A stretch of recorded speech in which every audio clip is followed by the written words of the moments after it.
Eagle Fighter burst into laughter. "Oh, yes, it will. We weren't prepared when they arrived. Only this morning we appeared in force. Unlike in the south, they saw disciplined ranks of warriors all marching in formation. They refused to fight, hiding behind the palisades. We might have taken them, but thought it better to await the arrival of kin in greater force." I nodded appreciatively, but said, "Those 8 riders this morning, the ones that broke out, we met them on the trail. While we wounded 3, they could have killed us both. Instead, they were bent on making their way south. The reason is, yes, you did frighten the Kristianos. By riding their caballos hard, those riders will reach Ocale tomorrow night. When they do, the main force will start north. With forced marches, they will arrive within the next 6 days." "How many of them?" Bitwoman asked.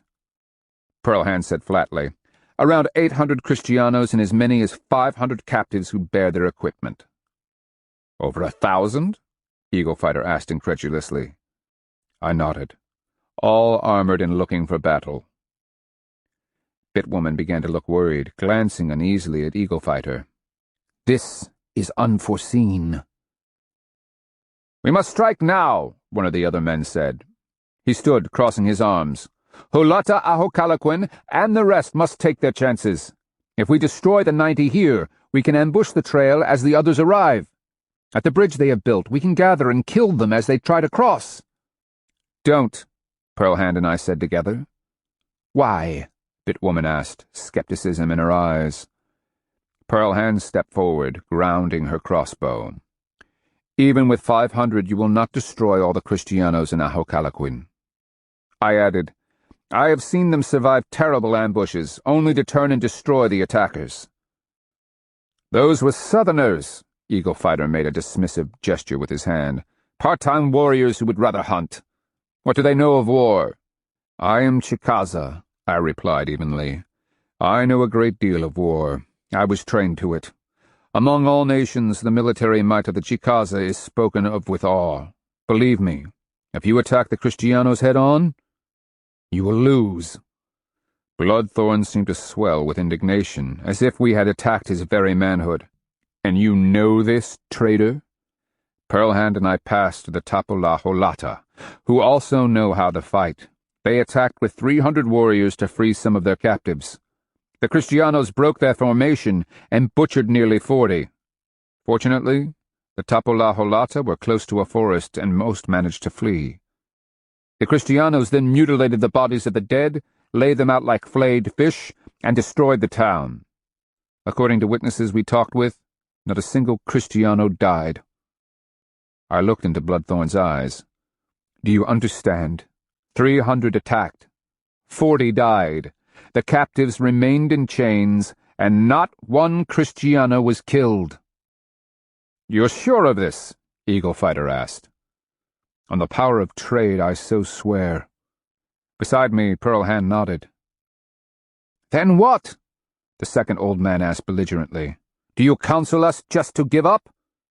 "Crane asks a good question," Eagle Fighter added, nodding at the man. "Are you just here to dissuade us? Is that your intention?" "No," Pearl Hand said adamantly, "not to dissuade you. Just to ask you to understand their strength. Harass them, grind away at them, sneak close at night and kill their caballos. Pick them off one by one through clever traps." "There is no honor in that," Bitwoman scoffed. "We will place our trust in the goodwill of the spirits and our ancestors, and in the strong hearts of our warriors. We are a pious people. Power will protect us." The others were nodding, minds made up. I could see it in their eyes. "The Kristianos are arrogant," Crane growled. "They do not honor the ways of war. Hulata Ahokalaquin went to them to ask for the release of his daughter. They agreed, and then they went back on their word and took him. Like weasels, they made a mockery of honor. They are nothing more than filth on 2 feet. But for the safety of our captives, we would have destroyed them this morning."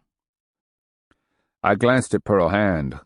Kristianos, it seemed, had no exclusive claim to arrogance. There was more than enough of that to go around. What the Kristianos did have was the ability to steep their arrogance in the blood of others. Chapter 21. Pearl Hand and I made camp back in the trees where better protection from the rain could be had. Eagle Fighter had ordered that no fires be set. It made sense, since the smell of smoke would have drawn the Kristianos, had any Caballo patrols been about.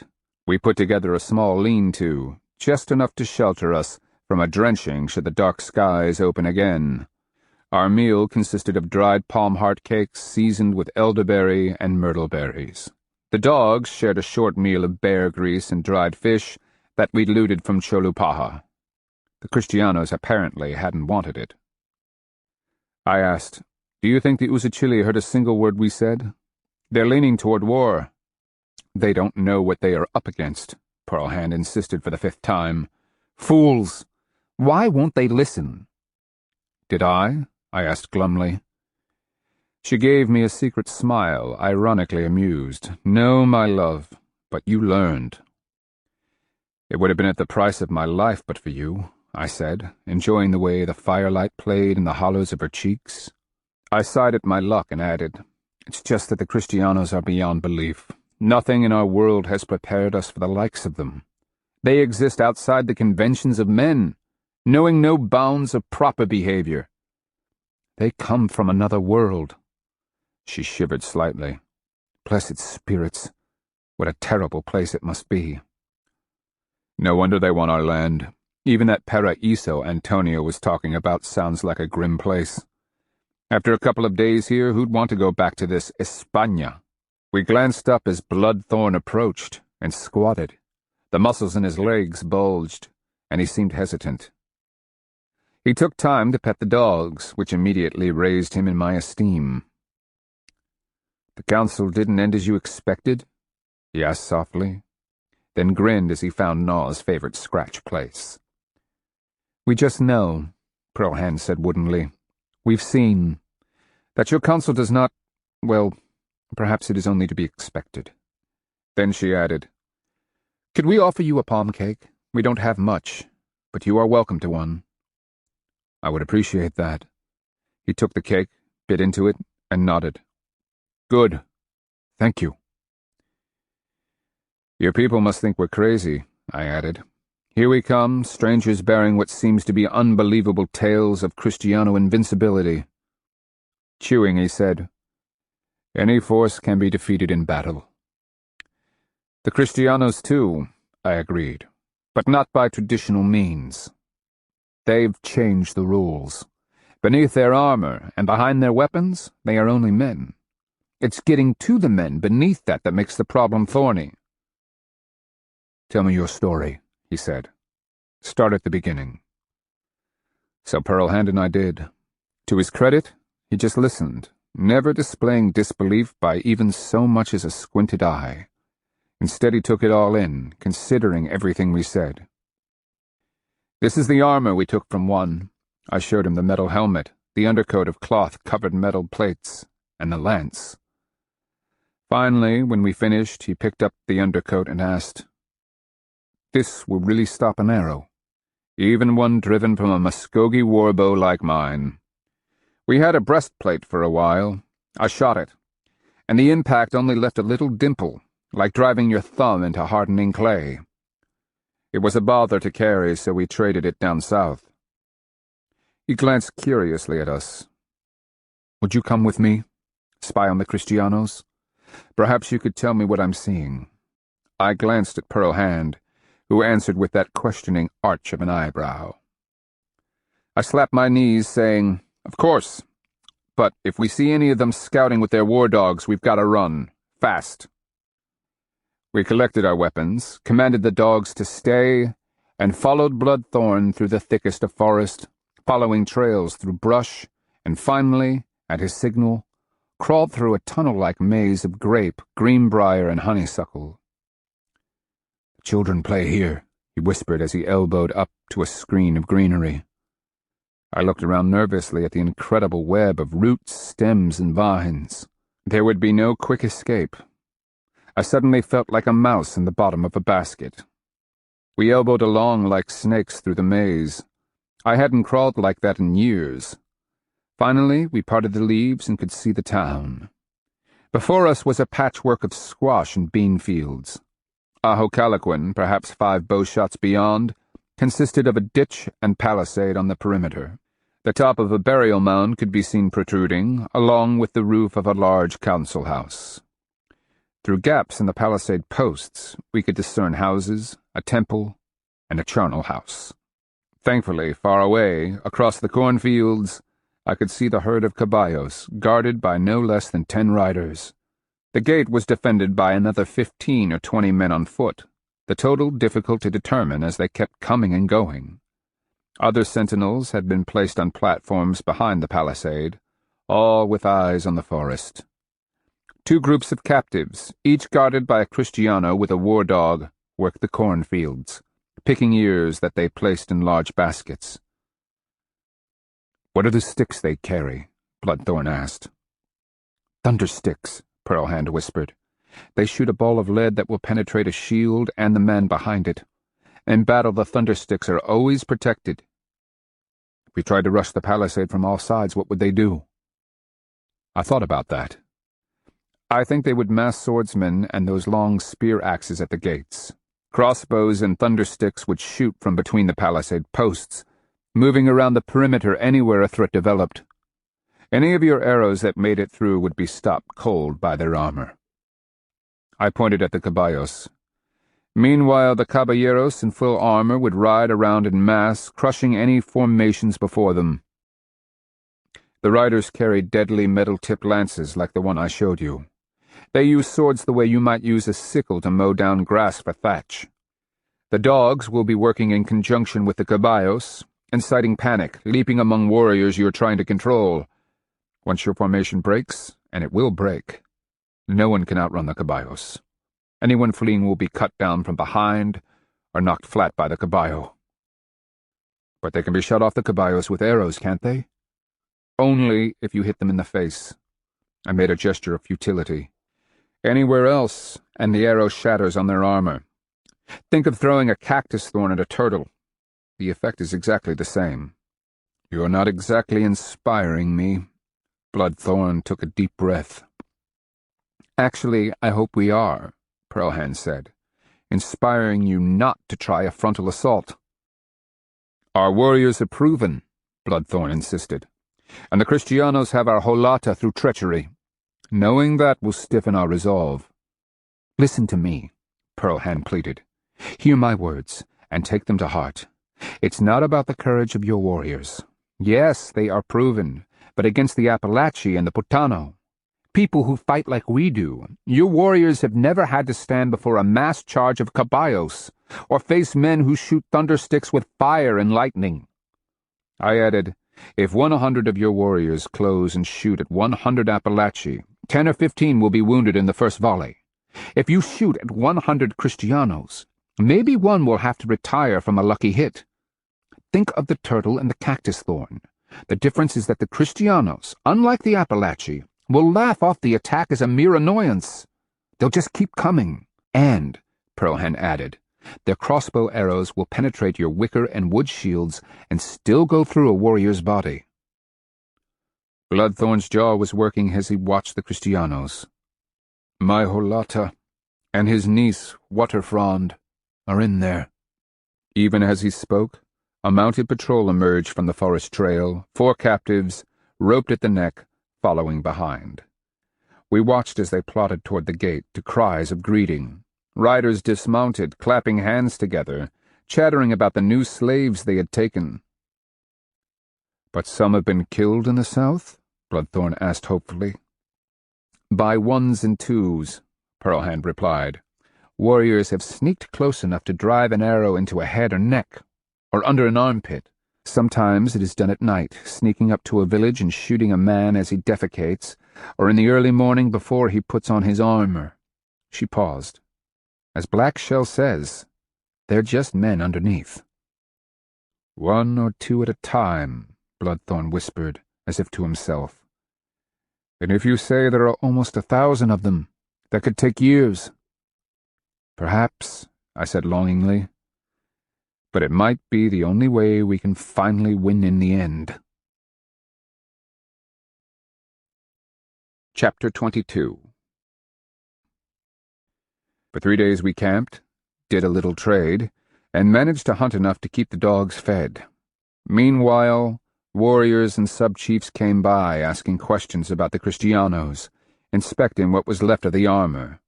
Why we were not invited to the councils, no attack had been made. Which is not to say there wasn't skirmishing. Mounted patrols were shot at from ambush, and at least one war dog was killed. When the caballeros crashed into the brush in pursuit, it was generally to find their elusive enemy had slipped away. If it did nothing else, it proved our claims about Kristiano armor were not fantasies.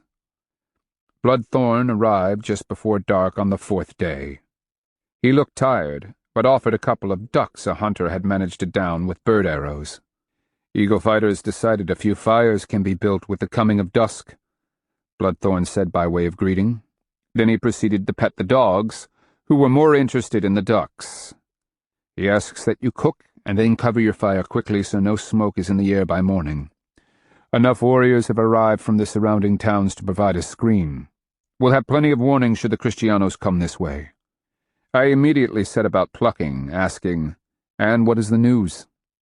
Bloodthorn smiled. "Lest you think your words were in vain, the council has decided not to try a massed attack. Some of the other Holata and Paracusi have come in. You were right about the armor. We haven't managed to kill a single Kristiano. Either the arrows bounce off, or just the point sticks in their armor." He shook his head. "The turtle and the cactus thorn." "What else was said?" Pearlhand asked, using her metal knife to lever up the soft soil for a fire pit. "Confusion," Bloodthorn admitted. "Some call for war, others think there must be a way to solve this. They want to send a delegation to the Kristianos, in an attempt to speak with Holata Alacalaquin. I have offered to go with them." I shook my head, rubbing duck feathers on the leaf mat. "Look what happened when your Holata went to free his niece." Bloodthorn smiled wistfully. "His sister's daughter." "Yes," I agreed. "I understand your people trace descent through the mother, as do mine." A man's responsibility was to his sister's children. His wife's children were of another clan, and while a father might be solicitous, decisions about their upbringing were none of his concern. Bloodthorn gestured his frustration. "It's as if we can do nothing. They cannot bring the fight to us, we cannot take it to them, we just sit. Meanwhile, people slip away to hunt, collect berries, and fill their stomachs, and by ones and twos they are captured. The Kristianos wait inside our palisade and eat our corn and squash as it ripens. The whole thing is maddening. But better than dying, or worse, wearing one of their collars." I pointed to the fading red scars that would mark my neck forever. "Some of their captives from down south have managed to escape when the Kristianos weren't looking. Our scouts picked them up and brought them in," Bloodthorn offered. "The chiefs questioned them for a day and then let them go. Those people just want to go home and see what's left." "What did you learn?" Pearlhand asked. "That the Kristianos are waiting. Some riders came in yesterday on mud-spattered caballos." He glanced at us. "You were right. The others are on the way. When they arrive, matters will only be worse." "They can't stay forever," I remarked. "Once they've eaten everything, and with the majority of them coming up from the south, that would be sooner rather than later, they've got to go on and raid the Appalachie, or head north." "Not back south?" he wondered. "You have told me they come in search of gold. We certainly don't have any here." "They've already eaten everything in the south," Pearlhand snorted in derision. "That or they will have to climb aboard their boats and sail back across the seas. Without wealth, the Adelantado would return to his people as a failure." Pearlhand placed kindling in the fire pit, then searched one of the packs for the fire bow and the little oiled pouch that held charred grass for starter. "If there's wealth," Bloodthorn admitted, "we don't have it. There's gold up north, isn't there?" "Little nuggets," I replied.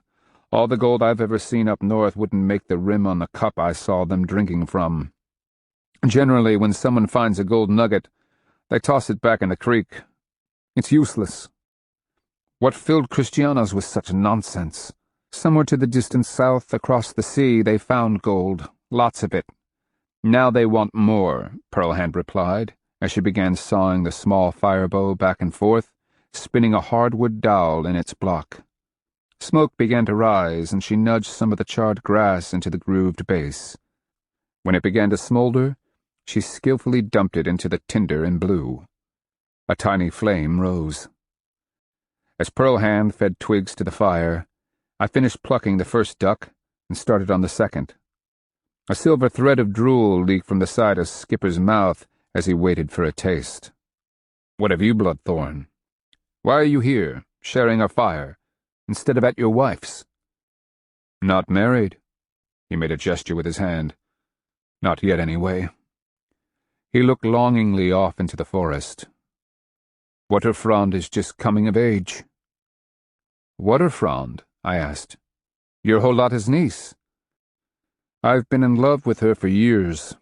Although the marriage will be in part political, neither she nor I would wish to have any other. She's Panther Clan. It is expected that we will marry. We would have a couple of days ago had the Kristianos not come. She just passed her initiation into the women's house." I finished the second duck as the fire began to crackle and wiped my fingers clean. Then I reached into one of the packs, recovering a fine white shell, already drilled for suspension from a string. I handed it to Bloodthorn. "Here.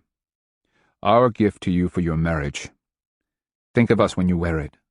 He took the piece, admiring it in the growing firelight. "I thank you. I shall string it from a beaded thong. It will be hanging from my neck when I take Wutterfrond as my wife, and after we are wed, I shall insist that she wear it." And then a gloomy look expressed itself. "I hope." "Hope?" Pearlhand asked, taking the ducks and using a sharp piece of chert to gut them. Bloodthorn shrugged. "Even as we speak, she's in there." He nodded in the direction of the occupied town. I nodded, understanding now why Bloodthorn was so desperate to be a part of the delegation sent to see their chief. After we had finished the ducks, Bloodthorn disappeared into the darkness, seeking his own bed. I walked the dogs, allowing them to evacuate away from camp, and returned to find our fire smothered and Pearlhand awaiting me in the blankets. I slipped out of my breechcloth and snuggled in beside her warm body. "He really loves her," she said as she hugged me close. "He tried to hide it, but you could see deep down in his eyes. Maybe that's why he's here so often, hoping that maybe some clue about how to free her can be found." "We haven't told him what the Kristianos do with the women they capture." "And we shouldn't." She paused. "But as she's the chief's niece, perhaps the Kristianos have held back. It wouldn't do to deflower a virgin of such status when doing so could bring down the wrath of an entire nation." "Do you really think the Kristianos fear the Usachili nation?" "Maybe for the moment they are acting with caution. But the main body of their force is still in the south." "And if the Adelantado or one of his sub-chiefs has taken the girl?" "That depends." She tightened her hold on me. "Timakua don't have the same concerns about a woman's virginity that you Chickasaw do, but I think it would drive Bloodthorn into a rage if she were being handed about like a slave to warm just any man's shaft." I nodded. "If that's the case, it could be the spark that sets this whole mess on fire." I felt her sigh. "Perhaps. Let us just hope that you and I don't get burned." She paused.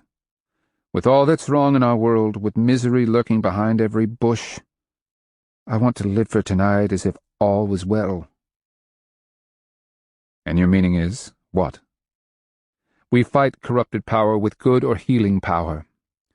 Perhaps by just loving each other we can cure some of the pain. We need to make the best of now, my love," she whispered, as she straddled my body and slid onto my willing shaft.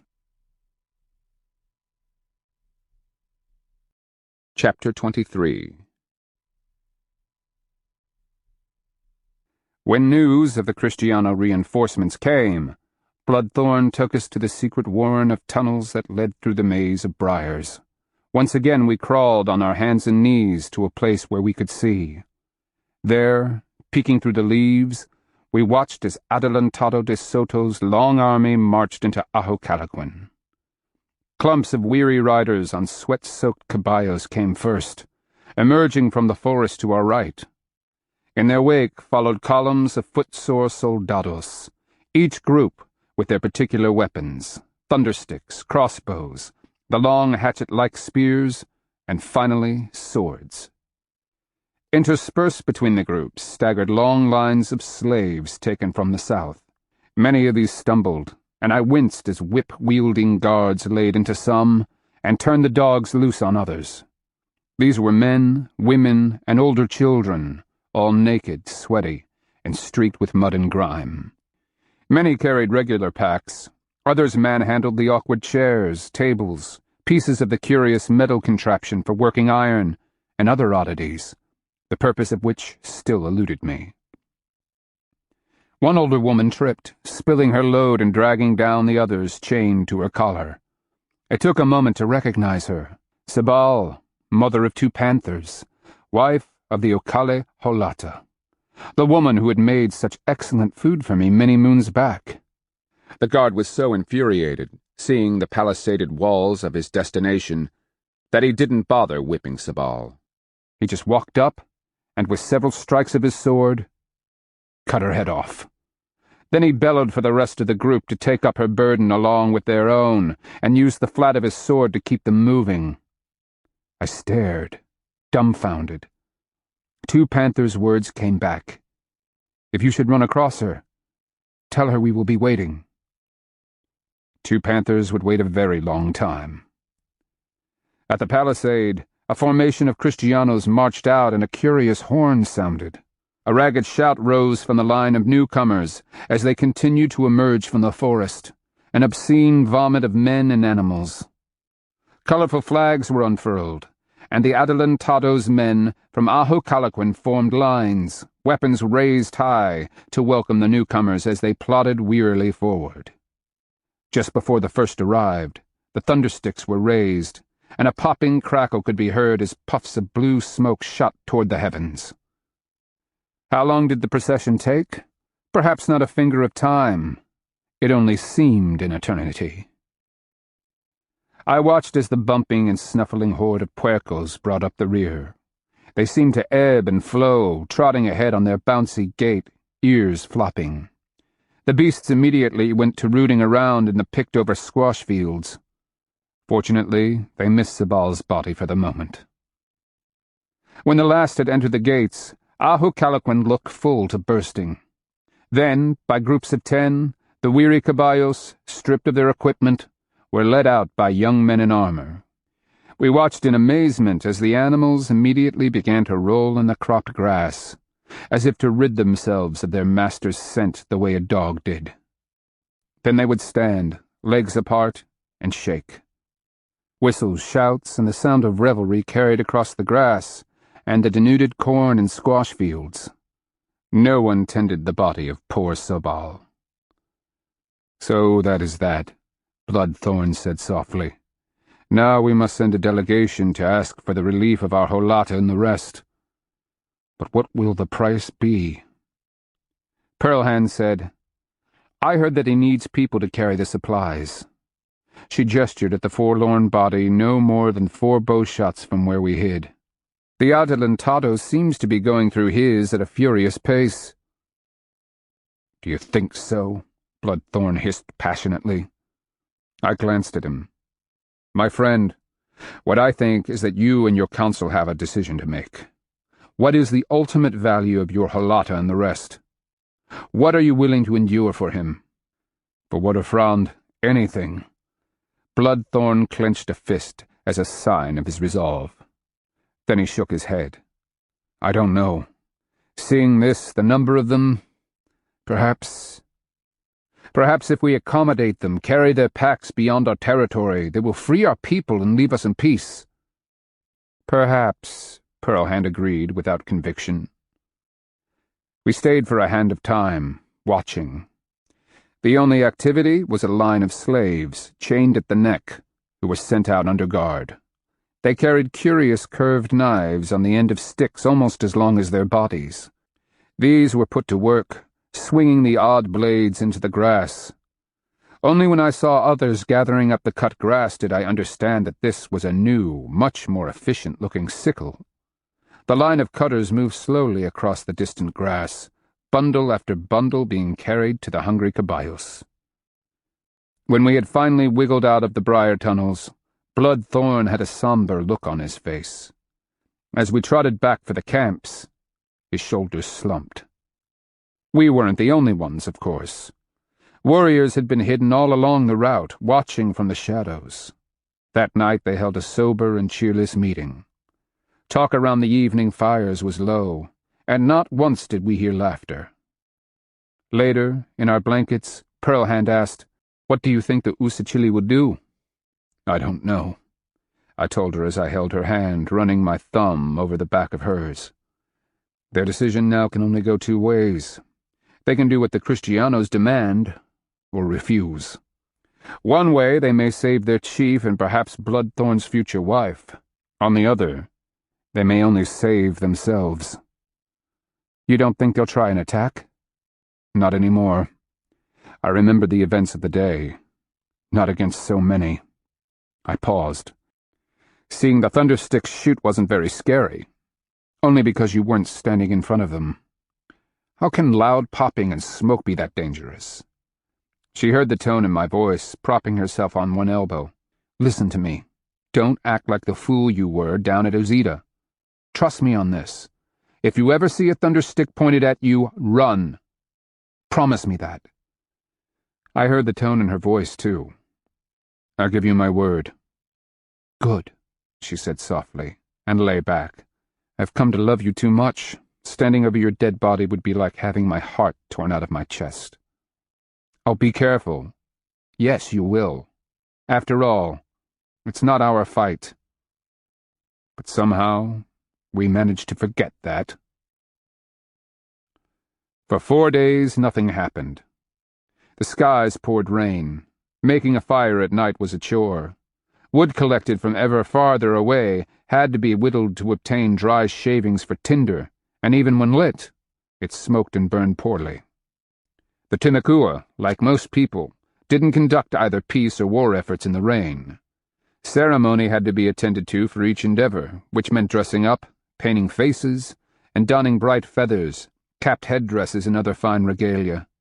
One couldn't cut a dashing figure when even the finest grease paint was melting down one's cheeks and chin to drip onto one's chest. Nor did the brightest of feathers have the same impact when wilting around one's ears. The Timakua had also adopted the curious affectation of preceding peace delegations with an offering of deer meat, just prior to the arrival of the main Kristiano army, for the sacred numbered deer had been procured. Given the interruption, and then the rain, the deer ended up digesting in Timakua guts. As more were procured and the rain continued, they, too, vanished into empty bellies. After all, one didn't offer spoiled, maggot-infested meat as a peace offering. Doing so just didn't create the right frame of mind among the recipients. In addition, the proper rituals had to be attended to, including the appropriate prayers to solicit aid from the spirit powers and the ancestors. Black drink had to be brewed, the pipe had to be smoked, and the delegates ritually cleansed in smoke. All difficult in a downpour. Lastly, like so many peoples, the Timakua had for generations played flutes to alert the other party that they came in peace. Such flutes were exquisitely crafted from hard woods, the holes carefully drilled, and the final result blessed by proper ritual. In the current conditions, they would produce more bubbles than fine music. Don't think I'm being sarcastic. All the peoples I was familiar with indulged in such preparations. My own Chickasaw have stunningly elaborate ritual preparations for war and peace that are equally as cumbersome. It's just that after having traveled so much and seen so many different approaches to propitiate such a variety of spirits and deities, I wasn't sure that just barging in and shouting, "Hey, let's quit fighting," wasn't equally as productive. But then, most other people weren't outcast Akeuhusa, so maybe I'm not the proper authority on such matters. When the rain finally let up, Pearlhand and I joined the collection around the council ramada, noticing that it had been remodeled with a much more substantial roof. Eagle Fighter, Bitwoman, and Crane were there, of course, as were a whole host of new people. Warriors had been trickling in during the lull in activity, and the camp looked like a small town with lean-tos and even some partial houses constructed. I'd estimate that at least 600 had come to hear the deliberations. Pearlhand and I were standing at the rear when Bloodthorn found us and dragged us forward to the front row. He displaced a couple of grizzled-looking warriors and insisted that we sit. The resulting reshuffling, due to status, war honors, kin affiliation, and so forth, caused no little consternation, but was finally resolved. Eagle Fighter called the invocation, prayers were offered, the pipe was smoked, and black drink was provided. Then the various Iniha and Paracusi elaborated on the problem of getting Holata Ahu Calaquin away from the Kristianos. The new Paracusi called for war. The various Holata from surrounding towns called for negotiation. Eagle Fighter and Bitwoman argued that any mistake could be deadly for the captives. Aniha Blue Sun Stone, a delegate from Holata Usachili, their paramount chief, rose. Eagle Fighter gave him the speaker's staff, a length of wood painted blue and topped with mockingbird feathers. He was a tall and handsome man, with a serious expression that lent gravity to his straight posture and lanky frame. Blue Sunstone looked out at the crowd. "I come bearing the words of the great Holata Usachili. He has heard of the treachery committed by the Kristianos. Know, however, that strangers can make mistakes when coming into a new land. Holata Usachili, understanding that they may be unfamiliar with our ways, advises that we approach the Kristianos in peace, that we explain our ways to them and allow them to make restitution."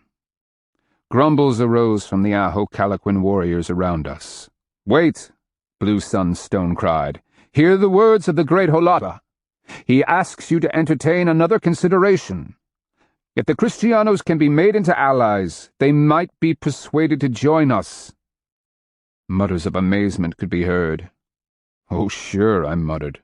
Pearlhand had a look of incredulity. "Were we to ally with the Kristianos, we could strike our ancient enemies, the Appalachi, a terrible blow. In gratitude, we could bestow Appalachi lands upon the Kristianos. It is good country, and they would do well farming fields now farmed by the Appalachi." I shook my head in disbelief. Invite a pack of cougars to live just across the border? Pearlhand wondered. Is this idiocy or what? Blue Sunstone raised the speaker's staff, reminding his audience he had the floor. "Let the Kristianos provide the buffer between us and the Coasati, Pensacola, Appalachia, Muskogee, and Alba Amaha. In return, we will have access to their trade and wonderful weapons, looking-glasses, and remarkable medals." I slumped. It was the same old ploy I had heard in so many places so many times. Among the nations, it actually worked on occasion, for a while, until something set someone off. "The Kristianos are different," Bloodthorn said respectfully. "What does the Holata Usachili say if they refuse?" Blue Sunstone nodded. "The great Holata has hopes that we can accomplish his wishes. He also understands that with strangers they may need some, shall we say, incentive. Holata Usachili is no fool." "Want to gamble on that?" Pearlhand whispered dryly. Blue Sunstone gestured with the speaker's staff. "He has sent his other Aniha to gather warriors. If peace cannot be easily negotiated, we will provide a demonstration of the massed might of our warriors. Such a sight, Usachili's strength unveiled, may well persuade when words will not." Eagle Fighter asked the question that was plaguing my souls. "And if the Kristianos are unimpressed with Usachili's might?" Blue Sunstone gave him an insatiable grin. "Then they will learn the error of their ways. We will take what we want from their dead warriors and allow the survivors to serve us." "His feces will sprout wings and fly before that happens," Pearlhand mumbled as she shook her head. Blue Sunstone then added, "But the great Holata does not think it will come to that. as an added inducement to bring about the release of Holata Ahokalaquin and broker peace between our peoples, Usachili is prepared to offer the Kristianos many fine gifts, an ample supply of food, guides, or any other encouragements they might need." At that, he handed the speaker's staff to Eagle Fighter.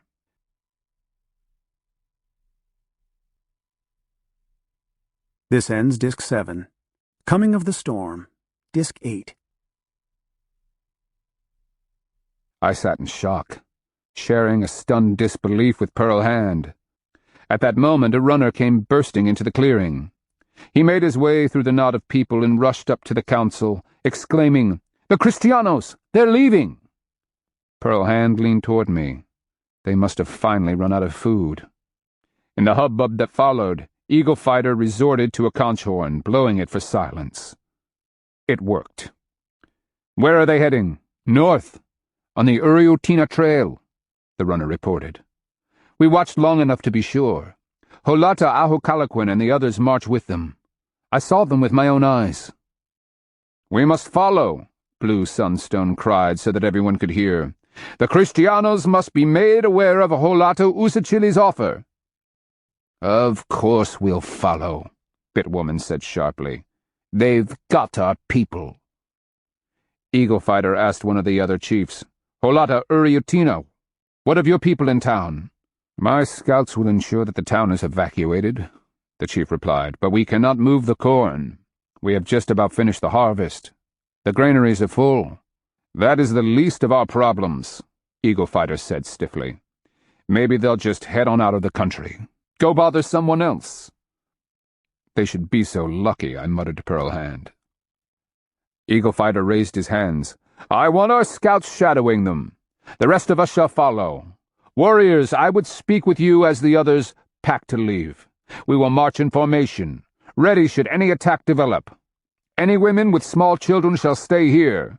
When we have proof the Kristianos are truly headed to Uriotina, you need to begin the cleanup of Ahokalaquin." "That's a chore I'm happy to avoid," Pearl Hand added under her breath. Bloodthorn stepped over to us. "You will come, of course." I nodded. "Oh, yes. The opportunity may present itself to kill a couple of Kristianos." I was thinking of poor dead Sabal left in the field. I wondered if anyone had ever attended to her body, or if they just left her to the puercos, or simply to rot. After packing the dogs, we marched with the warriors. Bloodthorn insisted that we accompany the chiefs. Our way led through the abandoned town. A stack of dead captives had been placed off to one side, probably people worn down from the forced march up from Ocala. From the looks of the lower ones, the puercos had been at them. At the sight there were growls of rage from some of the warriors. The ones from Ahokalaquin just glanced at them, worry about their own people foremost in their minds. We followed the Caballo Chop Trail north into the forest. At a rain-swollen river, the Kristianos had built another of their great bridges. The Timakua, who had never seen one before, were amazed, many bouncing up and down on the thick dirt-covered timbers. Leaving that behind, some of the warriors started pitching the round dung balls left by the caballos. It lasted only until we encountered the first dog-savaged and decapitated body. After that, the mood changed. Our force camped in the forest, screened by a line of scouts, while the Kristianos occupied a small village. Or at least the leaders did. Most of the Kristianos slept in the open with the slaves. "What did you think of Holata Usachili's plan?" Bloodthorn asked that night as he warmed his hands at our fire. Above us the smoke dissipated through the branches of a great hickory tree. The dogs were sprawled on their sides, and I missed Fetch. He would have wanted to play stick with a piece of firewood. "He's an idiot," Pearl Hand growled. "It's our great Holata," Bloodthorn said sharply. "Please have the appropriate respect." She gave him an apologetic look. "He doesn't understand the Kristianos. When they came among my people years ago, the Chicora, too, made alliances and went off to conquer territory from our enemies. But what the Kristianos conquered, they just added to their holdings, which included the Chicora. There is no equality when it comes to Kristianos, Bloodthorn. Only domination." In a more mollified tone, I added, "This Hernando de Soto, he's a different kind of man than any we know. He acts from invincible strength and great cruelty. The Kristianos think of us as beings accursed by their god. Their caballos and war dogs are treated better." I shook my head. I was their slave. I felt their whips, and I talked to one face to face for several days. You must believe me. Anything they say is only for the moment. It can be taken back without any consequences." Bloodthorn shook his head stubbornly. "There are always consequences. Horned Serpent is assembling warriors. Even the Kristianos will have second thoughts. They did the day we appeared in force after they had taken our chief." "Perhaps you're right," I said to keep the peace, and gestured for Pearl Hand to be still. And with the promise of gifts from Horned Serpent, it might be enough to convince them. But I doubted it. Pearl Hand was giving me a knowing look. She didn't believe it either. On the other hand, even the Kristianos would believe that letting a chief go and accepting presents would be better than walking through a hostile land, fighting all the time, wouldn't they? "I shall know tomorrow," Bloodthorn said quietly.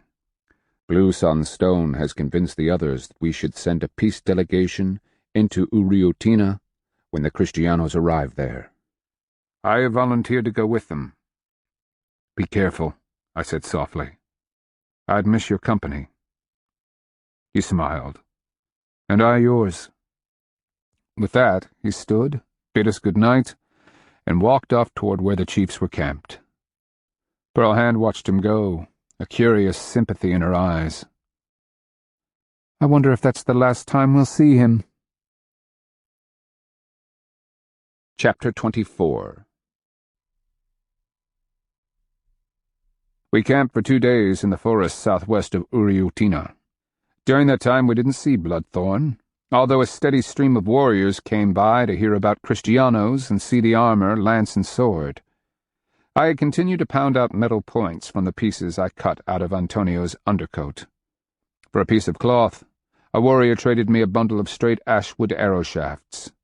These I cut to length for Pearl Hand's crossbow, and began fitting the crude metal tips. On the last night a ruckus was heard, and we followed the rest to see the peace party returning, their flutes in hand, all dressed and painted. Bloodthorn walked behind Blue Sun Stone, and I could see from his expression that he was both irritated and perplexed. At the sight of us he gestured, motioning for the crowd of warriors to let us pass. "Come," he said, "I need you." Glancing curiously at Pearl Hand, she gave me the familiar arched eyebrow. We followed to where the chiefs had established their camps in the center of the gathering. Warriors crowded around until Eagle Fighter ordered them back and told them to sit in rows. Bloodthorn bade us follow him, actually taking my hand to ensure that we were included in the central circle. "Well?" Bitwoman asked without bowing to the usual formalities. Blue Sunstone lifted his hands in frustration. "We are not sure what to say. We approached, and a captive came out with a big man with a black beard who speaks some of our language. Ortiz," I growled a bit too loud. Blue Sunstone and the others shot surprised looks my way. Bloodthorn asked, "You know him?" "Oh, yes, much to my sorrow. He was cast ashore when his floating palace ran aground. The Adelantado freed him from captivity and put him in charge of translations. He also has responsibility for the captives." Blue Sunstone jerked a quick nod and continued, "We told him we wanted to offer peace and Horned Serpent's goodwill. Ortiz took us to the gates, and it was a sobering moment walking into that mass of staring Kristianos. I would rather walk into a den of hungry bears than do that again." "What of our people?" Bitwoman insisted. Blue Sunstone took a deep breath. "They apparently will not be freed." At the groan from those around us, he held up his hand. "At least not yet." Bloodthorn's jaw was working, indicative of the churning in his souls.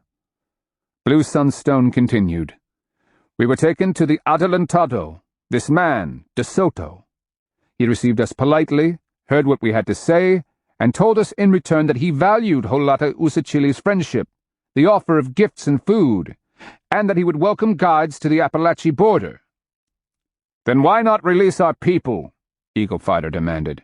Because, Blue Sunstone said stiffly, he says he values their company.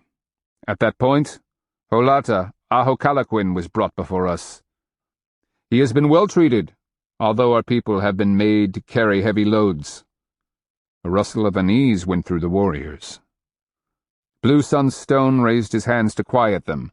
The Adelantado is not opposed to peace, but he told us he needed assurances that we were not deceiving him. At that point, Holata Ahokalaquin asked what the Kristianos needed. De Soto asked for people to help carry his supplies. Holata Ahokalaquin then ordered that some of his people volunteer to do this, as a matter of good faith. There was stunned silence. In the collars? I asked. Blue Sunstone shot me a look. No. They are to be volunteers, not captives who do this. From their behavior, if they do not run away or cause trouble, the Kristianos will judge our true motives. Don't do this, Pearl Hand grumbled. She tucked her long hair behind her ears and cocked her jaw defiantly. Eagle Fighter asked, But if we accede, provide the people to carry their equipment and supplies, our Holata and the rest will be freed? That is our understanding, Blue Sunstone replied. Do you remember their words? Pearl Hand asked. Not what Ortiz said, but what they said in their language. No, Bloodthorn cried. And that is the problem. We speak to Ortiz babbles in their turkey talk, then all the Kristiano chiefs talk among themselves as if we are not there. Finally, after they have all had their say, De Soto says something to Ortiz, who tells us. He clenched a fist. And even I can tell from their pale Kristiano faces that much is going on that they don't tell us. The exact words, Pearl Hand repeated. Can you remember any? It's babble, Blue Sunstone said, arms spread, as incomprehensible as Muskogee is to us. Trampa, engaño, broma, Pearl Hand asked. Did you hear any of those words? At the same time, both Bloodthorn and Blue Sunstone nodded. I think so, but it's hard to tell. In Kristiano tongue, those words mean to trick or deceive or joke, Pearl Hand said hotly. Wait, I held up a hand. They've already said they were worried we were going to trick them. How do we know how it was used? She shrugged. We don't, but when it comes to Kristianos, always assume the worst. You speak their language? Bloodthorn asked in amazement. All eyes fixed on Pearl Hand. Hold up a bit here, I said, raising a hand. I can see where this is going, but no, my wife doesn't set foot in their lair. No one seemed to be listening. Who are Indios? Blue Sunstone asked. That's what they call us, I answered. We're not Chickasaw or Usachili, just Indios. As if we were all one people lumped together. That's insulting, Bitwoman cried. Blue Sunstone glanced at me. You speak some Kristiano too? Not much. Just what I learned among them and from the captive. Eagle Fighter asked. Blue Sunstone, what else did you learn? Are they heading farther north or planning on staying here? They are turning west. Blue Sunstone rubbed his hands together. De Soto will accept Holata Usachili's offer of hospitality, perhaps to broker a peace. He took a breath. Holata Ahokalaquin will accompany him there. To ensure cooperation, Pearl Hand interjected. No, Eagle Fighter stated flatly. Trust must go two ways. The Kristianos must release our people first. He glanced at me. Otherwise, what is to keep him from refusing to release them when he marches on to wherever he is going? I agree, Bloodthorn added. I think we should provide the porters to carry his load. That will be our gesture of faith. He, in turn, after he sees our goodwill, must free our Holata, Waterfrond, and the other captives. If he does this, we will continue to bear his supplies as far as Usachili town. And if he doesn't? Bitwoman asked. Blue Sunstone, expression hard, replied, "Then we have our warriors waiting somewhere in the west. Let us say Napatuka. That is enough time for both parties to understand the will of the other." "Napatuka," Eagle Fighter agreed. Then he asked Blue Sunstone, "You will send a runner to Holata Usachili? Have him assemble his forces there?" "That would make sense," Bloodthorn interjected. "If the Kristianos plan on treachery, we can provide an—" He glanced at Blue Sunstone. "Inducement?" Blue Sunstone nodded. "A runner will be sent. I agree. At Napatuka we will know if Hernando de Soto plays us for fools, or if he really will honor our alliance." "And what if he doesn't?" I asked softly.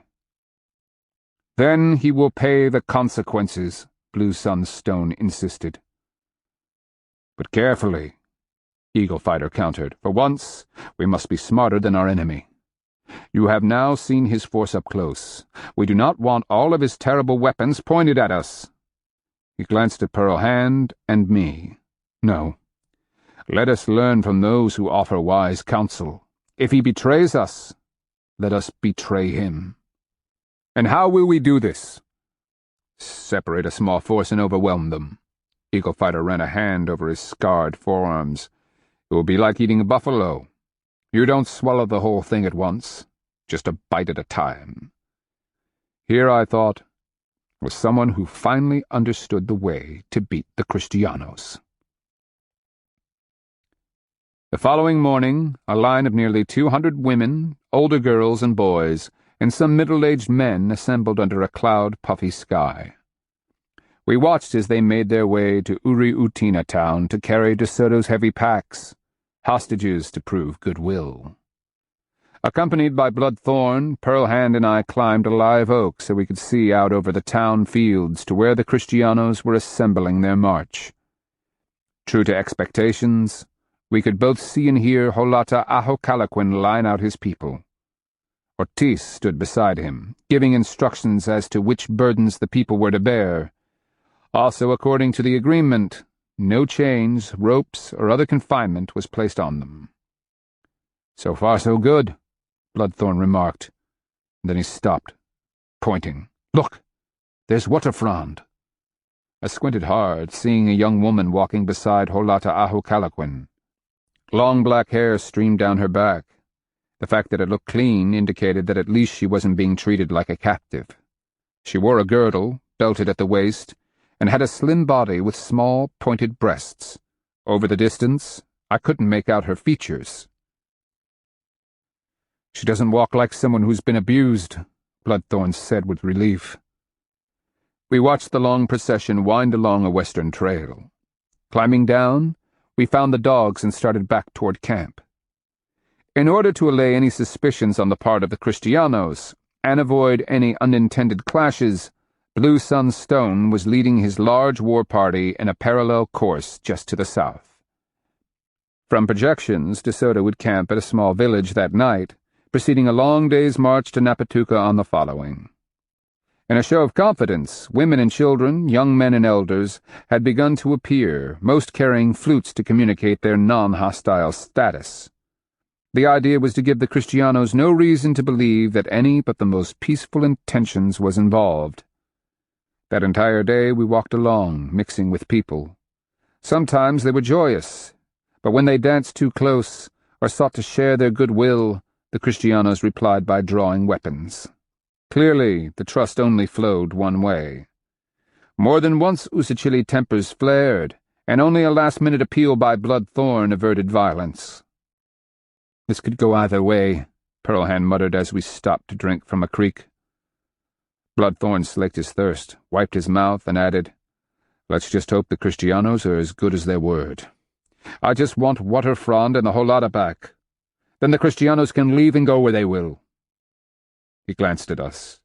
"If they do, you can stay with us. We'd make you welcome." "I can't," I told him. "The wound they gave my souls is too deep." Pearl Hand gave me a smile. "He's had power dreams, Bloodthorn. While we wish you and your people well, we'll continue to dog their tracks, seeking a way to destroy them." "Do you hate them that much?" Bloodthorn asked. You haven't seen the things I have. I shrugged. Until you do, it's impossible to understand. But in the dreams, I went to places, saw things, talked to spirit beings. We're beginning a long battle. One not to be decided any time soon, but we're fighting for our world, our beliefs. I gestured out at the distant Kristianos. If this De Soto wins, others will come licking at his heels. Should he fail, perhaps they will leave us alone. These dreams, Bloodthorn asked suggestively. 3 of them, I shrugged. Power has chosen me for reasons beyond my understanding. Perhaps. Bloodthorn gave me an intense scrutiny. But for you, we would have attacked them head-on. Many would be dead. At least this way there is a chance that De Soto will release his captives at Napatuka. Perhaps we can avoid the needless death of many of our people. And who knows what such a thing portends for the future. There is that. I was remembering the snatches of power dreams, like the promise I had made to Water Panther. What? Pearlhand asked, reading my expression. Probably nothing. It's just that I haven't had a power dream recently. My people believe that true power dreams come in 4s. I've had 3. Maybe that's all you need. Bloodthorn stood, watching the dogs resting in the shade. Maybe, I agreed, adopting a smile I didn't feel. We lined out the pack dogs, and for most of the rest of the day, Bloodthorn told us of the plans he and Waterfront had made. As the Holada's niece, she would inherit his position upon his death, provided the clans agreed. Then her son would follow her. In the process, Bloodthorn's prestige would rise in turn. Who knew, maybe the Kristianos would actually honor their word, and he would live to see his dreams come true. For Pearlhand and me, however, the future was a dark and uncertain place. Among the Usachili we were learning valuable lessons, things we would need to know when dealing with other nations, skills to influence their decisions regarding the Kristianos. And then there was that 4th dream. You reek of Horned Serpent. You are his creature. The only time Horned Serpent spoke to me, it hadn't turned out well. The rain began in the middle of the night, blowing up from the Gulf. Lightning lashed the clouds with such fury and intensity that a man could have gone about daytime activities were it not for the sheets of water that fell from the skies. The Thunderers were in deadly earnest war with the spirit beings of the underworld. Traders are used to camping in the open. Most of the Usachili Timakua, unfortunately, were not so well prepared, having hurried to join the procession accompanying the Kristianos. Under my shelter, only damp and not soaked through, I snuggled closer to Pearlhand. The dogs were huddled in soggy balls, noses buried in their tails. Soon. I heard the voice as clearly as if it was spoken but inches from my ear. In the next instant, a lightning flash illuminated the clearing just beyond the opening of our lean-to. I saw him standing there, impervious to the rain. Water Panther's snake tail was undulating, his yellow eyes fixed on mine. When the next bolt of lightning glared whitely, he was gone. Only silver streaks of rain gleamed in the light. What will be soon, I wondered. When I finally managed to get back to sleep, my dreams were troubled. In them, I kept drowning over and over, sinking down, desperate to escape some terrible disaster that awaited me above the surface. I thought I heard Water Panther laugh when I blinked awake and stared into the blackness beyond the lean-to. Flashes of lightning showed the clearing empty, but for shining puddles of rain.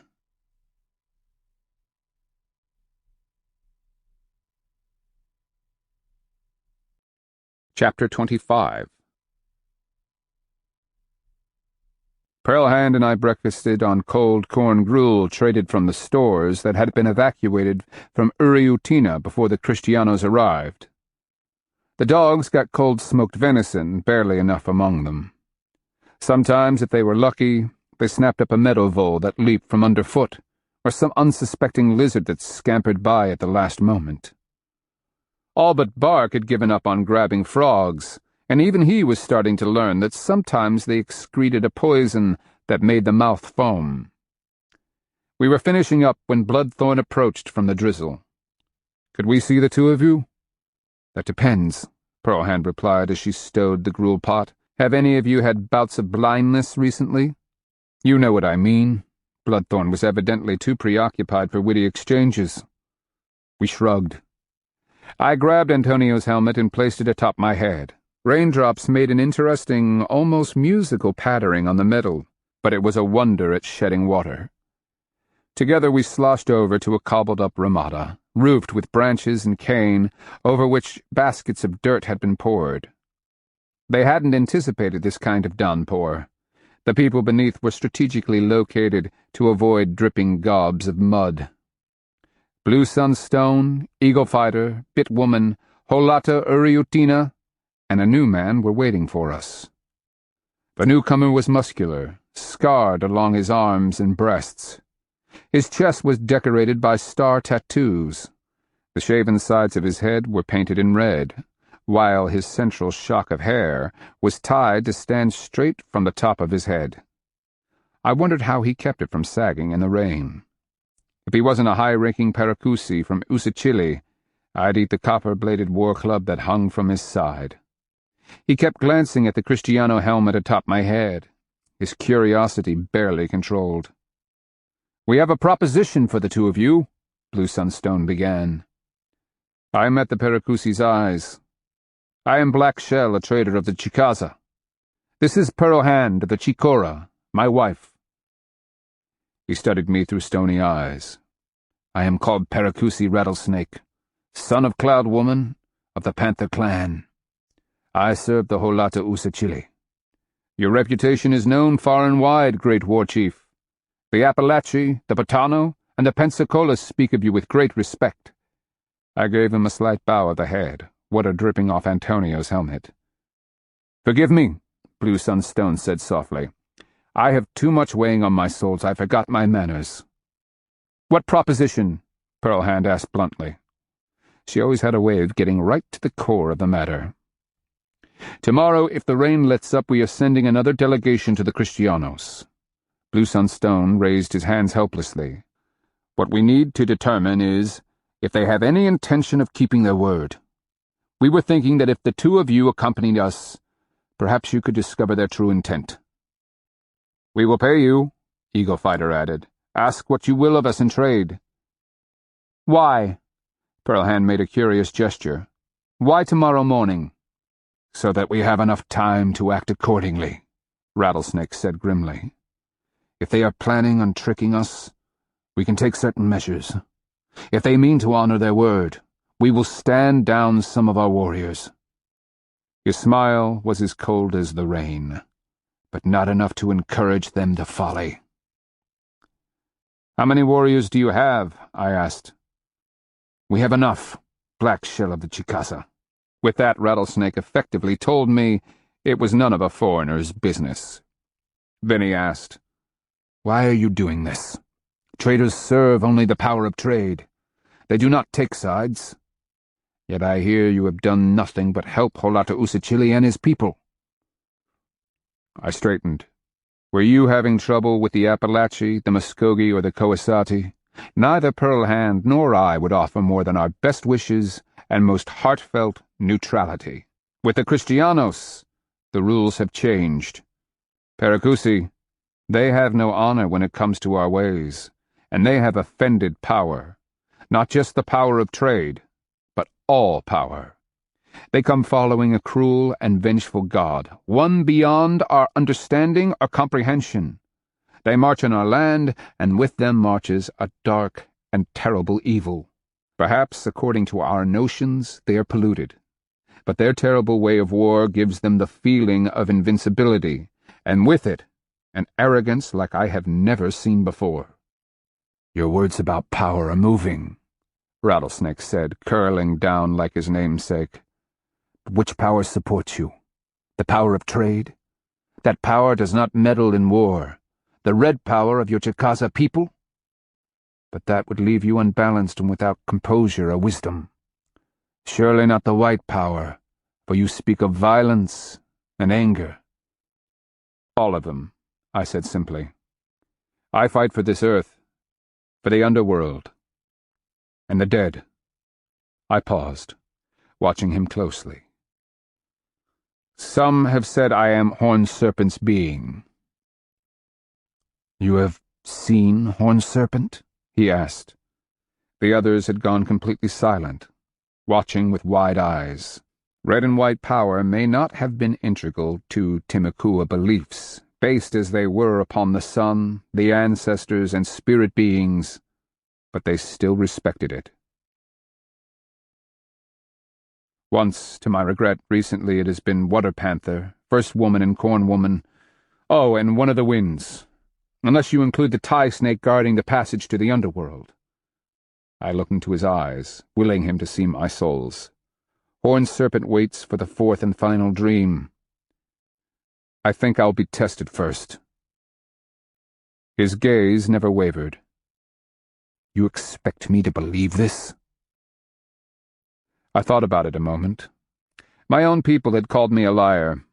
I'm not even sure why I'm telling you of all people. Truth be told, Great Paracusi, I don't care if you believe or not. My relations with power are my own. What I do know is that somehow the Kristianos must be defeated. Having studied them, I still don't know how, but I think it will take time and a great deal of blood. Then you will go with our delegation tomorrow. He waited for the answer, and somehow I knew that this decision would be binding, forever altering my future. I will go, I said carefully, but not my wife. I can speak for myself, Pearlhand interjected. They need me more than you. It won't be the first time I've walked among them. Rattlesnake glanced at her, a subtle respect in his eyes. She doesn't take your orders well, traitor. I don't have to. Pearlhand propped a hand on her hip. We have a partnership, half and half. At her mention of half and half, Rattlesnake gave me a look that was both amused and disbelieving before he turned his attention to her. You are sure you won't become frightened? I laughed at the thought of it, but Pearlhand surprised me when she said, Only a fool walks among the Kristianos and is unafraid. I will do my best to overhear their private talk. But you, Paracusi, will you be smart enough to be scared? I killed my fear years ago. Then you had better relearn it quickly. She was staring into his eyes, neither giving in the slightest. And if I don't? He asked mildly. They will kill you, and all you hold dear. And with that, Pearlhand turned, walking away, head high, back arched, her long hair teased by the breeze. Everyone stood in shocked silence, including me. I'd never seen her so. But then I'd been mostly delirious when she dragged me from Usita town. Only now did I begin to realize what it had cost her to come after me. Paracusi Rattlesnake burst out in laughter, glancing up at me. That is one remarkable woman. The most remarkable ever, I said, staring after her in amazement. Tomorrow morning, then, Eagle Fighter added after taking a deep breath. Dress for the occasion, traitor. We want to make a good impression. I started out after Pearlhand, Bloodthorn hurrying to catch up with me. What you said back there, is it true? I mean about spirit power and seeing spirit beings. You just told me you had spirit dreams. I don't like to talk about it. Then, at his expression, I made a gesture of frustration. Yes, all right, it is. That's why I'm in this. Well, along with hating Kristianos. I glanced back, seeing the chiefs at the Ramada looking after us. And somehow, for some reason, it was almost as if power was making me tell Rattlesnake those things. As if I made a decision, crossed a divide I can never recross. Bloodthorn shot me suspicious glances from the corner of his eye. I don't know who is more frightening, you or Pearlhand. As rain pattered and dripped off Antonio's hat, I didn't either. Neither Pearlhand nor I slept well that night, and it wasn't just the soggy blankets. We spent most of the sleepless hours anticipating what could go wrong. Each time we convinced ourselves of the worst, one of us reminded the other that previous peace delegations had been allowed to return. Well, all but Holata Alocaliquins when he offered himself in place of Waterfrond and his people. As false dawn brightened the cloudy east, I threw off the blanket and began rummaging through the packs. Pearlhand chose various ornaments that I laid out, trying this one and that, until she was decked out like a high Minko's first niece at the green corn ceremony. Squirm watched, his white blaze damp. Bark kept standing up each time Pearlhand straightened. He watched her with worshipful eyes, ready to go with her. Skipper and Gnaw, they just tried to catch any extra sleep they could get. I picked a series of shell necklaces, wrapping them so they hid the whitening scars on my neck. I hung a huge gorget, cut from a large whelk shell, over the gleaming mica breastplate I'd put on. If the sun shone, it would almost be blinding. Finally, I hung copper images of long-nosed God from my ears. Pearlhand used a shell comb to pull the knots out of my hair, and I finished by shuffling through my goods for a little pot of white clay. This I mixed with bear fat, and each of us painted our faces white, the color emblematic of peace. When all was ready, we ordered the dogs to stay. Bark staring up at us with a terrible longing in his eyes. You'd have thought we were leaving him forever. I prayed he didn't know something we didn't. I picked out my trader's staff and preened the white feathers at its crook. For the first time in months, I almost felt normal. The staff would be no protection from the Kristianos, but holding it was comforting. We walked to the Ramada, where, because we were foreign traders, we avoided the smoking, skin-scratching, formulaic prayers to ancestral ghosts and other preparations. However, each of us took a turn at the pipe and managed a swig or two of black drink. I enjoyed the heady rush that came of the holly-leaf tea. By the time the sun was shooting brilliant streamers of orange and purple beneath the clouds, we were on our way. People formed up on either side, singing, dancing, beating drums, and playing on their flutes. Passing through the screen of trees, we proceeded headlong towards the village palisade. Bloodthorn walked beside us, while in front went Blue Sunstone and Rattlesnake, then Eagle Fighter and Holata Uriutina. They dressed in their very best, brightly colored feathers fluttering in the breeze, shell and copper ornaments polished. Tattoos had been darkened with grease, and their faces were painted in striking designs. The people closed in behind us and followed as far as the Kristiano pickets. There they stopped, still waving, dancing, and praying for our success. We passed through the maze of sagging cloth tents inhabited by sodden Kristianos and open camps of porters who'd been sleeping in the mud. They all looked miserable, the chained captives most of all. Smoldering fires made of wet wood filled the air with choking blue smoke, and the whole place smelled of feces and urine. Mud squished between our toes, and I hated to think what we slogged through. Fortunately, the accursed puercos were bunched out on the periphery near the forest. 2 lines of guards formed outside the village gates, just as they had for the entering body of the Kristiano army. While we didn't get any gaudy flags unfurled, I was happy to forego that in favor of not having thundersticks pointed at us and discharged. I felt my gut tighten as Juan Ortiz strode out, followed by 2 captives. Perhaps they were servants. Then I noticed that both men, each having tattoos reminiscent of southern Timucua, had little wooden crosses hanging from their necks. Could these be some of the converts we'd heard about? Ortiz had dressed in shining armor and a puffy-sleeved shirt. He stood, feet braced, his thumbs propped in a sword belt. For a moment, I wish I'd worn Antonio's helmet. It would have matched his own. Blue Sunstone came to a stop before Ortiz, calling, "We come to have counsel with the Adelantado." Then he related his clan and ancestry, and listed many of the long praises associated with the name of Holata Usachile. Next, Paracusi Rattlesnake stepped forward, relating his credentials and so on, until they came to me. "I come under the power of trade," I said. "With me is my wife." Ortiz shot me a skeptical look, and for one terrible moment I was afraid he would recognize me. But as I was to learn later, white face paint is a wonderful disguise, and no doubt one Indio looked pretty much like another to these people. "The Adelantado Hernando de Soto, Gobernador de la Florida, at the order of His Most Catholic Majesty Carlos, will see you." Ortiz bowed slightly. Then he turned on his heel, spinning a little divot in the mud, and his servants following, led us through the gate. My heart was pounding. The sensation on my neck was as if the weight of the collar were already pressing down. Flashes of memory shot up from my soles.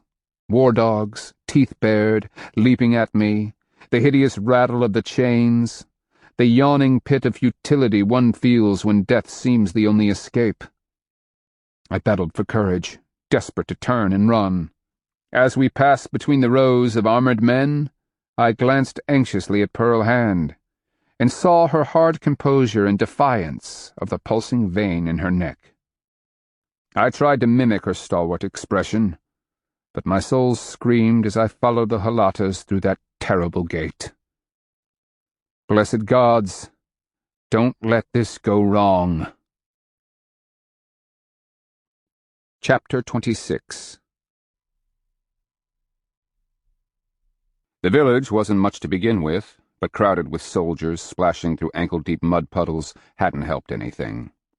We were led past a small burial mound, and through the maze of thatched houses to the chief's house, a round building with cane walls and a conical roof. This, at least, had been built on a low mound out of the mud. A crowd of Kristianos, their armor polished to a shine, helmeted, and looking disdainfully at us, milled about. The highest-ranking, no doubt the ones on the side of the mound, avoided most of the mud. The colors of their shirts were amazing: blues, reds, yellows, and pinks. Here and there I saw a deep purple, the like of which I'd never seen even at Usita. Unlike when I was captive, this was the first time I'd seen such a collection of Kristianos up close. They came in all sizes, tall and short, muscular and thin. As at Usita, I remained amazed at the ones with light brown, even yellow hair. I noticed a couple with red and wondered if they were the same ones I'd seen in Usita. Then I caught sight of one pushing his way through the crowd. Thin and young, he struggled to the side of a gray-haired man, saying something to him. I felt a tingle of fear run through me. Antonio! So he'd made it after all.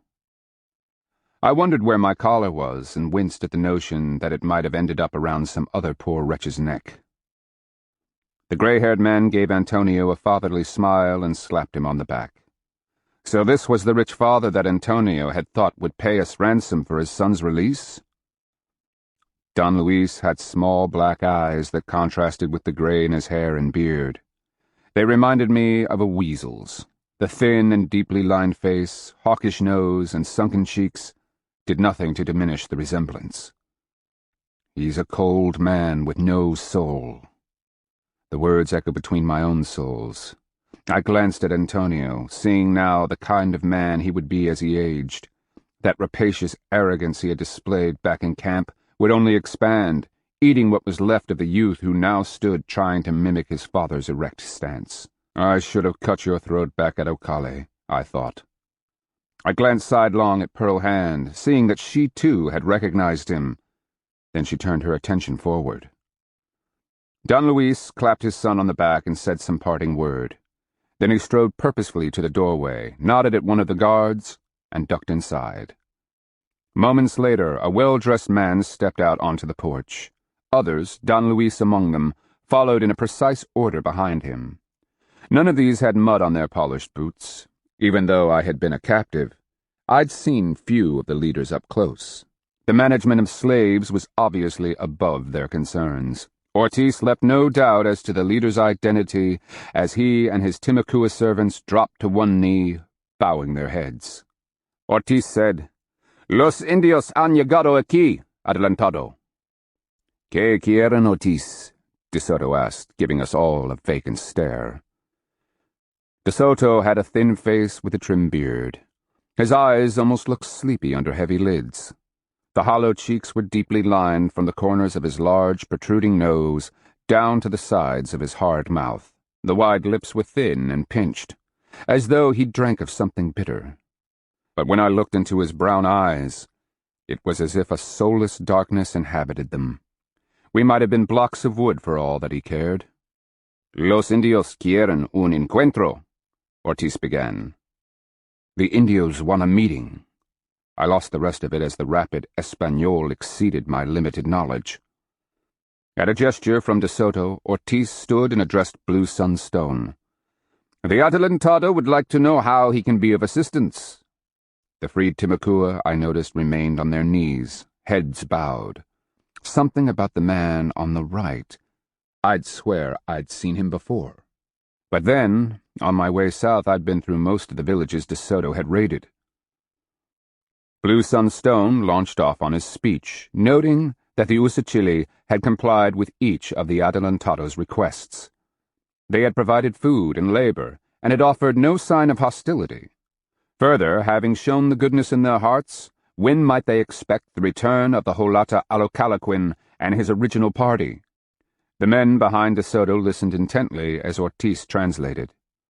What Blue Sunstone had said in a long discourse was condensed into a couple of sentences.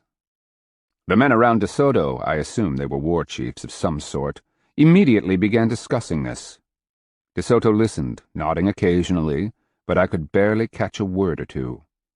Pearl Hand, however, was listening intently, no expression betrayed on her painted face. The talk went on for considerably longer than Blue Sunstone's initial request. All the while we waited, standing there like posts of wood. I could see Paracusi Rattlesnake beginning to fidget. "Careful," I whispered. "Much is at stake here." Though I was behind him, I thought I saw his ears redden. Perhaps he wasn't used to being lectured by Chickasaw traders. De Soto made a lazy gesture with his hand, and the conversation stopped. He turned to Ortiz and spoke in a clipped voice, the words having the tone of command, not suggestion. Maybe no one lectured him either. I studied De Soto, intent on his long, thin head and the curly dark hair. He was the one man on earth whose skull I most would have loved to crush with a jagged rock. Ortiz bowed slightly to Blue Sunstone again. "The Adelantado is pleased to inform you that he enjoys the company of your Holata. They have been spending many pleasant times together." Ortiz made a curious gesture with his hands, placing the palms together. "It turns out that the Adelantado and your cacique have much in common, being so beloved by their subditos, their followers. The Adelantado understands your concerns, and wishes you to understand that it would grieve him to forego the pleasure of your cacique's company, at least until we arrive at the town of Napatuca." "May we see our Holata?" Blue Sunstone asked. Ortiz relayed the question. De Soto gave the barest of smiles and flipped his hand. Immediately an order was given, and a young man dashed off through the crowd toward one of the houses and back. From my higher position on the mound, I could see the place was guarded by at least 5 of the Kristiano soldados, each holding one of those long spear axes. Moments later, Holata Ocalaquin emerged, flanked on both sides by guards. He was a stout man, thickly muscled through the shoulders. His once-shaven head was growing out on the sides, his long roach hanging down like thin feathers. Holata Ocalaquin had a broad and pleasant face, but his eyes could not hide a soul-eating worry. He was brought up and led to one side of De Soto. I could see Ocalaquin's jaw muscles tensing as he nodded to Blue Sunstone. Then he glanced at Rattlesnake and froze, as if caught between tremendous hope and a sudden and terrifying fear. Ortiz missed the subtle hand signs Rattlesnake began to form, perhaps believing it to be no more than continued fidgeting. Standing behind the man, I couldn't make out the words he was signing. Whatever it was, Holata Ocalaquin's expression tightened, and he gave a slight nod. De Soto spoke, Ortiz turned his attention to Ahocalaquin and translated. The Adelantado was just reassuring your people on the fine nature of our growing friendship, Great Holata. Ortiz didn't realize he'd just offered a terrible affront to the real Great Holata, who was, of course, Usachili. Ahocalaquin winced, as did Blue Sunstone and Bloodthorn. Rattlesnake, however, remained as motionless as his namesake. My niece and I are being treated most respectfully, Holata Ahocalaquin addressed us graciously. Please tell my people that I deeply appreciate their consent to carry some of the Adelantado's supplies. That they do so without causing alarm brings me great pride. At the same time, his hands were working. Not one of the Kristianos noticed it, but even a half-blind Tequista would have understood. Ahocalaquin then added, I have been asked by the Adelantado to accompany him at least as far as Napatuca. There I shall be returned to you, and we shall travel on to Usachili. Tell the great Holata that the Kristianos and I look forward to his hospitality. It is our understanding that a wonderful feast is being prepared, and gifts will be given. At this, to my surprise, Holata Urutina stepped forward. He began reciting his clan, kin, and status, all the while Ortiz was listening, a frown on his face. Finally, Ortiz could stand it no longer. Why are you here? It irritated me that the two Kristiano Timucuas smiled despite their lowered heads. Who was that fellow on the right?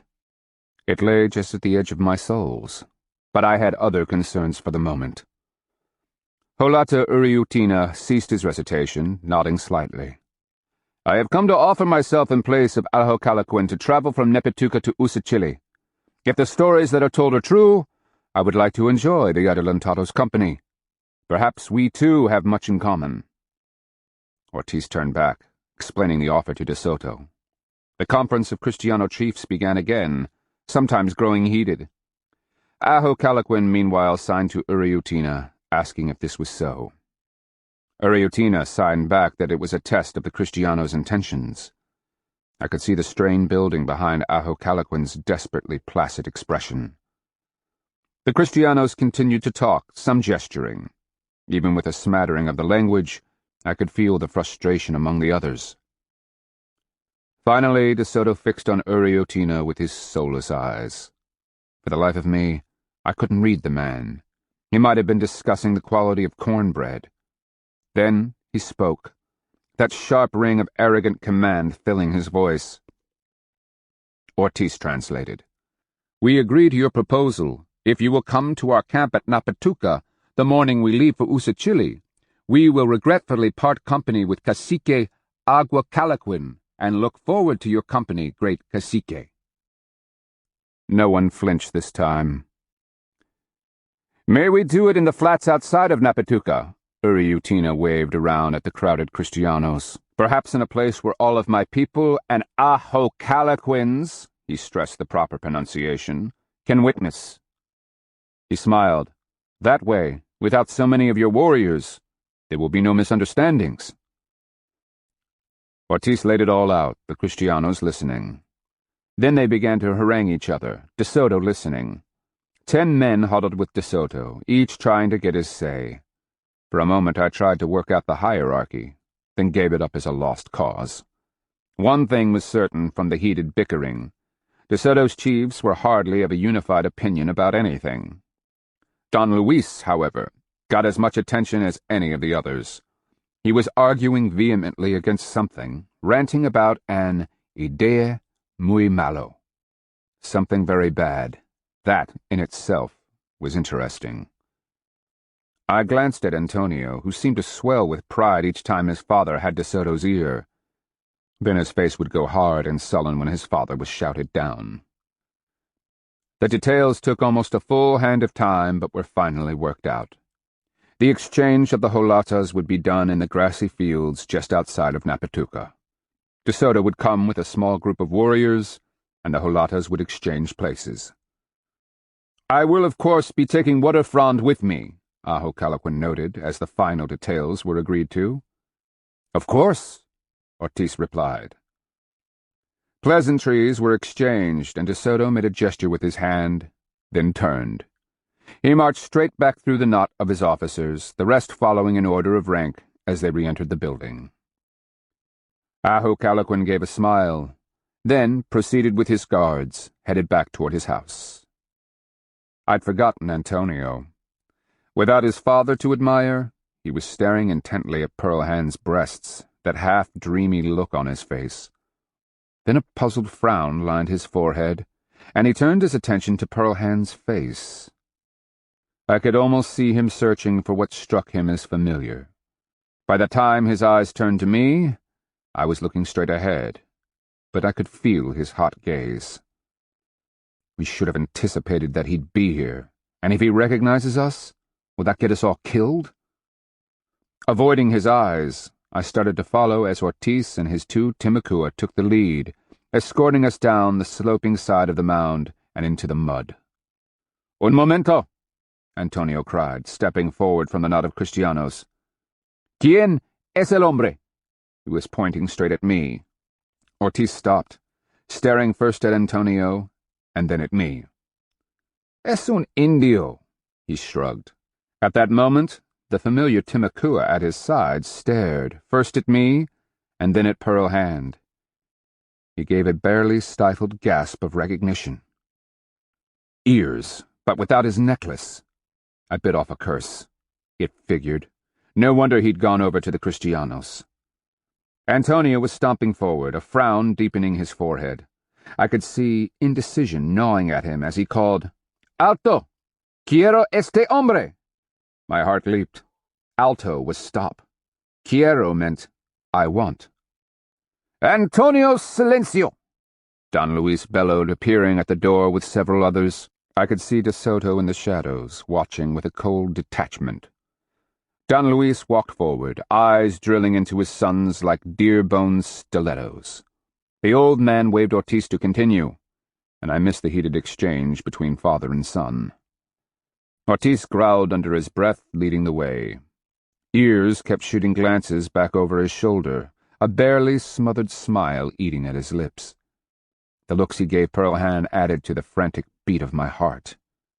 It would be a flagrant abuse of the power of trade on my part were I to beat him to death with a trader's staff. As we slopped back through the muck, lines of Kristianos watched us, hands on their weapons. Some were grinning, others pointing. A few called what had to be insults, judging from the mocking tone of voice. Others laughed. Pearl Hand got her share of the attention, many of the leering Kristianos asking if she wanted hodère. I watched her back stiffen, anger betrayed by the clamped muscles of her jaw, and wondered what hodère was. I breathed an audible sigh of relief as we passed through the gates.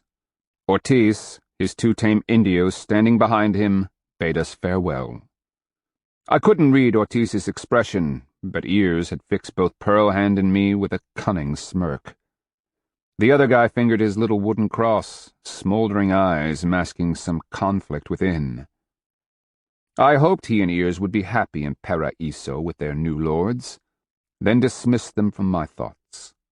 I had more to worry about, like the fact that Antonio might have actually recognized us. Still, his look of uncertainty boded well for us. I hoped. All around us, camp was being broken down, tents folded, and cookware packed in large fabric sacks. I couldn't help but look at the largesse with a trader's eye. I was walking through a literal fortune in metal pots, cloth, and hierro tools.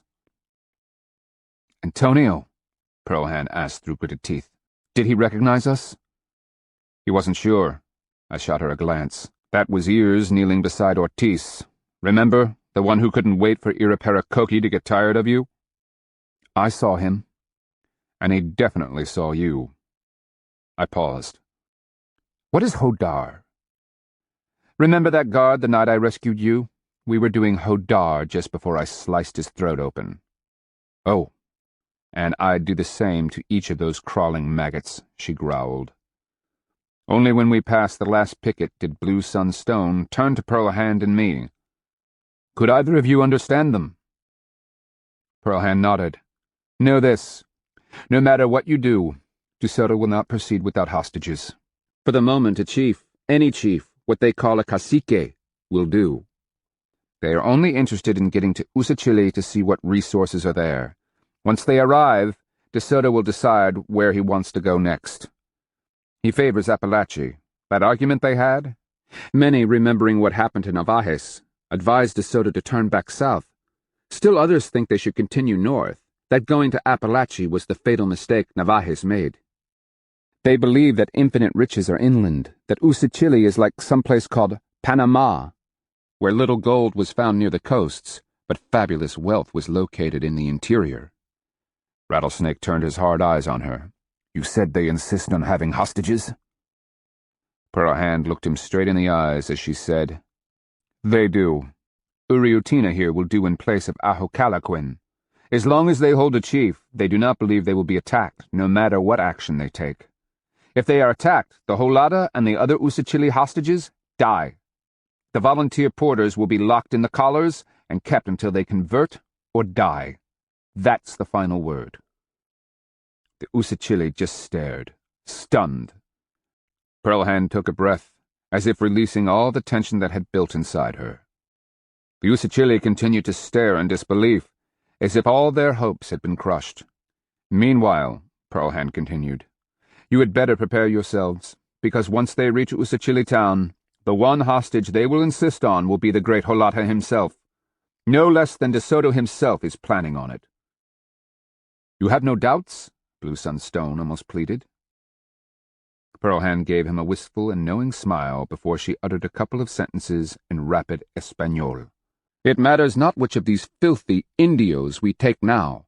At their capital we will take the leader, just as we took the great Atahualpa at Cusco town. She gave us a puzzled expression.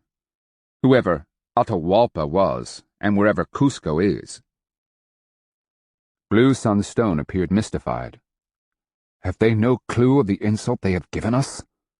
Do they understand nothing of decency and honor? There is no greater affront to our people, our ancestors, and our honor than taking Holata Usachili hostage. They do not, Pearl Hand replied. Not one of De Soto's sub-chiefs had any qualms about betraying our trust. To a man they agree that they can destroy any force Usachili marches against them at the capital. Their only concern is avoiding any unnecessary risk to Caballos' supplies, which sustained fighting would ultimately cost them. The only sound was the cracking of Rattlesnake's knuckles as he clenched his fists. I remembered the signs passed between the Holatas and the Paracusi. A cold chill ran down my spine. A great many things began to make sense. The exchange was to take place out in the open, with only a small number of Kristianos. Meanwhile, a massive celebration was being planned to mark the event. Why did I suddenly believe that most of the celebrants would be Usachili's warriors? The hard glint in Rattlesnake's eyes left me with no doubt. De Soto thought he was deceiving the Usachili, and now, through Pearl Hand's knowledge of Espanol, Rattlesnake knew it. But was the element of surprise going to be enough? I couldn't help but remember the ambush at the creek outside of Ocale. You have one chance, Paracusi. You had better get it right. Chapter 27. They questioned Pearl Hand and me for hours as we hurried westward along winding forest trails. Overhead we could occasionally see thick streamers of cloud blowing north from the Gulf. A vigorous breeze pawed at the trees, sighing in the leaves, and loosening occasional nuts and twigs to filter down around us. Pearl Hand recited the conversations over and over, telling her listeners what the Kristiano commanders had discussed. Meanwhile, I wondered about Ears. That he'd found a worse master than Iraparakoki was apparent. But what did it mean for us? The answer? Probably nothing. I'd been a slave and knew how powerless he'd become. Rattlesnake had disappeared for about a hand of time, and I knew exactly what he was up to, sending messages to his chief and orders to his warriors. I thought about it. De Soto could have passed in peace. All he needed to do was abide by the deal. Holata Usachili would have insisted that any agreement be enforced. The great Holata was willing to accept the events at Ahokalaquin as the mistakes of foreigners, willing to forgive and forget just to have them long gone from his lands. Instead, De Soto was going to arrive happy and hearty at Usachili town, eat all their food, accept their presents, gifts, and volunteer labor, and then take Holata Usachili hostage in return. Maybe he'd free him at the Appalachee border. Or maybe, once Holata Usachili's usefulness had run out, he'd order him killed and left along the trail like poor old Sabal and the others he'd discarded. The memory of his oddly soulless eyes haunted me. De Soto is the key, I said suddenly. All eyes turned on me. We heard his sub-chiefs. They are divided, some wishing to return south and leave. Others wish to go north, fearing the same fate as befell Navarrese among the Appalachee. Yet others, including De Soto, think that by continuing to the Appalachee, they will succeed where Narvaez failed. "What is your point?" Bloodthorn asked as he picked up a thin branch and began thrashing the grass as he walked. "My point is that De Soto makes the decisions. If you kill him and kill a great many of his warriors in the process, the others will bicker among themselves. The resulting discord will tear the Kristianos apart. Who knows? It might even lead them to attack each other." Rattlesnake considered that. "Kill him, and the rest fall upon each other? This we can do." "Success will cost the Usachili," Pearlhand observed. "If you kill De Soto, the rest will exact a terrible vengeance on your people. You understand this, don't you? Only after avenging their dead sheep will they turn on each other." Rattlesnake nodded, his expression somber. "What choice do we have? If we do nothing, they will march into Usachili and take our great Holata. You yourself heard them say so. On the other hand, if we can kill De Soto and scatter our warriors after the battle, perhaps we can lead small parties of Kristianos seeking revenge into traps. We know the country. They do not." He shook his head. "Either way, it's a gamble. But one thing is for sure. At Napetuka, for one moment, we shall have the advantage of surprise." I said, "Renowned Pericusi, I understand the opportunity and your reasons for taking it. I myself wish for nothing more than the destruction of the Kristianos, but—" At my hesitation, Rattlesnake turned his hard eyes on mine. "But what, traitor?" "If I were you, I would have an alternate plan." "Such as?" "A way to stop the attack if De Soto is not fooled by your charade of peace." He was watching me, considering. "And how will I know this? By the disposition of his forces. Granted, he will bring Holata Ahokalaquin out with a small force, but if he leaves his massed reserves close, somewhere within sight where they can rush to his relief, it will be a disaster from which you will never escape." He thought about it, seeing the logic. "You really believe he could destroy such a large party of my warriors?" "I don't just believe. I know," I said bitterly. "If you can't surround and destroy his small force immediately, his caballeros will come on the gallop and destroy any stragglers within a half-hand of time. Your only hope is to kill him quickly and run for the timber like a red wolf." "And if we can see his massed forces in the distance?" Rattlesnake asked. "Call off the attack," Pearlhand urged. "Use the occasion as a means of allaying De Soto's suspicions. Then perhaps, outside of Usachili, you can try again, having gained his confidence." Rattlesnake took a deep breath. In that case, their full wrath would fall on the capital. They would destroy it, and probably kill even more people. "If it goes wrong at Napetuka," Bloodthorn added, "we would at least have time to evacuate the capital." "If it goes wrong at Napetuka," I said, "you will lose a great many warriors for nothing. De Soto, if he survives, will never allow himself to be in a vulnerable position again." Rattlesnake glanced at me, and then Pearlhand. "I hear your warning, and understand. As much as it pains me, yes. If the main body of his force is close, or if he comes with too much strength, I shall call off the attack. We will use it, as Pearlhand suggests, to allay his suspicions, and then try and kill him later." Let us pray this succeeds, I whispered fervently. Because if you can kill De Soto, all peoples everywhere will owe the Usachili an incredible debt of gratitude. Bloodthorn asked, "Will you come with us, Black Shell?" I nodded, remembering First Woman's warning. It falls to people, not gods, to determine the ultimate victory. I'm hoping I will be the one to drive an arrow through De Soto's eye.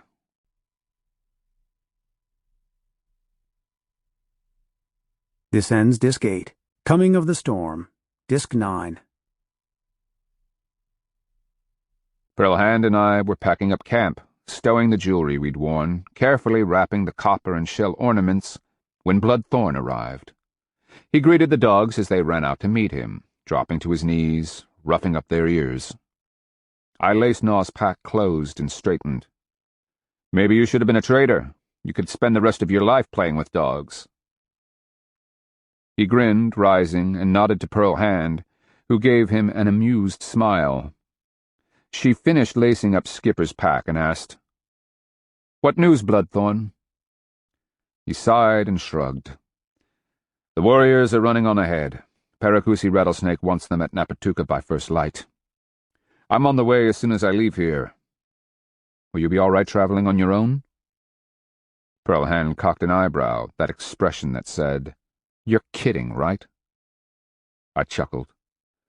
"Since when do a couple of traders need an escort to Napatuka? Believe it or not, we're used to traveling." I could see from his pinched expression that he'd been anything but concerned about our ability to make it to Napatuka. "What is it, Bloodthorn?" I propped my hands on my hips. He sighed, scuffing the grass with a moccasin-clad toe.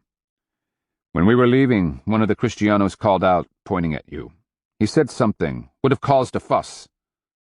It was as if he thought he knew you." "Antonio, our escaped prisoner," I added. "He's the fool who used to own that armor you've been inspecting over the last week." Pearl Hand nodded.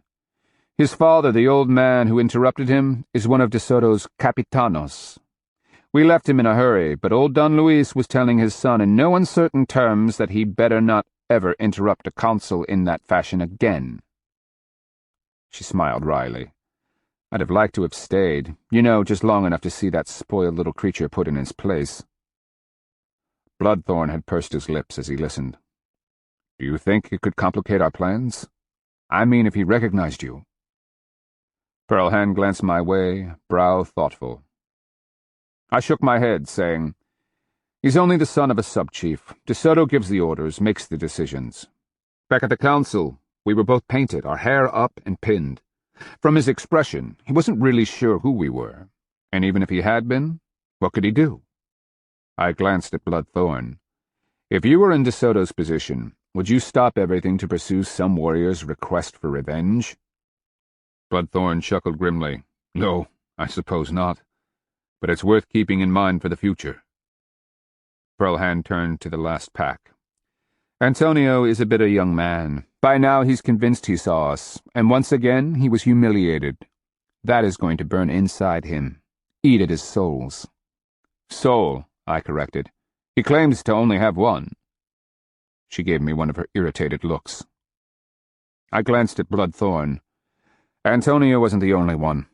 One of Iraparakoki's warriors was there too, a man everyone called Ears for the necklace he used to wear.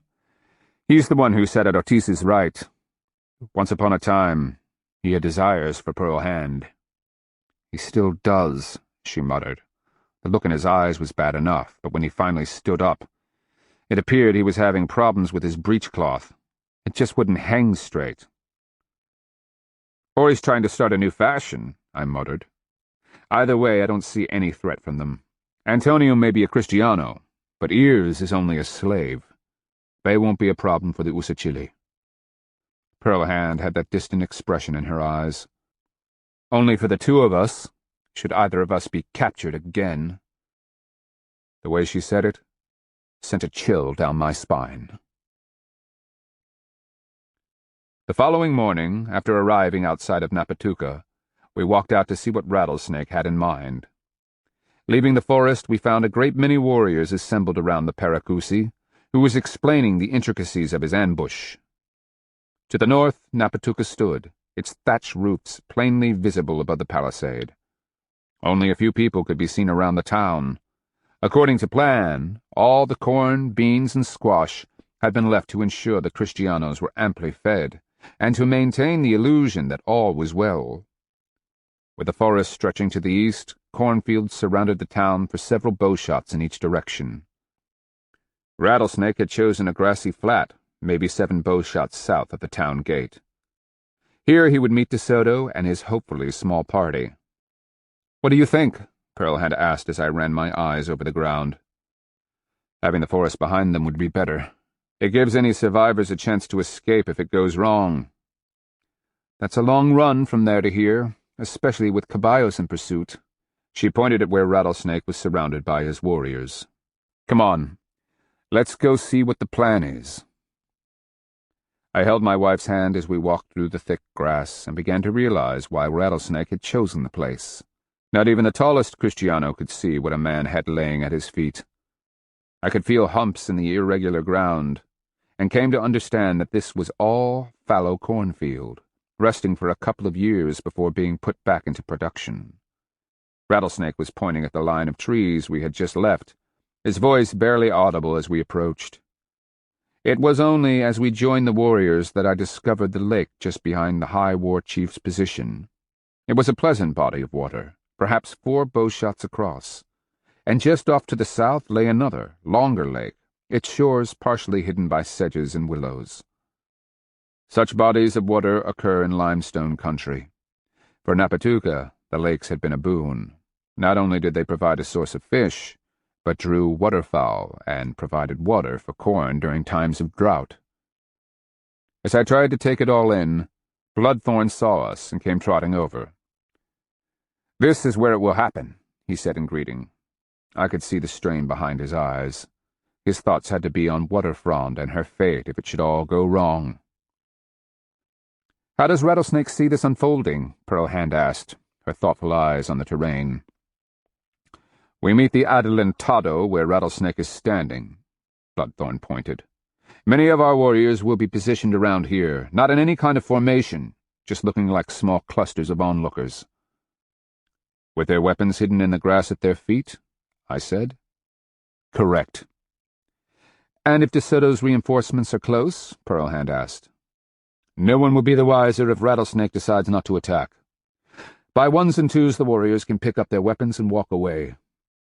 I frowned as I studied the approaches from the town. "Why here, out on this flat? Why not closer to the forest?" "Several reasons." Bloodthorn pointed at the lakes. "With the lakes behind us, they cannot circle on their fast caballos and surprise us from behind. Where we will meet the Kristianos is far enough from the forest they won't fear ambush, but close enough to allow escape after we kill the Adelantado. It's the best compromise we can come up with." For the first time, I began to feel a glimmer of hope.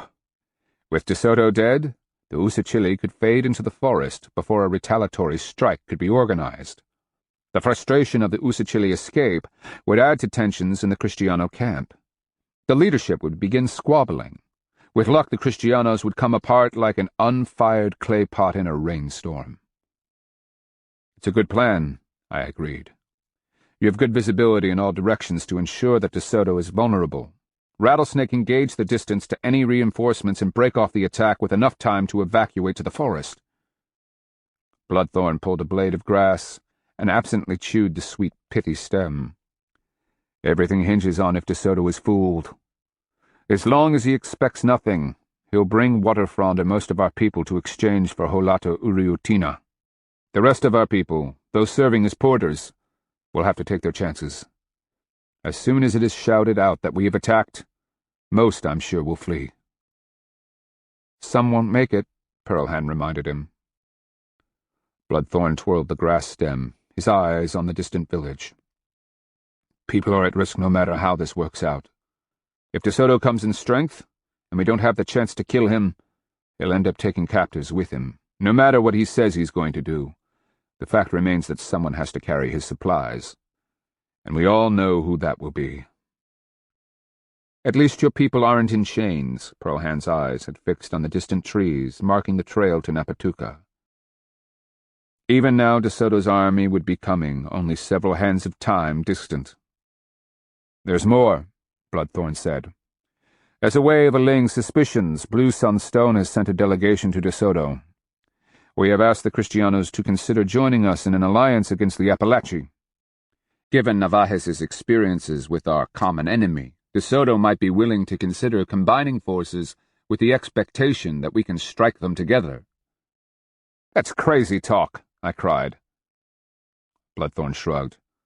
"Perhaps, but there is a contingent among us who believes that such an alliance should be given a chance. Offering it to De Soto serves several purposes. First, it calms any fears the Kristianos might have about our intentions. Second, it eases concerns among the peace faction who disapprove of our plan to kill De Soto. Third, if De Soto comes in force to exchange the Holatas, Rattlesnake's attack will be out of the question. Instead, he will have another option to buy his time. He can dissemble, parade his warriors, as if in a demonstration of why joining to fight the Appalachi would be a good idea." I could see the rationale for the misdirection, but glancing at Pearlhand, it was obvious she wasn't enthused either.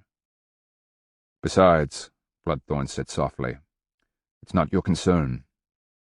We know their plans thanks to the two of you.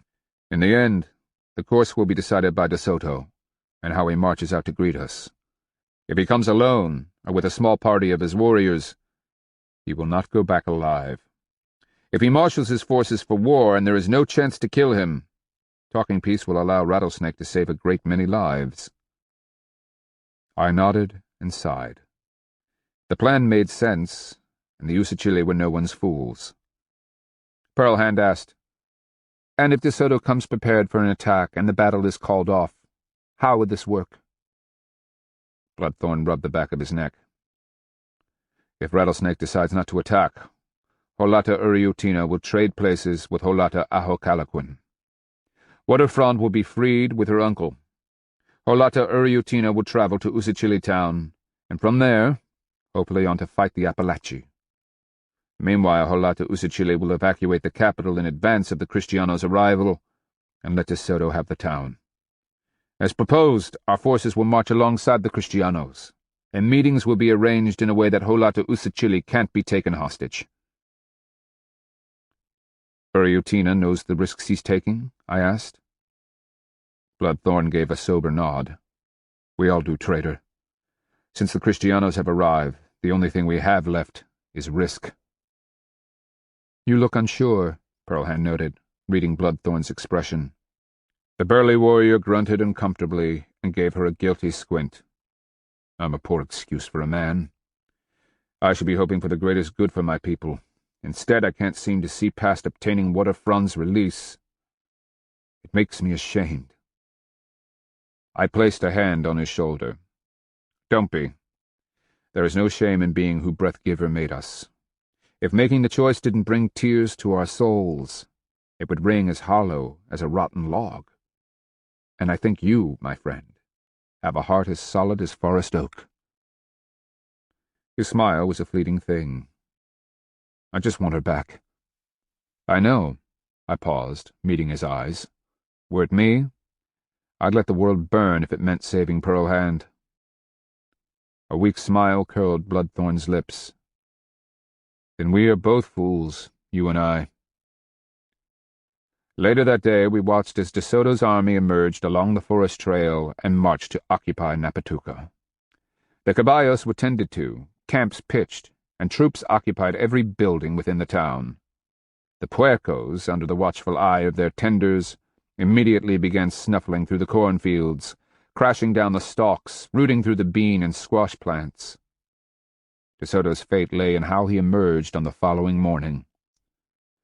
One way, he was a corpse by nightfall, and the other?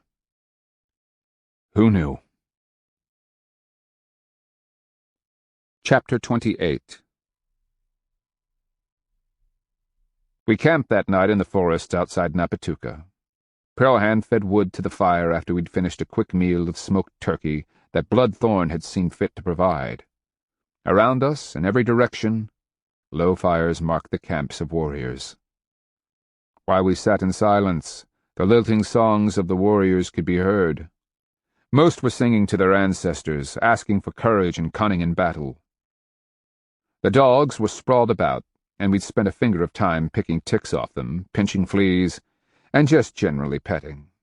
In times of stress, the simple act of touching a dog can bring a remarkable serenity to the souls. Bark had been so happy he tried to go to sleep with his big scarred head in Pearl Hand's lap.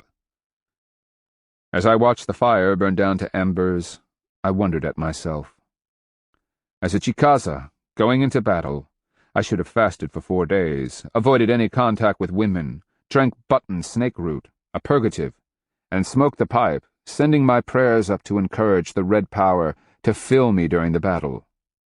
Finally, I should have been purified by the hopaye, drank my fill of black drink, and painted myself for battle. Instead, I sat beside the woman I loved, stuffed from a full meal, and contemplated how I would enjoy lying in her arms after depleting my loins.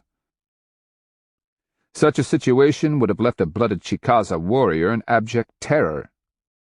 Perhaps it was right that I was Akiyohusa. Whatever power willed for me, it wasn't going to be affected by following the time-honored rituals of my people, and believe me, the Chickasaw had rituals for everything. Even brushing one's teeth with a frayed willow stick had to be done just so. Otherwise power might be offended. Given my dereliction, why had power chosen me? I could think of hundreds of pious and dedicated warriors who would better serve the purpose of fighting the Kristianos, and among the hopaye, any number of them were more charismatic and eloquent. But Horned Serpent called to me that long-ago day, setting me onto this path. Why? I want to take the dogs with us, Pearl Hand interrupted my thoughts. If things go right, it's going to be a fight. Why would you want to endanger the dogs? She was staring thoughtfully into the coals, the red light bathing her perfect face. She had her long hair pulled back over her shoulders, and the way it hung accented her cheeks. They'll have war dogs with them. I don't follow your logic.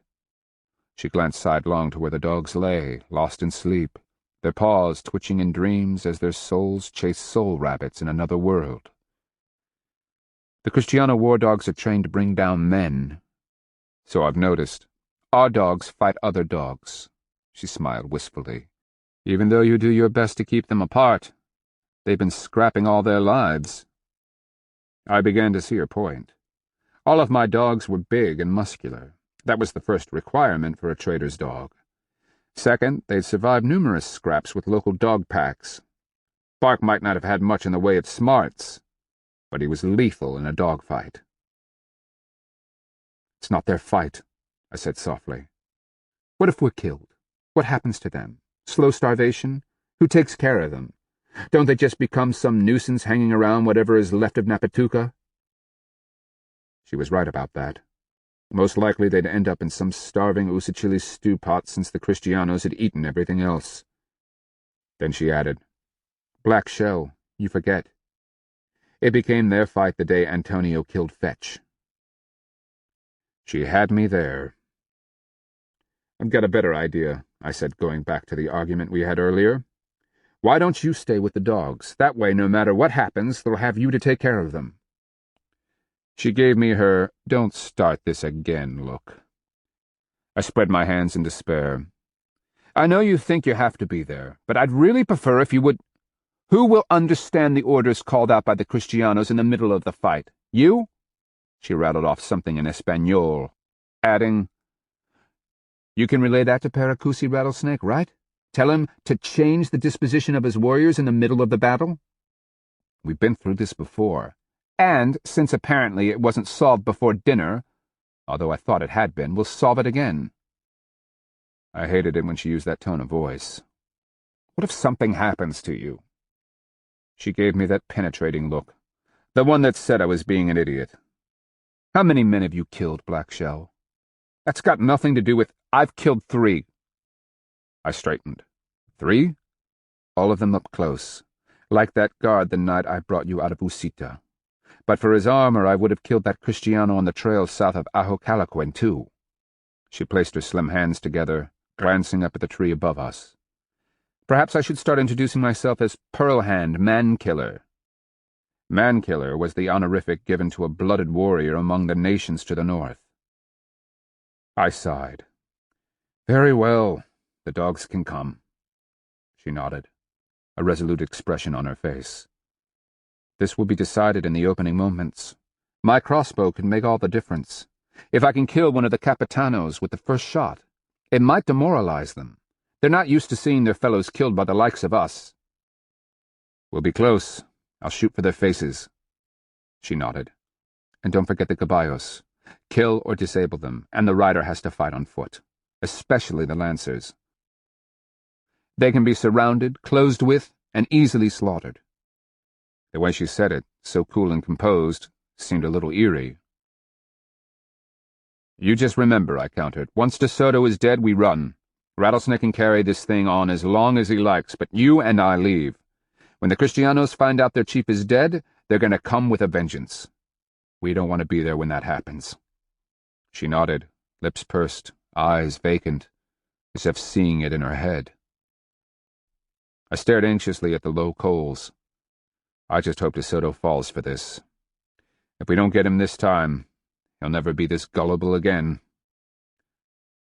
We serve the ghosts of the dead, she said softly. All those people he's killed. The ones left by the side of the trail. They have no one to mourn for them, to send their souls to the afterlife. I rubbed the scars on my throat. I had my own reasons for wanting to be there when the end came for De Soto. Not that I wasn't as compassionate as Pearl Hand, but the ghosts of the dead could fend for themselves. I glanced at her, wondering at the woman she was. I knew she was hiding her own fears beneath that calm exterior, but when it came to keeping her out of the fight, it just wasn't going to happen. I watched the Usachili warriors surge forward in a great mass, the effect like following a wave of brown bodies as they wash onto the even ranks of Kristianos. The valiant ululations of charging warriors communicates their courage, and changes in an instant as the Kristianos unleash carnage. Screams, like liquid agony, burst from 100 lungs as crossbow bolts blow through wicker shields, skin, muscle, and bone. Thundersticks pop and crackle, spitting smoke and death through disbelieving bodies, and leave them broken and oozing blood, torn tissue, and bits of splintered bone. I hear the eerie whistle of the crossbow arrows as they streak past my ear, and watch leaping and twisting Usachili warriors as they engage metal-clad opponents. Sunlight on greased skin gives the warriors a surreal glint, as if to counter the sheen of their adversaries' polished metal. Those in front fall first, no more than pegs flattened by the Kristiano gale. Now, unhesitant, the killing sweeps toward me. Charging warriors are knocked over and bowled flat by a mighty wave. Those few who crouch, brace their feet, and withstand the onslaught of arrows, drive futilely against a prickling wall of metal men who pierce them, as though Usachili muscle were no more than soft clay. The shining silver ranks of the enemy respond as one, advancing bearded men half hidden behind round shields as they hack and slash with silver-thorn swords. I cringe as hands, arms, and heads are lopped off with the same ease as a boy might slash flowers from their stems with a cane switch. The blood is stunning, not just the profusion of it, but the color. A vivid, living red squirting from severed stumps. I watch it jet brilliantly onto spring-green grass. Where crimson spatters polished Kristiano armor, it thins and smears in sheets that turn the metal coppery in the sunlight. And on they come, bearded faces alight with the bloodlust that seduces the combatants, so firmly swaddled with invincibility. I have been standing, rooted, my bow held before me like a winter-dry reed. In horror, I watch the approaching Kristianos slash life out of the last of the fallen warriors. Unable to run, I feel only numbing fear as the metal ranks widen, the flanks stepping out, jutting spears crimson and dripping in the sunlight as their deadly points center on me. The ranks stretch until I am encircled by a ring of clanking, hissing men, their faces framed by helmets and shields. The ranks part, and Ortiz steps forward, a slave collar clattering and dangling from its chain.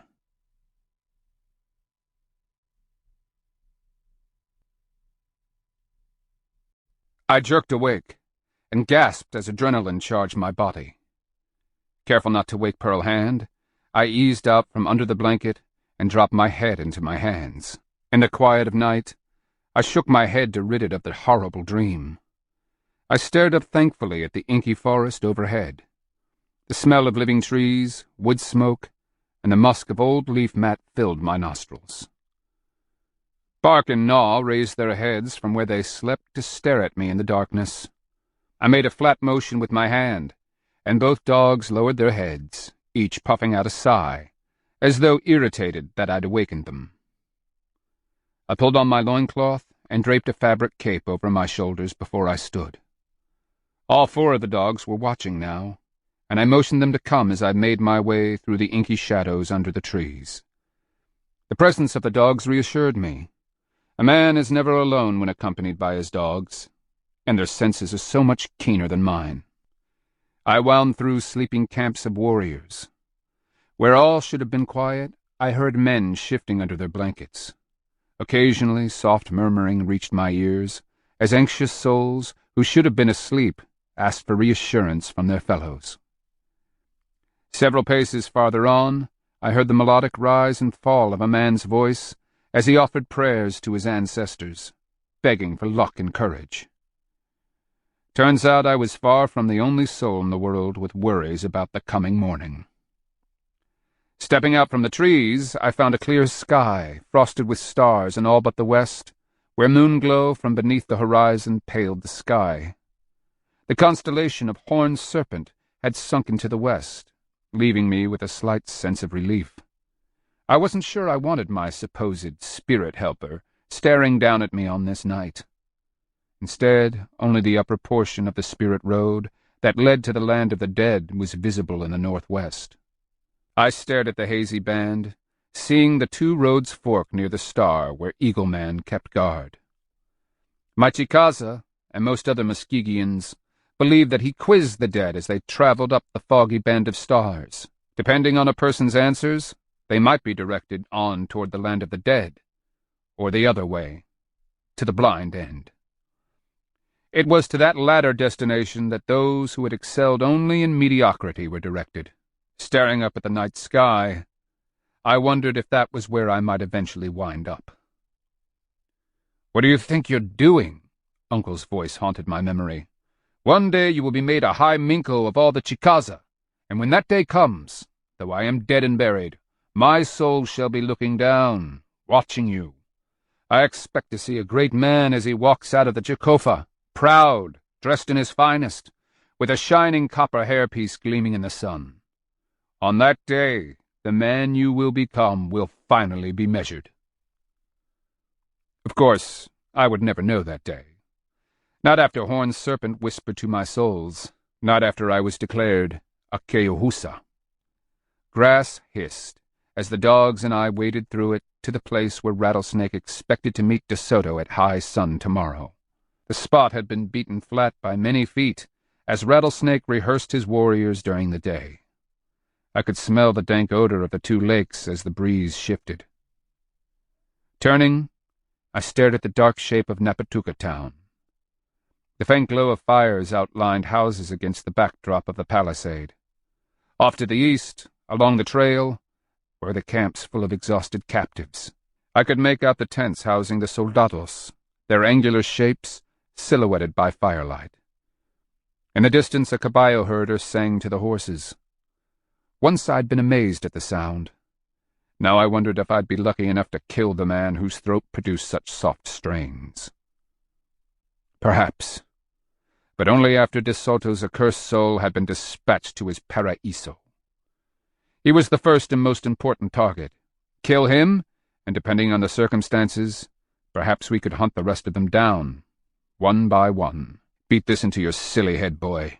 War is the ultimate experience of red power, assuming you have prepared yourself for the power, fasted for 4 days, kept your peg out of a woman, purged your body with button, snake root, and drank sufficient black drink. You will feel the red power as you've never felt anything in your life. I narrowed an eye as I heard Uncle's voice thunder from the past. From the time I could hold a bow, he'd made me repeat countless drills. He'd given me my first war club when I turned 7, and begun teaching me to use it. As to when I touched my first stickball racket, well, I've been so young the moment remains lost to memory. Nor can I recall the first time Uncle took me to sit at the feet of the war chiefs, the Tissue Minko, and the noted warriors, all wearing miniature white arrows in their hair. Those little white arrows were among the highest of war honors that could be bestowed upon a man. Uncle had 6. At their feet I was forced to listen. The hope had been that I would pick up the roots of knowledge, that I would grow to think like a warrior, that it would become part of my bones and blood. Perhaps it had. During my wanderings, I had spent a lot of time among the warriors of various nations. Being Chickasaw, I had been grilled by war chiefs, Minkos, and warriors. Everyone was interested in Chickasaw tactics. To my amusement, I found that most foreign war chiefs would listen intently and then proceed to elaborate on why Chickasaw tactics wouldn't work. Someone should have told the Chickasaw. Maybe they would have realized that they were winning all those victories by accident and stupidity. At first, I'd been indignant, arguing vehemently and for long hours into the night. It didn't take long to figure out that I was arguing against the wind. People will believe what they will, and few foreign warriors were willing to dedicate themselves to such harsh discipline, training, and aesthetic beliefs. The fact is, there is only one way to judge a nation's military. Does it win? I'd seen the Kristianos in action and followed their wake of wreckage north. If De Soto didn't fall for Rattlesnake's ruse, tomorrow was going to be a very bloody day. Assuming De Soto walked blindly into the trap, the Timucua would kill him and flee before the Kristianos could retaliate. Then, hopefully, the invaders would turn on each other, and we could destroy them piecemeal, or they would march south in force and leave our land altogether. And if De Soto managed to save himself at the last moment, that would throw the back fat straight into the flames. In the ensuing fight, he and his small force would face overwhelming numbers of real warriors for the first time. The Usachili weren't southern Timucua. They regularly mixed it up with the Appalachi, Kawasati, and Muskogee, and held their own. De Soto's men hadn't faced disciplined warriors like these. "It will all hinge on the numbers," I said absently to the dogs. "If the Kristianos come massed, we can only pray that Rattlesnake has sense enough to call off the attack. If he didn't, Kristiano retaliation would be brutal and swift. Images from the massacre at Tapalohalata rose to haunt my souls. I remembered the corpses laid out in a line, and how one brave young man, the false Holata, had been mutilated, his decapitated head thrust down into his pelvis to stare out of the gaping hole where his anus should have been. Then fragments of the dream I'd had earlier resurfaced. I hunched down, reassured to wrap my arms around my dogs. Chapter 29. Trees hid the faint glow of dawn when the dogs and I made our way back to the small camp we shared with Pearl Hand. I can't say that I was surprised to see her up, moving about, beating sticks to a small fire. "I thought about going with you," she said, not even looking up from her tasks. "But there are times a person needs to be alone with his souls." I didn't sleep well. "Smart man." She poured the last of our water into our brownware cooking bowl. Setting the empty water gourd to one side, Pearl Hand shot me an evaluative glance through the tangles of sleep-disheveled hair. I thought she looked absolutely feral as she crouched there, hands smudged, lips in a pout, tight brown nipples jutting from full breasts. I gestured for the dogs to stay and dropped to my haunches, meeting her questioning gaze across the fire. "I love you more than anything." She smiled, white teeth flashing in the dusky light. Maybe you should go walking in the night more often. No, I don't think so. The thoughts weren't pleasant. Then perhaps we will slip back under the blanket while the stew you're making comes to a boil. Eyes locked with mine, she reached out, taking my hand. She pulled me to the blanket, hooked her thumbs into the breechcloth, and smoothly slid it off my hips. As I undid the cape I was wearing, I watched her peel off her skirt, the fabric fluttering down her long legs. She pushed me to the ground, settling the smooth softness of her buttocks onto my hips. As she braced herself on my shoulders, I reached up, cupping the wealth of her breasts. She stared into my eyes as the wild fall of her hair draped us in darkness. "We may only have this one morning left," she whispered. "Let's make it memorable." "Oh, yes." We kept glancing at each other as we strode out from under the shelter of the trees. Pearl Hand walked on my right, her left hand held in mine, as though neither of us could get enough of the other. The dogs read our unease, an alert set to their heads as they coursed back and forth, sniffing here and there. They kept watching us, as if for some clue of what to expect. My bow and war arrows rode in the alligator quiver strapped to my back. Pearl Hand carried her crossbow in her right, a waist quiver of iron-tipped short arrows swung at her hip. She'd polished her weapon's wood with hickory oil, and it glistened in the sunlight. I should have been preoccupied with 100 thoughts, but I kept sticking on one nagging question. Why did power insist that Pearl Hand and I participate in this madness? It seemed insane. De Soto had crossed oceans looking for gold. Now he was looting and killing his way across the peninsula, searching for a metal that I knew for a fact wasn't here. His army carried more gold with it than could be found throughout the great northern nations. In his ignorance, he had marched north, taking what he wanted by force, bribes, and intimidation. He had kidnapped people from their homes, destroyed whole peoples, looted their foodstuffs, and imprisoned chiefs and their families.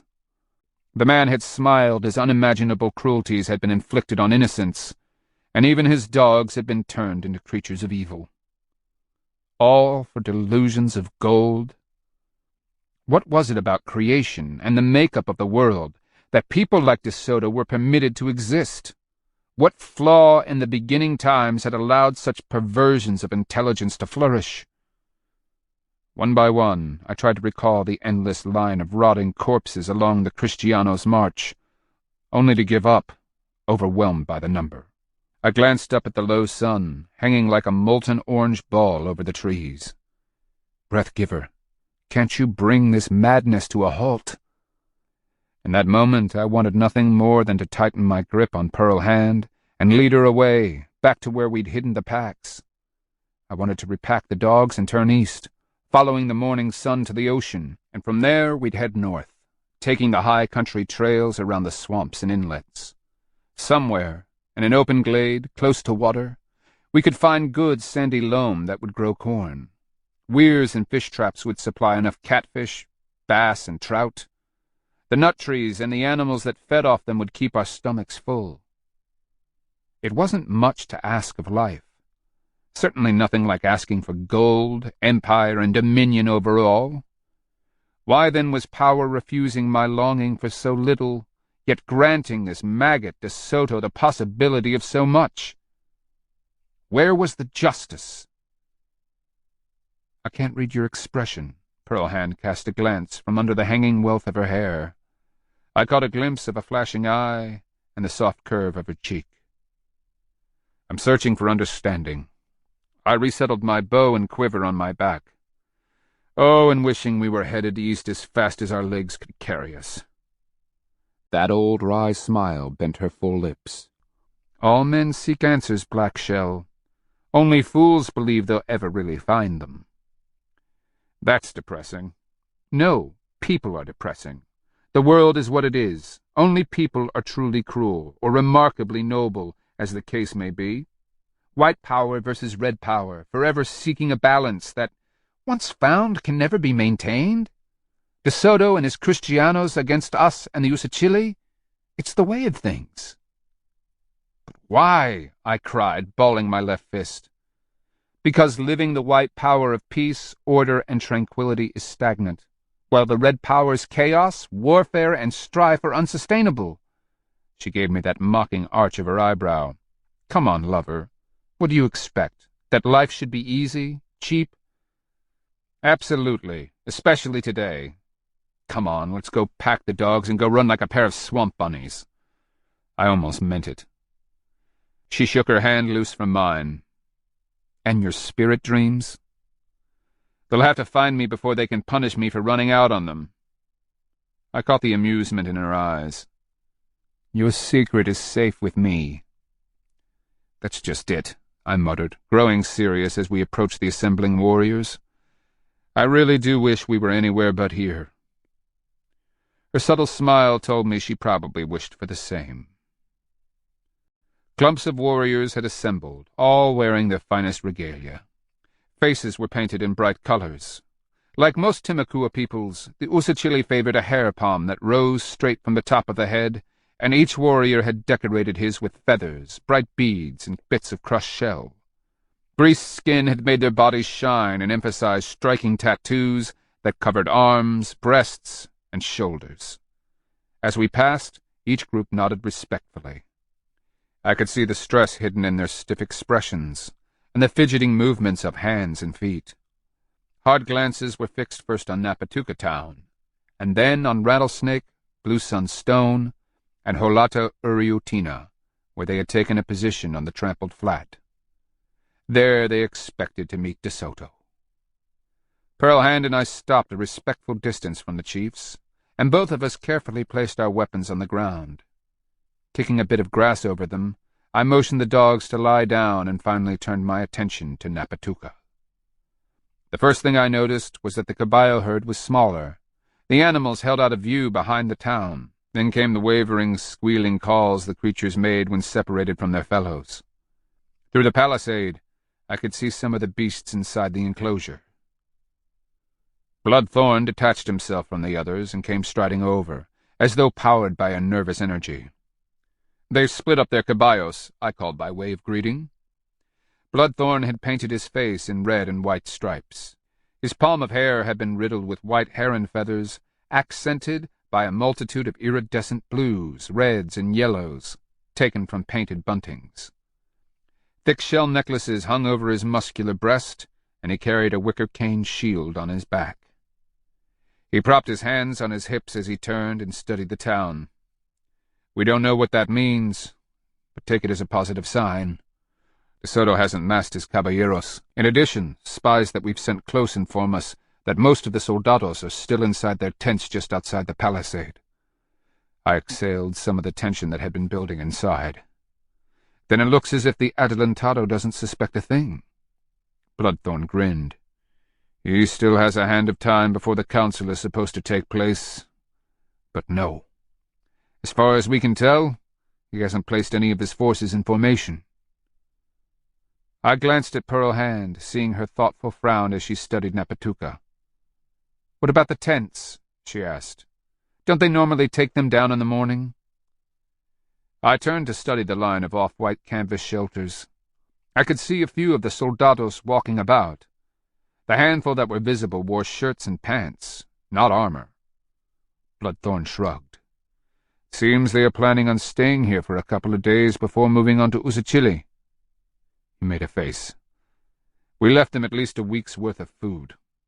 "And Kristianos don't leave until all the food is eaten," Pearl Hand said sourly. "Well," I mused, "everything looks peaceful."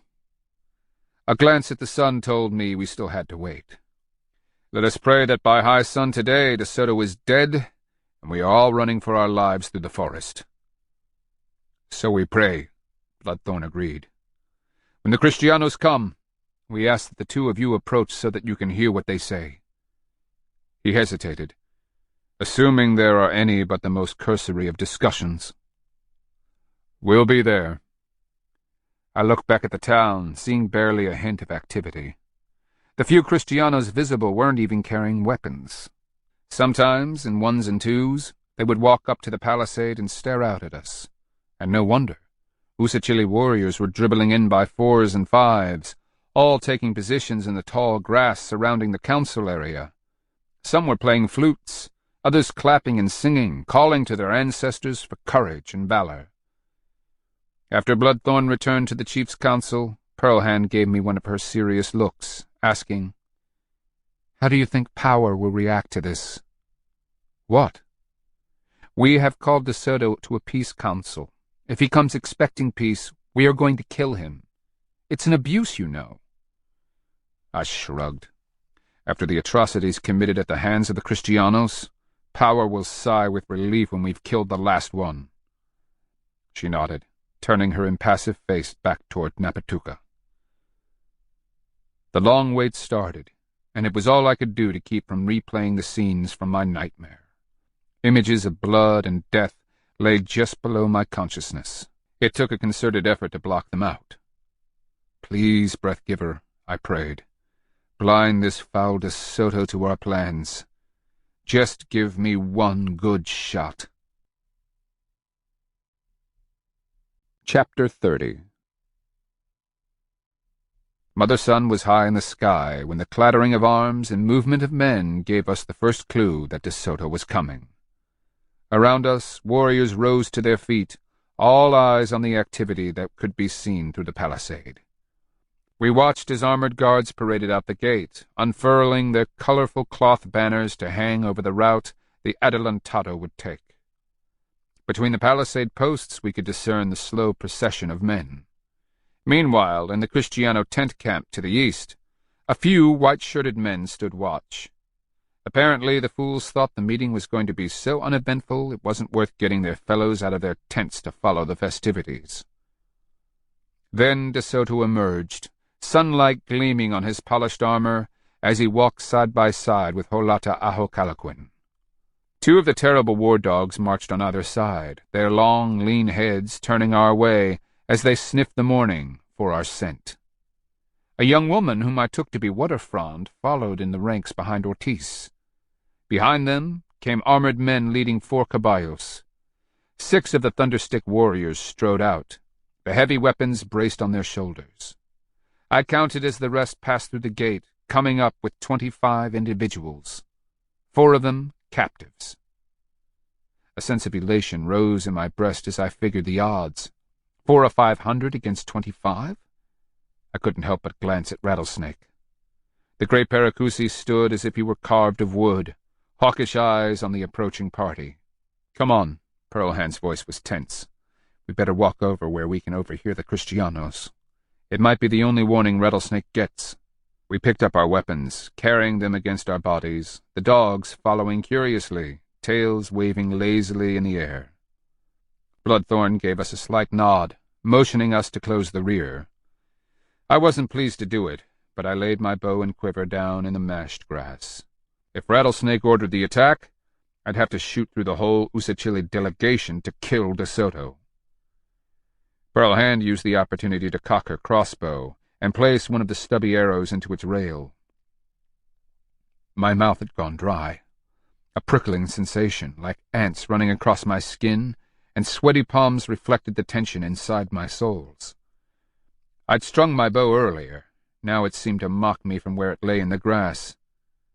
I stepped around so that I could see De Soto and his party as they came walking slowly forward. Across the shortening distance I could see the man. He actually held Ahokalaquin's arm, talking to the Holata with great animation. The Timacuan chief seemed to be nodding as Ortiz walked close behind, translating. "Ready," came Rattlesnake's order. Bloodthorn gave a hand signal, and I watched the surrounding warriors tense, many in a partial crouch, ready to reach down for their weapons. My heart had begun to hammer in my chest, and sweat tickled its way down my cheeks. "Let him walk right up to us and stop," Rattlesnake reminded firmly.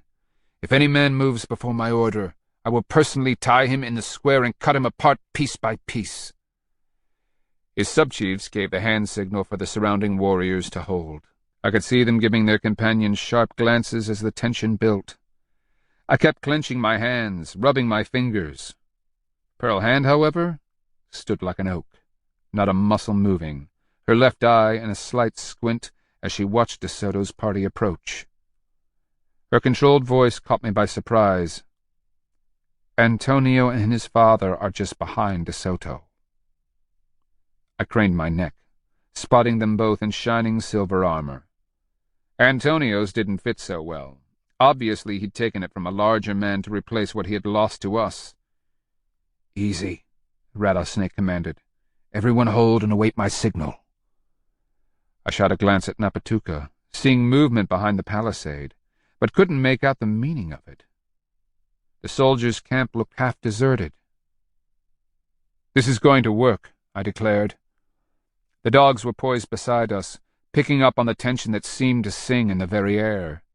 They'd fixed on the war dogs walking at De Soto's side, Bark's ears pricked forward, and he tensed. "Steady!" Rattlesnake called. De Soto's party was no more than a half-bow-shot away, proceeding as if on a casual morning's march. He was still holding Holata Ahokalaquin's arm, but now his eyes were on us. Over the narrowing distance I could see a slight smile on his thin lips. His once soulless eyes seemed animated, as if delighted by something beyond our understanding. I saw De Soto turn, speaking to one of the young men, who followed just behind Antonio.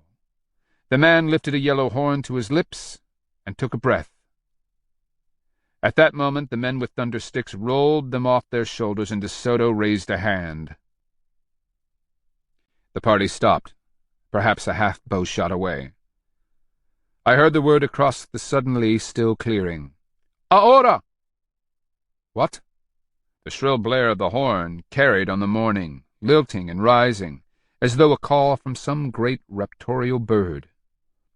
I saw the confusion on Holata Ahokalaquin's face, could see De Soto's delighted smile as Ortiz grasped the Holata from behind. Then De Soto was vaulting up onto a great spotted gray caballo, while one of his men handed him a lance. "We are betrayed!" Rattlesnake cried. "It is an attack!"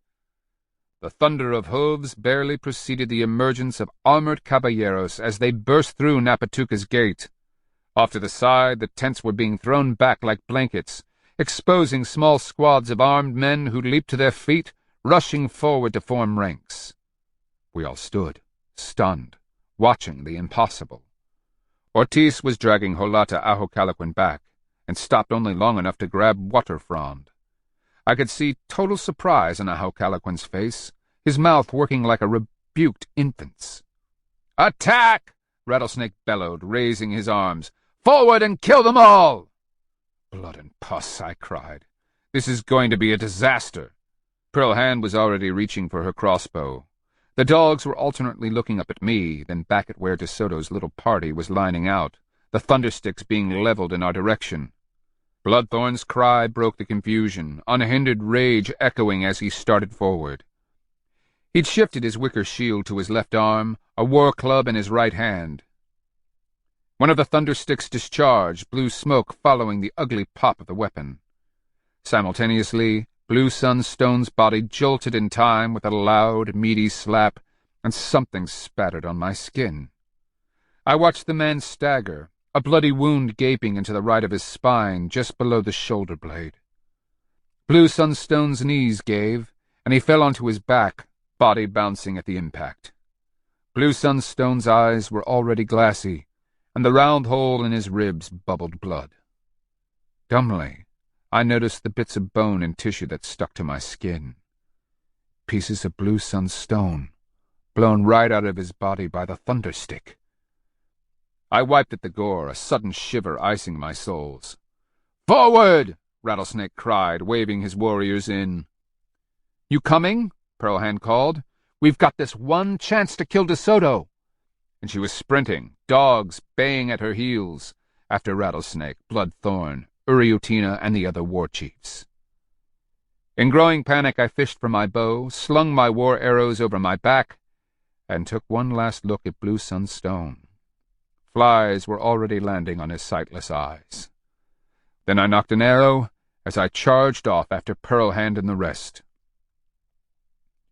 The staccato banging of thundersticks reminded me of wooden hammers pounding on resilient wood. I heard and felt the whoosh of something invisible past my left ear. Old Crane, who had once called for peace, slammed face first into the ground. The entire top of his head was blown open. Blood gushed, washing bits of pink brain matter into the grass. At the sight of it, I wanted to stop, turn, and run. But Pearl Hand and the dogs were just ahead. I watched as Rattlesnake shouted a command, and his warriors slowed, drawing arrows back. I belted to a stop beside Pearl Hand, panting as if I'd run a full hand of time instead of less than a bowshot. De Soto was charging headlong for the center of us, and ahead of him, both of the war dogs came like streaking javelins. "Get them!" Pearl Hand cried, dropping to her knees, pointing at the war dogs. I watched Skipper squirm and Gnaw leap forward, fixing on the closing dogs. Bark gave me a stupid look, as if he didn't quite understand. I gave him a go command, and as soon as it settled behind his thick skull, he uttered a mournful howl and launched after the others. The dogs came together 10 paces before us. Kristiano dogs may know how to kill a human, but against a trader's dogs? I had a brief moment of sheer joy as my pack body slammed into the lighter war dogs, but the real fury was unloosed when Bark finally arrived. Skipper wisely ducked away, leaving Bark to bowl one of the war dogs onto its back. Before the startled war dog could even squeal, Bark had it by the throat. The dogs gave us our break. De Soto's great gray caballo didn't expect the shrieks of abject pain and terror let loose by the war dogs. The gray beast jerked sideways, shying from the snarling, screaming dogs. The adelantado was pulling at the control straps, bellowing curses at his beast in Espanol. "Get De Soto!" I shouted, having finally found my voice. "Shoot the caballo!" Pearl Hand cried. "On foot! He is ours!" "Shoot!" Rattlesnake bellowed. "Kill them all!" I drew, finding my mark as De Soto's caballo wheeled. I watched my shaft fly true, driving itself into the fletching just behind the beast's right front leg, ahead of De Soto's armored shin. Heart shot. As I pulled another arrow from my quiver, I caught sight of Pearl Hand. She stepped forward, the crossbow raised. Her head was lowered to the stock as she squinted, taking her time. When she released, she was staring De Soto right in the face. He would have died then but for the sudden bucking of his caballo. As it was, De Soto almost lost his seat. Pearl Hand's short arrow hissed through the empty air as the man was jerked sideways. Arrows were thudding into the caballo from all sides, and De Soto, demon that he was, realized it. He turned the animal, hammering it with his spurred feet, goading it back towards his Kristianos. Wonder of wonders, he made it. I watched the man step off the beast as it slowed and sank onto its belly. Then we were after them, running in pursuit, ecstatic at the sight of De Soto afoot. But no sooner did his horse fall than the man who had sounded the horn led another forward. De Soto literally leaped onto the beast, jerked it cruelly around, and came charging back, his lance lowered. Fool! Did he think he could take us single-handedly? Apparently.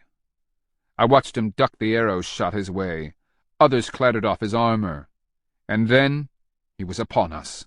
I reached out at the last instant and tugged an oblivious blood-thorn to the side. He stumbled back, unbalanced, as the wicked metal point of De Soto's lance slashed the spot where he'd been but a moment before. "Thanks," he whispered. "What were you doing? Didn't you see that coming?" "Looking for waterfront," he told me, pulling himself upright. "Did she run as the rest of the caballeros passed? Did she get away?" "Ortiz has her in the Holata Ajo Calaquin." I pointed to a place behind the approaching caballeros. "They're almost back to the gates." Bloodthorn gripped his war club and bellowed his anger. There wasn't time for more. De Soto had wheeled his mount, scattering Usachili warriors and chiefs the way a bobcat did a covey of quail. The man's feet were pounding the caballo's flanks, and the creature leaped forward, allowing De Soto to drive his lance clear through a confused warrior. I watched in amazement. De Soto neatly twisted and rolled the long lance as his mount passed, the slim shaft slipping out of the victim's body with as little resistance as it had gone in. Meanwhile, the rest of the caballeros were thundering toward our warriors. They came lined out abreast, leaning over the necks of their beasts, lances forward. In response, the Usachili Paracusi barked orders, forming ranks. These formations, literal squares of warriors, had withstood Appalachie and Tuscaloosa assaults and won the respective war chiefs far and wide. Breaking into little bunches, the caballeros set upon the squared ranks of battle-disciplined Usachili. And the effect? The Kristianos drove their caballos right through the formations as though they were no more substantial than smoke. Slashing and hacking, the riders lent to the chaos as the beasts physically sent warriors flying. Within a couple of heartbeats, all formation integrity had been broken, warriors fleeing in panic, throwing down their shields, screaming, running into each other, clambering over the fallen. By then the caballeros had wheeled about and were charging through again. The Usachili tried to flee before them like schools of fish before an alligator. Screams in the hundreds could be heard over the clatter of arrows on armor. Dying caballos shrieked like tortured women, and horns blared. I heard hideous laughter, crying, and the popping of thundersticks. The odors of trampled grass, sweaty caballo, blood, and severed intestines carried on the breeze. Everywhere I looked, men were running, caballeros flitting through them like hawks piercing a flood of pigeons. How long did it last? I can't tell you. It seemed like an eternity of sheer terror as Bloodthorn and I dodged the caballeros and their deadly lances.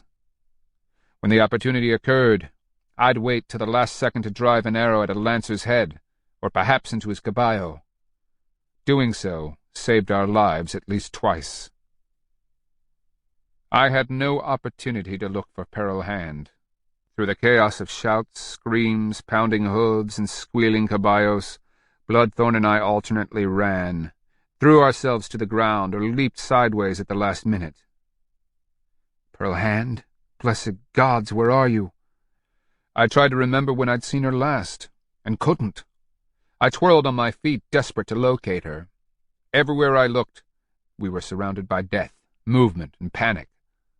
"The trees!" Bloodthorn cried. "Make for the trees!" Among the sights of that day, I remember a flashed image. That of a Kristiano war dog, his once sleek hide ripped and ear shredded.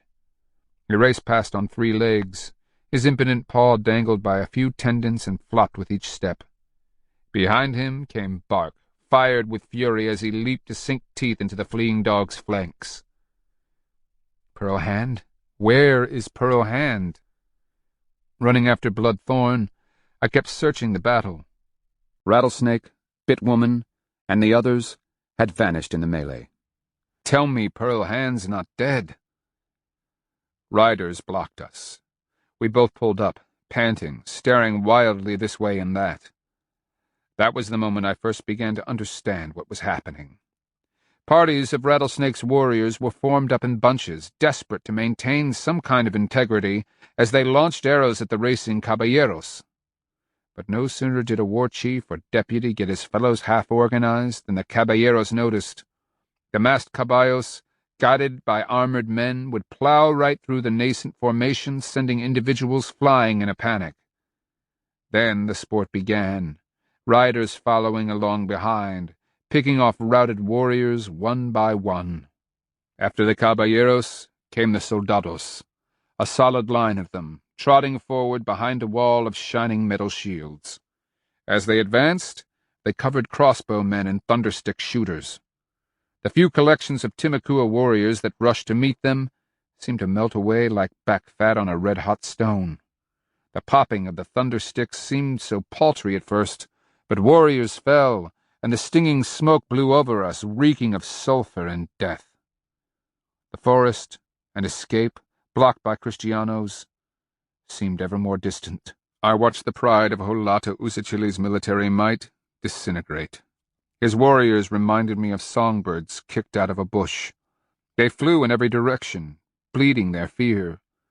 The number of brown-painted bodies lying still or writhing in the grass began to hit home. Pearl Hand? I didn't see her, but caught sight of Antonio as he led a party of soldados in our direction. He was shouting orders, pointing with a sword. "Come on," I called to Bloodthorn. "Steal a bow and some arrows from one of the dead. These we can deal with." I knocked an arrow as Antonio's Kristianos came thudding forward. These carried long spear axes and huddled behind round shields, eyeing us with anticipation. "As long as they can't reach us, we can shoot," I told Bloodthorn, and then called out, "Antonio, you are a maggot from El Diablo!" He stared at me in surprise, then squinted, calling, "Black Shell?" Then he grinned, "Bienvenidos al infierno." I drew, took aim, and let fly with an arrow as he ordered his men to charge us. To my delight, he tried to bat the arrow away at the last instant. It entered his wrist, slicing up through his arm.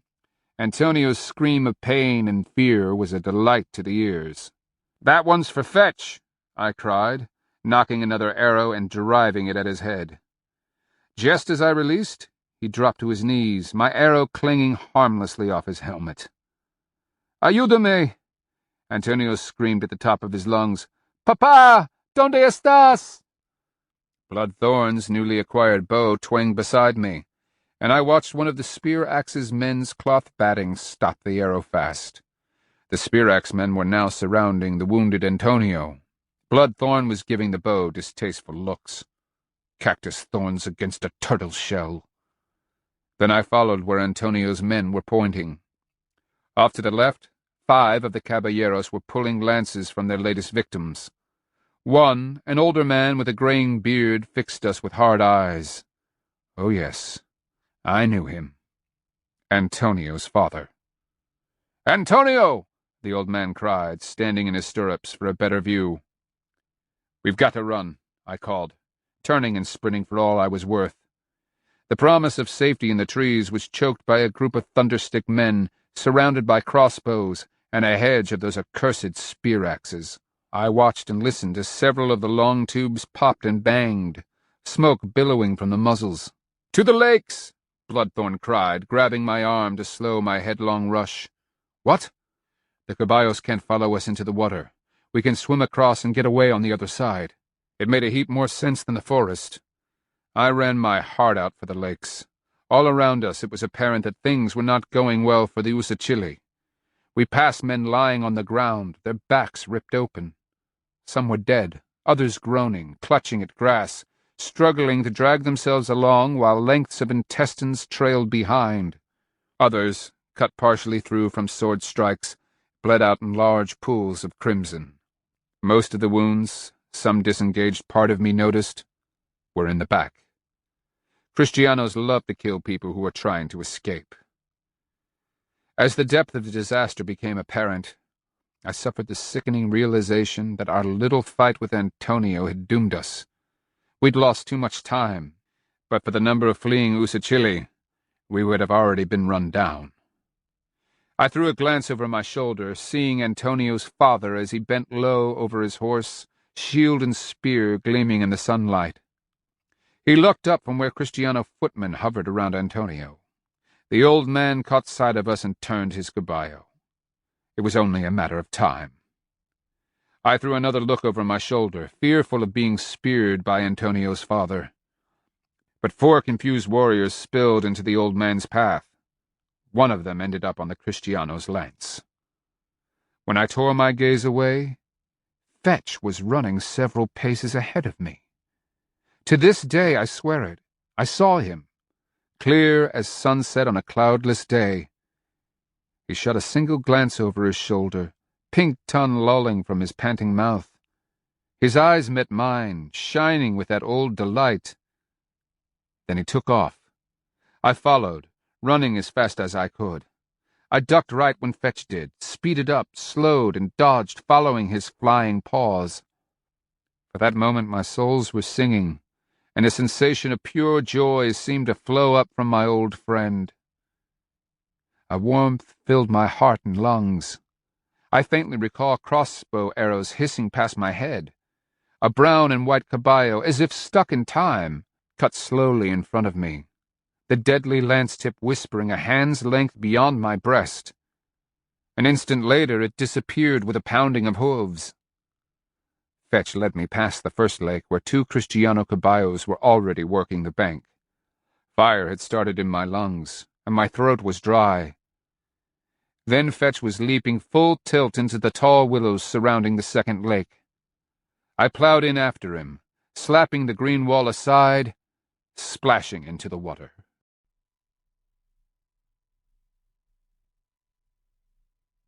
This ends Disc 9. Coming of the Storm, Disc 10. Chapter 31. "Fetch," I cried, sloshing out into the muddy depths. "Where are you?" "Who?" Bloodthorn panted behind me. "Who are you calling?" "My dog." I bucked my way deeper into the water, stopping, cocking my head to listen for Fetch's splashing. "What dog?" Bloodthorn dropped to his knees in the reeds and mud, water up to his chest. "You saw him. He led the way. He was right in front of me." Bloodthorn shot a worried glance over his shoulder as someone screamed on the other side of the willow screen. Then he squinted up at me. "Fetch, isn't that the dog you said the Kristiano killed?"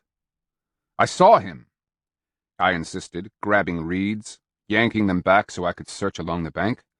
"He jumped in here just in front of me." Bloodthorn cupped his hands, splashing muddy water over his sweat-hot face. "I saw no dog, Blackshell. I just followed you, and I thought you were going to get us killed time after time, only to see the place where I would have run suddenly fill up with a squad of Kristianos." Water dripping from his smudged face paint, lungs heaving, he gave me a sober stare. "If you say you saw your spirit dog, I believe you. Nothing else explains our survival." I kept pulling the thick reeds and rushes back, splashing around. Gods, it really had been Fetch, hadn't it?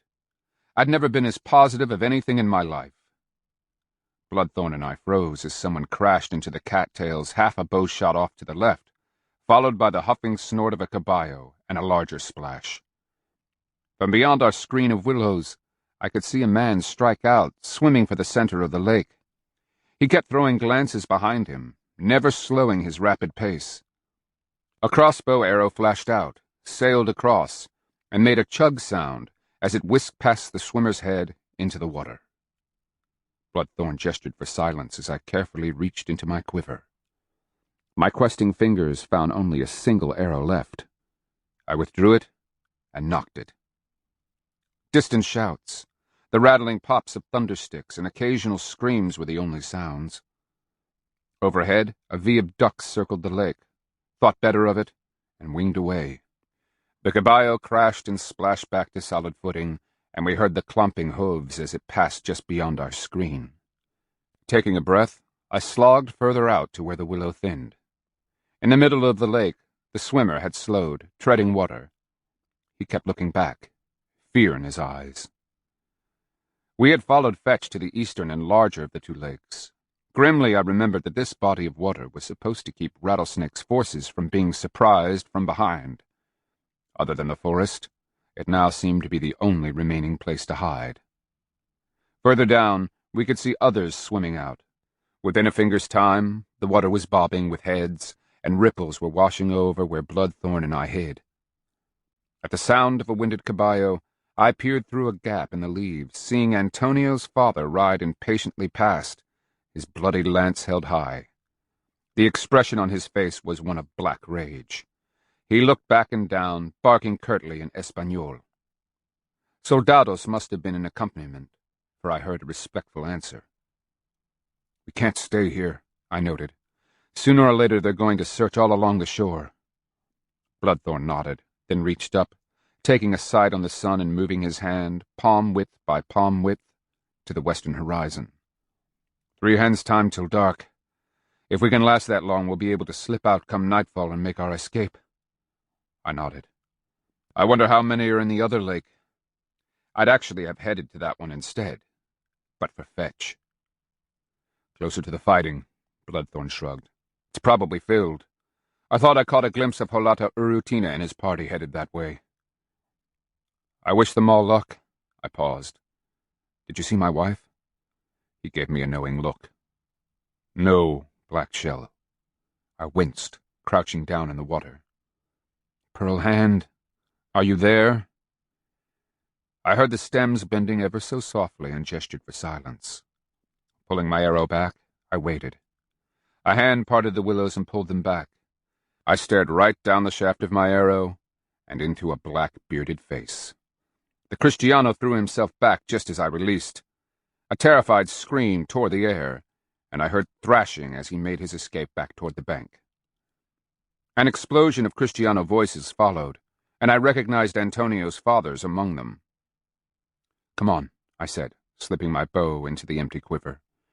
I carefully hung them in branches of the willow, safe should I ever be able to retrieve them. It's just luck that we've avoided discovery this long. Time to swim.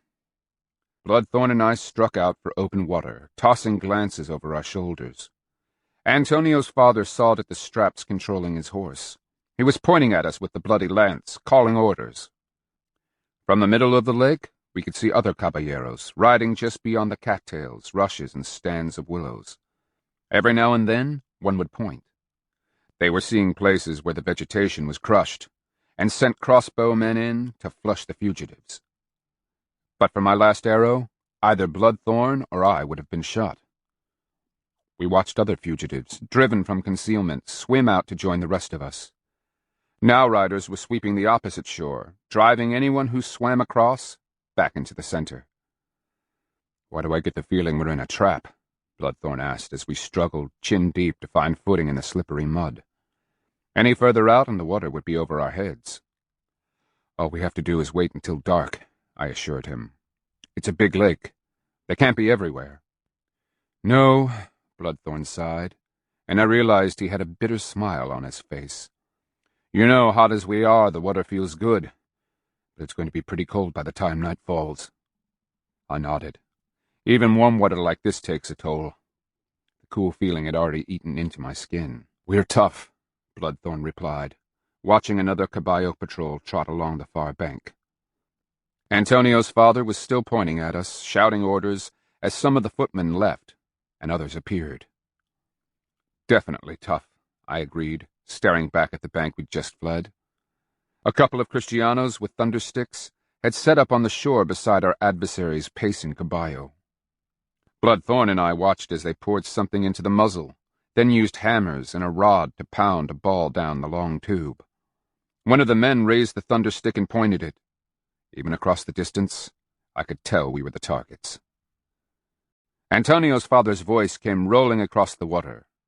Just one word. "Fuego!" I cried. "Look out! They're shooting at—" A geyser of water sprayed us an instant before I heard the weapons bark. A pat-pat sounded behind us as the ball skipped and sank. "Hey, Black Shell!" a cry came from shore. "Is that you?" "It's our language," Bloodthorn noted. "Southern dialect. One of Iraparakoki's traders." "Who wants to know?" I bellowed back. "Your sorcery didn't serve you as well as it did at Whitebird Lake Town." "Ears, is that you?" "I am Stalks the Mist, you foul piece of shit. After accepting the blessing of Jesu Christu, I am a servant of the true God." "What do you want, Ears?" "Don Luis Ruiz is willing to spare your lives. If you will come in, he will place you under his protection. He says that you spared his son's life once, and though you wounded him today, it was done honorably as part of battle." "The answer is no," I shouted back. "Come and get us," Bloodthorn bellowed in rage. "The Adelantado will have you in the end, just as he foiled your planned attack today." "Oh?" I shouted. "How?" "I read your sign language when you had counsel with the Adelantado at Uratina Town. I told Ortiz, but the great chief of the Kristianos, like his God, is merciful. We are told to tell those who fought so boldly against overwhelming odds that if they surrender, they will be fed, offered shelter, and forgiven for plotting against the Adelantado." "May your mother's sheath be filled with pus and maggots, traitor," Bloodthorn shouted back. "Your threats are the empty gestures of a man hiding in the middle of a lake. Mine are of a victor. fresh from the battle. They knew all along, I muttered under my breath. A hollow sense of futility began in the pit of my stomach. Ears cupped his hands to his mouth. You can surrender or take your chances. The other lake like this one is fully surrounded. There is no escape. All you need to do is call out this word. Rendirse. Then swim to shore. He paused. Do you rendir? Why don't you go see if you can't stuff that mushy, soft penis of yours into one of your polluted puercos? Bloodthorn roared. Ears said something to Don Luis, who said something to the Thunderstick men. One of the long weapons was leveled onto a kind of brace. I could see the black hole in the muzzle seeking us out. As smoke gushed, I grabbed Bloodthorn and dragged us both beneath the surface. Water gurgled in my ears, and I could feel Bloodthorn thrashing in panic. Something slapped just over our heads. I felt the thing bounce off my shoulder. As it sank, I grabbed it. Breaking water, I watched Bloodthorn claw his way up. He whipped water from his head, violence in his eyes. Why did you do that? Saving your life. I glanced back at shore. One of the Thunderstick men was busy banging away with his hammer and rod, seeding another of the projectiles, no doubt. The second Thunderstick man looked on, resting the butt of his weapon. Ears was yelling that we should rendir ourselves. I stared at the ugly round ball. So that's what the accursed thing shot? The lump of lead would have been perfect used in a sling. Thundersticks, however, shot murderous lead balls so fast a person couldn't see them coming. Bloodthorn took it from my hand, rolling it in his fingers. You caught that? The water slowed it, same as it does with arrows. Don Luis said something to the Thunderstick men and turned his horse, trotting back and forth, as if enraged. Across the distance I could feel the heat of his stare. Where's Pearl Hand? Ears called. Do you think I'd bring my wife into the middle of a battle, you limp-shafted wonder? Wife? I could imagine more than see his smile across the distance. I shall remember that when I finally drive my hard rod into her. Each time she moans, I shall delight in the knowledge that I can bring her the kind of joyous abandon that your pathetic and shriveled penis never did. I slapped the water with an angry fist. Bloodthorn gave me a worried look. I gave a brief shake of the head. If he ever managed to catch her, she'd slip a knife between his ribs at the first opportunity. She's more woman than he could ever handle. Bloodthorn's expression of amusement almost came as a relief after what we'd been through that day. He looked silly, the red and white stripes of his face paint smeared pink and dripping from his chin. Ears bellowed, Remember the word, Black Shell. Rendirse. I saw him chuckling as he turned and talked to Don Luis. Antonio's father just sat on his caballo, bent forward, arms resting on the front of his saddle. Then, after a finger's time, he straightened, pulled the straps, and walked the caballo out of our sight. You know, Black Shell, Bloodthorn turned to me, trickles of pink water streaking down his face. I think we're in real trouble. I shrugged, creating ripples. Come nightfall, we'll slip over to shore and find a way to escape. The moon is almost full. They'll be able to see us as if it were daylight, Bloodthorn reminded. But that wasn't what I was talking about. Oh? I looked at him. The few war feathers that weren't missing from his hair were partially afloat in the water around his head. But the look in his eyes was of pure misery. Today I watched the might of my people broken and shattered like an old pot. From here on, there's nothing standing in De Soto's way. Not even the accursed Appalachia have a chance against him. No, they don't. I bit off sudden tears of frustration, a sense of futility rising within, and I realized just how cold the water was starting to feel. Chapter 32.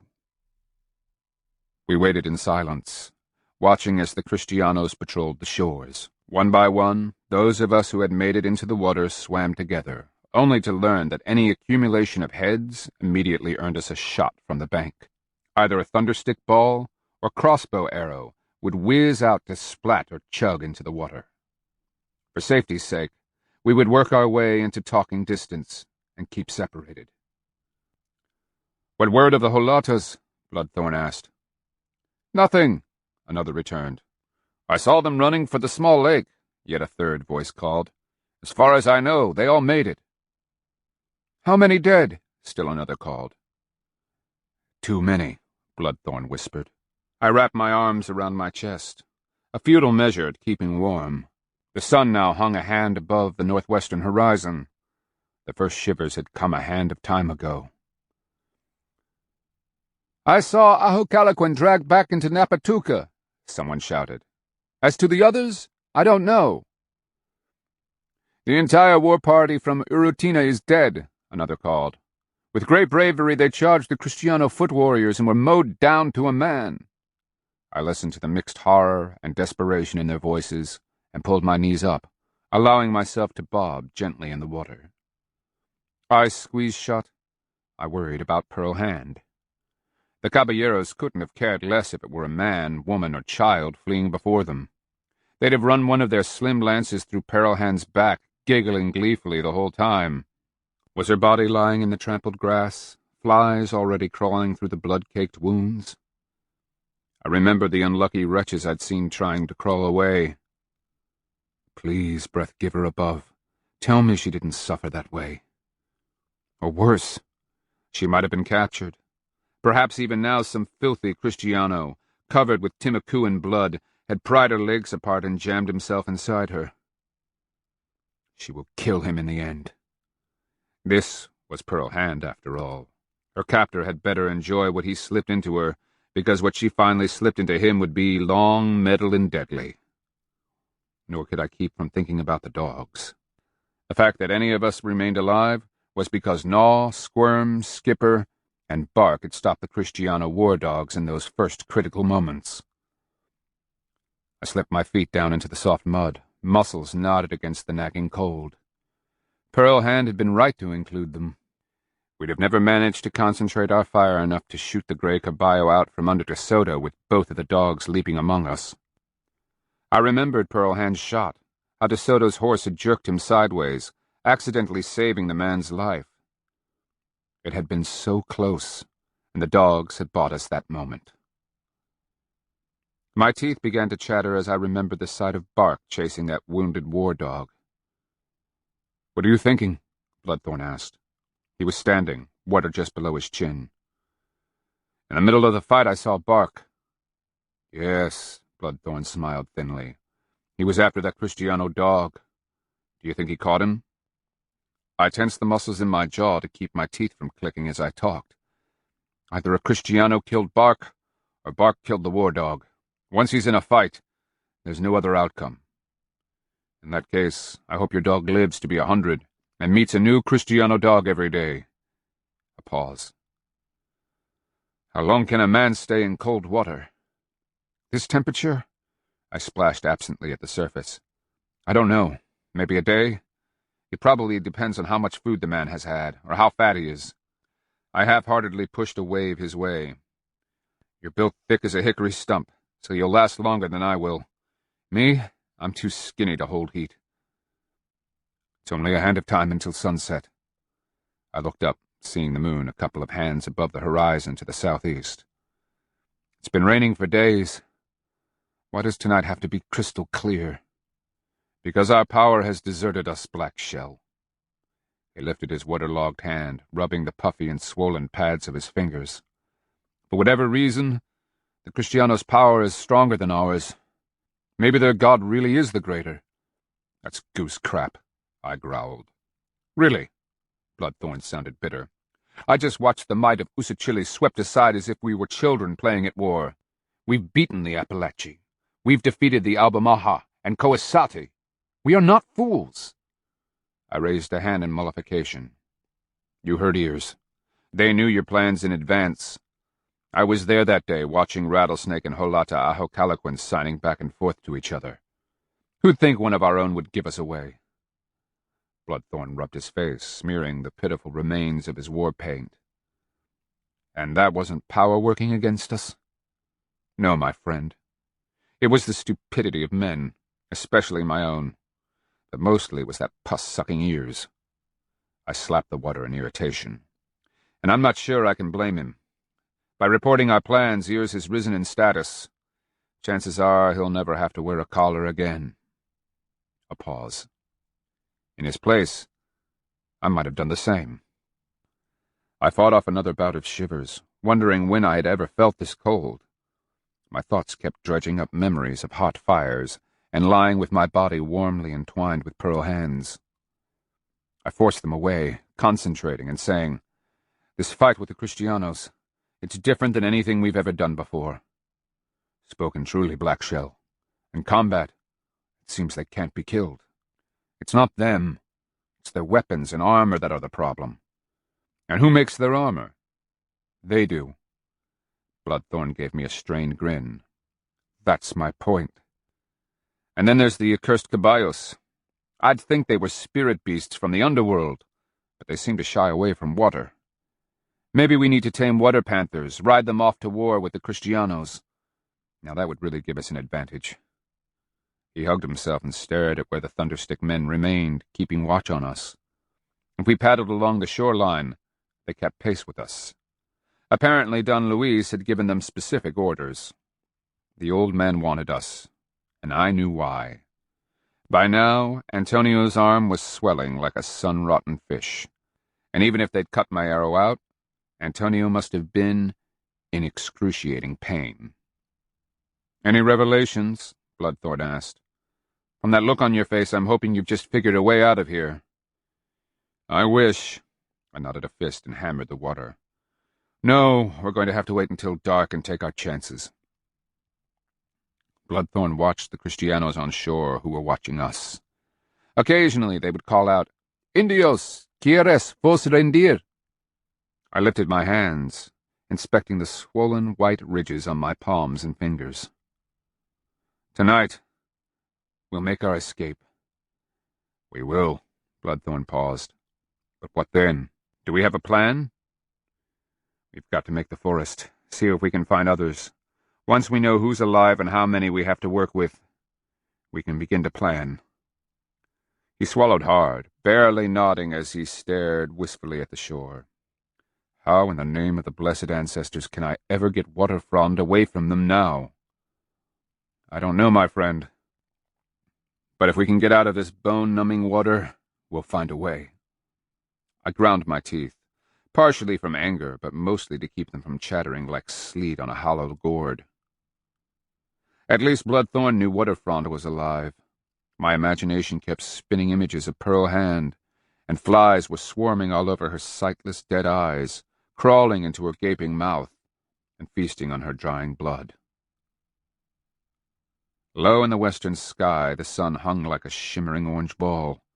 The cattails, willows, and rushes along shore stuck up like black fringe, marred only by the silhouettes of patrolling Kristianos. The water around us had turned inky and dark. Thick with cold, it pressed relentlessly against the numb, soft clay of our water-swollen skin. My teeth now rattled away in my head, jarring my vision and teasing my wobbling brain with the notion that 1,000 woodpeckers were hammering at my skull. Thick and burly Bloodthorn had finally succumbed. His shivering flesh vibrated the water, buzzing little ripples out to meet my own.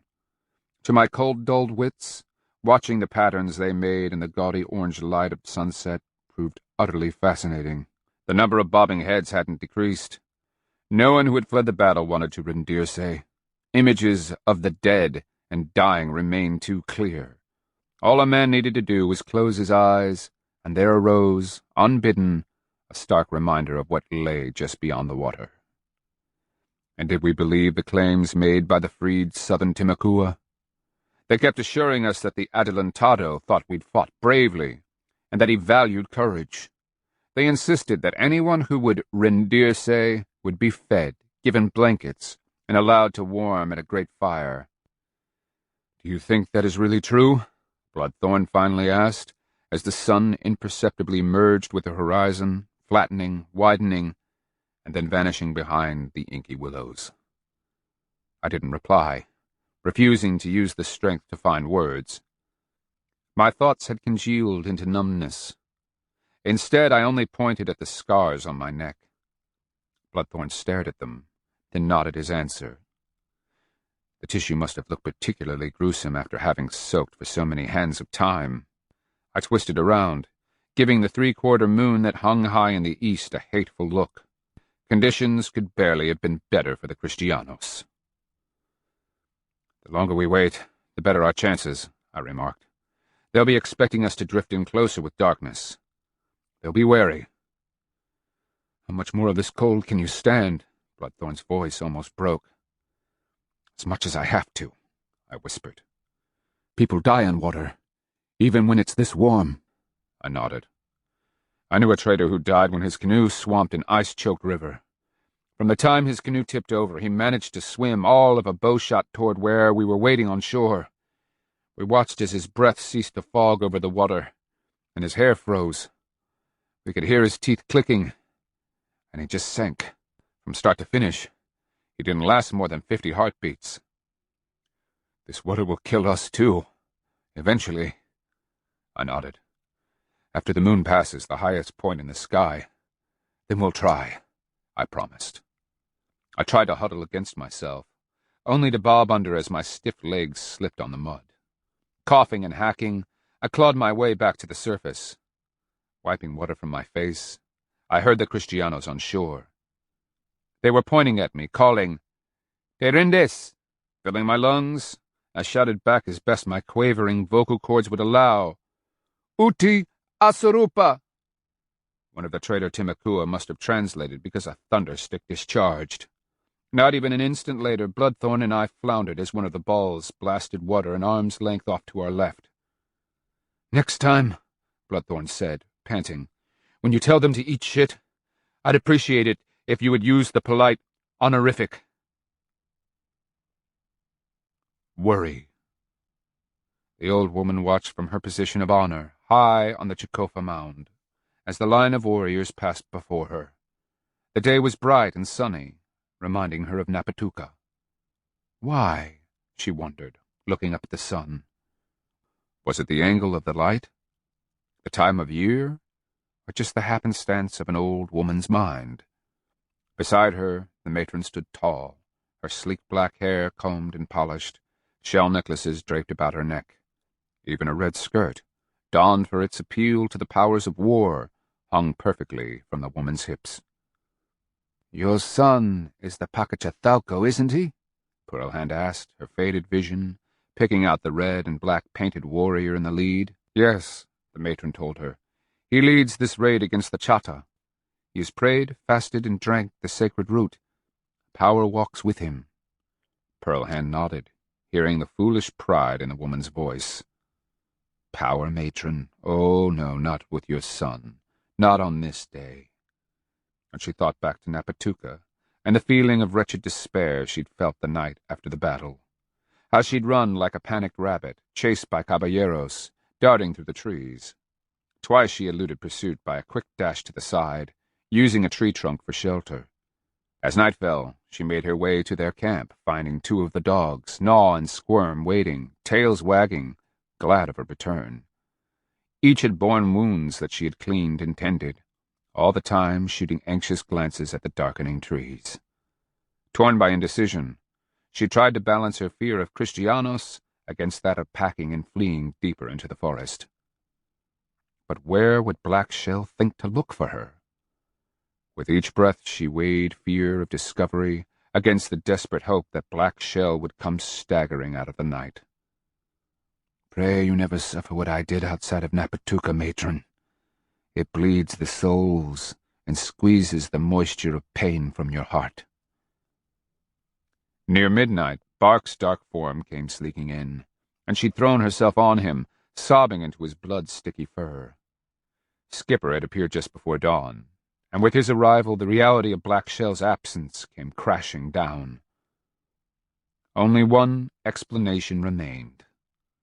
She steeled herself, gesturing the dogs to stay and guard. In the false dawn she had slipped away, ghosting from tree to tree, headed back to the battlefield. Somehow she had to find him, to recover his corpse. "Black Shell, I won't let the puercos find you first." She shot a sidelong glance at the matron, aware of the woman's stiff posture. "There are worse things than death, great lady. Oh, yes, worse things indeed."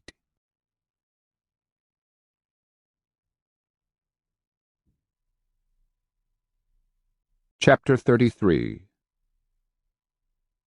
The moon stood 3 hands above the horizon when the first of the Usachili fugitives finally cried out "Rendirse" in a weak and shivering voice.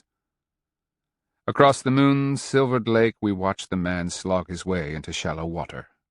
Unable to drag himself over the willows, traders waded out, pulled him over the vegetation, and onto shore. The rest of us waited, wondering if screams were going to be next. Instead, one of the southern Timakua asked, "Anyone else ready for a hot meal? A dry warm blanket? And a spot next to the fire?" We waited in silence, shivering, water lapping at our chins. "The Adelantado knows it was Holata Ahokalaquin who led you to this. He does not hold a people responsible for the actions of its leaders." "He's such a peaceful and I struggled to find the word. "Pious man?" Bloodthorn asked. Pious man," I chattered under my breath. Bloodthorn was watching me closely in the moonlight. Whether he really found it funny, or if unarguably bad humor was our only means of maintaining, I'll never know. Less than a hand of time later, another of us cried out, "Rendirse!" started the bouncing, swimming walk toward the shore. He, too, was pulled out by willing hands. "Any others?" the Timakua called. "Sure." Bloodthorn cupped his hands, voice box squeaky with cold and fatigue. "Just as soon as you and your stinking Kristianos go off to squeeze each other's penises, we'll be right out of here." The hiss of a crossbow arrow, followed by the characteristic chug of the point lancing water, was our only reply. "You think they held a grudge?" Bloodthorn offered. "Grudge," I muttered, fighting a thick fog in my brain. Bloodthorn kept asking me questions, listening as I struggled to answer. Gods, I just wasn't thinking well. Tired, that's what I decided. 2 others, down at the end of the lake, gave up. I shot a look up at the cold white face of the moon. I couldn't feel my feet anymore, and my hands were as awkward as thick elk-hide mittens.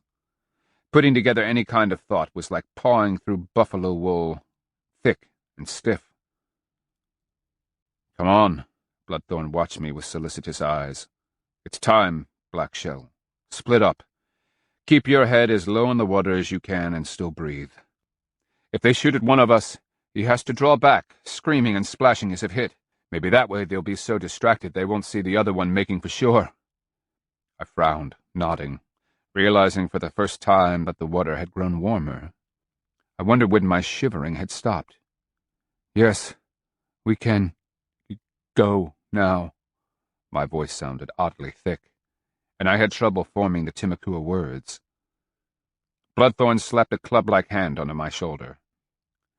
"Just to know you, Blackshell of the Chickasaw, makes me humble. If this doesn't work out, I will be honored to introduce you to my sacred ancestors." I think I'll just... I fought through the fog in my head. A hot... What's the word in your language? A haunch, yes, a hot haunch of venison and a roaring fire with you. And Pearl Hand. I frowned. "What are we doing?" "Heading for shore, Blackshell, carefully. Remember that the Kristianos are hunting us?" "Oh, the Kristianos. Odd. I'd forgotten." "You must be quiet, Blackshell. You can't stay in the water any longer. The cold is getting to you. Do you understand?" Yes." I saw white teeth flash in his face. Then he ducked low in the water, slowly working his way off to the east. I lay back, trying to find just the right depth where my body would float, my nostrils barely breaking the surface. Using my arms for balance, I began to slowly drift in toward the willows. "The Kristianos are hunting me. Got to be quiet." Periodically, I heard a shout from the guards, probably calling for us to surrender. Beyond the willows, I could see a caballero atop his mount, the helmet shining whitely.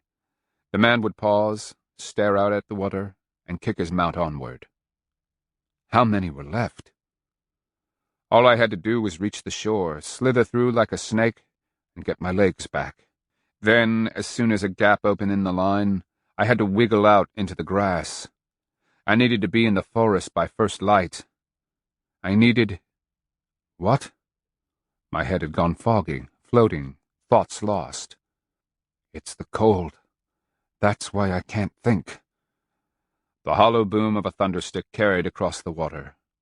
I hoped it hadn't been aimed at Bloodthorn.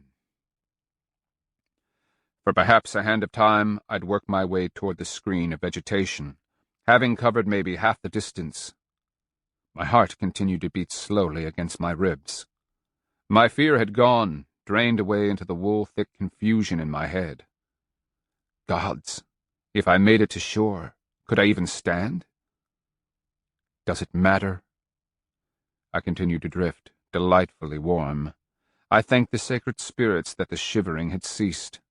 I lay back, floating so easily in the water. When had I ever felt so tired? What am I doing here? Something important. If only I could remember.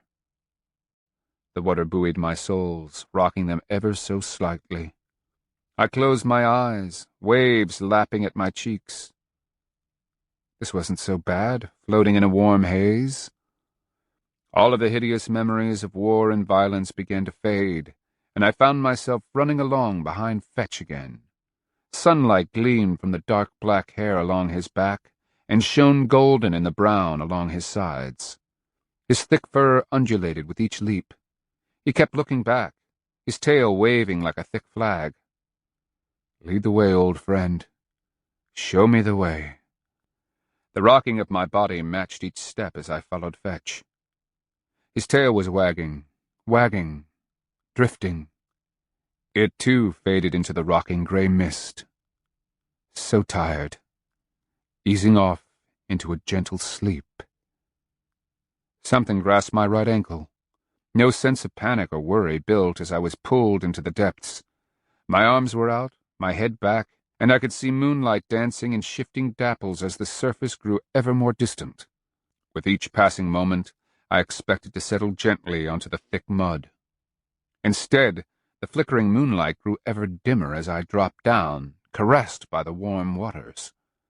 Music began so faintly the origin couldn't be placed. Had it come spinning out of my hazy soles? Or was someone singing? I gently hummed the melody, heart matching the beat of a pot drum, hands moving in time. A soft golden glow rose from beneath me. Like a falling leaf, I easily flipped over and stared down, trying to determine what was wrapped around my ankle. I was dropping into the underworld, settling, arms outspread. Finally, I got a good look at the giant claw that clutched my ankle. Twisting, I stared straight into Water Panther's gleaming yellow eyes, my image reflected in his large black pupils. The spirit beast's upper lip was raised, the long ivory fangs curving as if in anticipation. "Has any man ever lived a life as pathetic as yours?" the Piazza asked, and a terrible fear broke loose in my breast. Relief at my escape from the Kristianos died as I stared eyeball to eyeball with death. "You should be dead, Black Shell. Your gutted corpse should be crawling with fly larvae at this very moment. But the Kristiano chief still lives. Our world teeters, and the only thing you managed to save was your own foul, miserable skin." Fear, in bright pulses, flowed with each frantic beat of my heart. "Well?" Water Panther demanded. I opened my mouth and uttered a faint squeak, like air squeezed from an inflated bladder. "You are mine," Water Panther whispered softly. "Anything I wish, your body, souls, or life. Mine on a whim. A smart man would have avoided your fate. He would have thrown himself onto a Kristiano lance. Or if he didn't have the guts for that, for instance, if he were a miserable worm like you, He might have just let the invaders snap their collar around his neck. You could have lived a bit longer that way, Black Shell. Isn't that your usual habit? What? You know, cling to life, no matter how demeaning it might be. Sell your honor, barter any pride you might have, anything for another sunset. That's your way, isn't it? I stared at him, a wretched hollow forming in my gut. Was that me? Really? Even your own people cast you out as a coward. I saw truth reflected in those fathomless black pupils, like midnight simmering in a lake of molten yellow. No, it sounded weak, as though I didn't believe it myself. I might as well take you now. A second raptorial foot closed around my throat. I could feel it, cool, bird-like pads conforming to the curve of my neck. Each of the talons, sharp as obsidian, pricked my skin. If I kill you slowly, I'll have to endure your pitiful wailing and pleading. No, better make it fast. The pressure on my neck increased. I could feel my blood jetting, vibrant life pulsing against the tightening grip. As incongruous as a midsummer snowflake, the memory of Fetch returning to save me during the battle popped up. In that instant, I found myself refusing to believe the reflection in Water Panther's engulfing eyes. Fetch had come for me. No matter what an underworld spirit beast might think of me, a dog didn't come all the way back from the land of the dead just to save an unworthy. And believe me, a dog knows the quality of a person's soul better than Breath-Giver himself. Rage and indignation surged within me. Through the stranglehold, I croaked, "Eat your own shit and die in pain, you mismatched abomination." How long did we glare into each other's eyes? I have no idea. The underworld runs on beginning time, ancient time. The rules are different. I felt the pressure lessen. Then the great talon foot released me. You still owe me whatever I decide, assuming the power of trade isn't another of your sleights and feints. Water Panther hissed in irritation. I am bound by the power of trade, I managed hoarsely, rubbing my throat. And by invoking the power, you yourself are bound. You have asked for nothing, yet you would have killed me before I could have fulfilled any trade you asked for? What of your life, human? You offered to trade anything. Maybe I want your life. In exchange for what? I countered. And in that moment, I was myself again. The power of trade is about exchange. Killing me without providing something in exchange is an abuse. Or are you above the rules of power? At that, the yellow eyes narrowed, the black pupils seeming to sizzle. The lip curled back, exposing the long canines. Those stiff whiskers actually vibrated. I had him. I could see it in the swelling anger. Not everyone binds the piazza in his own trap. A slow voice came from the side. I glanced over, seeing Snapping Turtle, his back covered with grassy moss. The pointed nose was turned in our direction, the great beast's small, round eyes inspecting first me, and then Water Panther. Enjoy it, Water Panther growled, stalking slowly around me, his 4 feet sinking into the mud. Other times will come. Power is churning, twisting, bending around like currents in a mighty flood. Who knows where we're being carried, or to what fate? Even you are afraid, Snapping Turtle declared, snapping his great curved jaws shut in emphasis. I fear nothing, Water Panther hissed, as he continued to circle me, the blunt nose inches from my body. Not even oblivion, Snapping Turtle asked. Water Panther stopped short, stiffening, his snake-like tail rising straight. I saw it ever so briefly, the panicked flaring of the eyes, the quiver of the whiskers, the little curl at the tip of the upright tail. And then the terrible beast was gone. Like a trout, he seemed to flip, wiggle, and shimmer away into the gloom. The effect was as if he merged, as well as moved, becoming one with the weaving grasses, strands of moss, and the eerie golden light. "Surprised?" Snapping Turtle asked. "Don't be. From the moment you could conceive of death, it was real to you.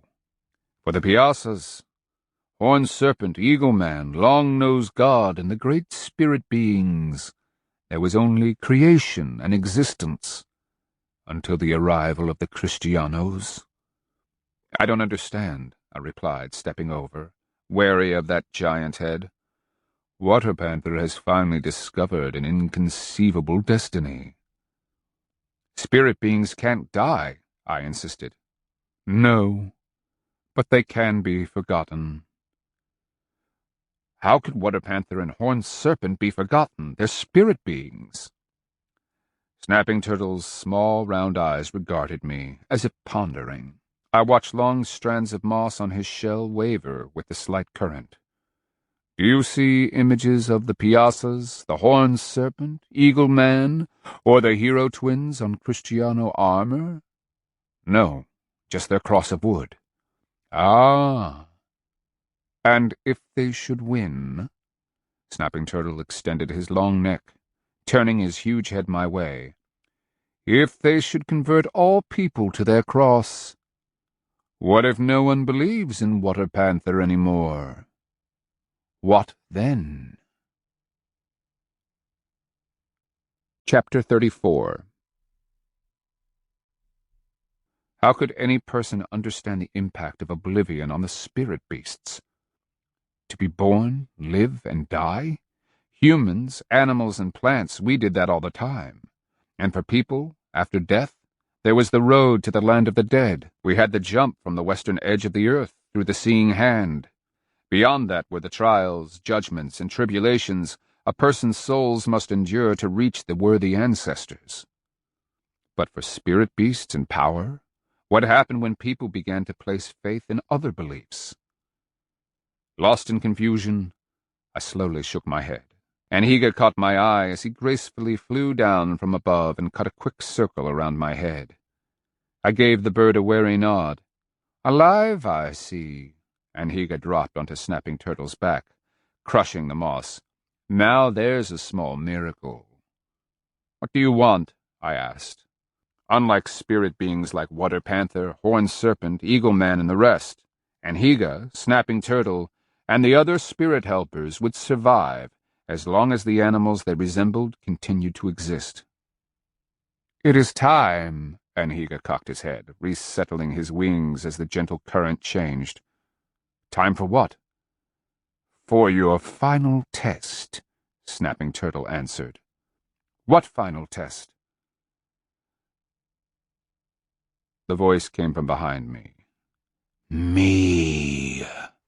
I had the briefest sense of movement, and something huge hit me, the effect like hammering a deer-hide ball with a war club. I was bent backward, twisted, legs and arms flailing as I was literally punched away. I couldn't move. Pinned in place by the force of water, it tore at my body as I was rushed forward. Long passages, water-polished rock, thick tree roots, and waving fronds barely registered as they flashed past. Rock whizzed by no more than a hand's breadth beyond my head. The sensation was sickening, like spinning around too fast for too long, but I couldn't stop. As quick as a slap, I shot out from a constricting tube into nothingness, the universe expanding around me in a black void. The pressure against my body vanished, and I reached up, wiping my eyes, only to stare in amazement at the starry heavens. I knew the constellation that seemed to swell before me. The seeing hand. The faint star in the great palm flared, growing bright, and then I was through. I tried to squirm, realizing for the first time that I was being held about the middle. Blessed gods, not Water Panther again. Two thick and slippery bars pressed me back into a soft contour, one around my breast, the other over my belly. Looking down, they seemed opalescent, narrowing to points at one end. A ridge of scale-clad bone restricted my left side. Then I looked up at my right, finding the two bars extending down from an even larger scaled jaw. Gods! I was in some monstrous mouth. I threw my head back, craning my neck. A great wing, body-length feathers shimmering with rainbow colors, flapped across my vision. A long tail, vivid in hues of violet, vibrant red, burning yellow, and dotted with inky black spots, flashed into view. Parallel rows of rattles remained silent as the tail whipped back out of sight. Bending even farther, I stifled a cry of horror. A crystalline eye, as big around as my head, was staring right through to my soles. The voice actually echoed inside my skull. "Black Shell, you've come full circle. You are my chosen." I couldn't even cry out. The last time I'd heard Horned Serpent's voice, it had cost me everything. What would be the price this time? "Your future, Black Shell." The answer sounded hollow, as if whispered into an empty gourd. "What do you want from me?" "A way to avoid oblivion." A pause. "You understand, don't you? Snapping Turtle gave you the key." "But how can I—" "You're fighting for your world, all of it, and in ways you cannot yet comprehend. You are my warrior, chosen long ago." "Me? You could have chosen a great Hopaye, a man familiar with the ways of power, spirit dreams, poisons, and magic, or the high Minko of some great nation who could sway an entire population to your will. Why not some great war chief like Rattlesnake, capable of commanding warriors?" Horned Serpent's voice echoed in my soul. "Had I chosen a priest, he would have been blinded by the spirit world, and this fight is between men, not spirits and gods. A great high Minko can rarely see beyond the needs of his nation, like a man viewing the world through a length of hollow cane, all to the sides is blocked. A warrior would feel honor-bound to serve his own people before the needs of others. He knows only the raid, the battlefield, and the use of arms." "But me," I repeated. "I gambled that you would survive and learn." "My Chickasaw cast me out because of you. They called me a liar and a coward." "And since that day you have traveled among all peoples. You have come to know them for who they are, learned and appreciated their ways. You see the whole of the world, Black Shell. You value the lives of the Muskogee, the Yuchi, the Albamaha, and Timakua. You alone of all men know the stakes." "If Weather Panther doesn't call in my trade and kill me first." I shivered at the thought of how close the Piazza had come to ending everything. "Like you, the Piazza is afraid. Also like you, he is anything but a coward.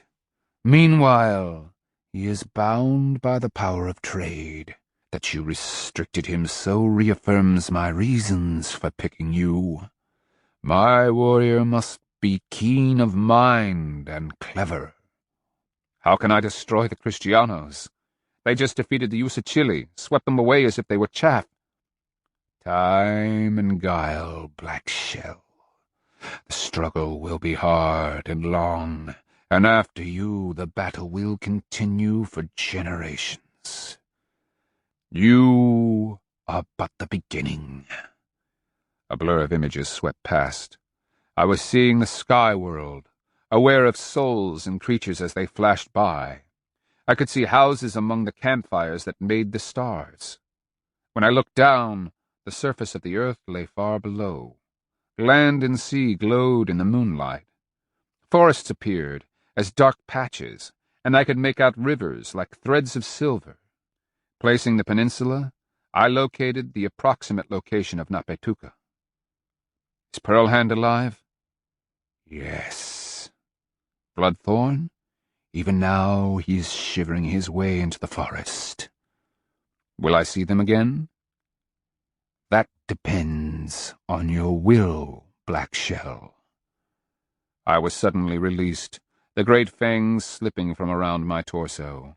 I stumbled to my feet, glancing around. I could see the path of the dead glowing before me.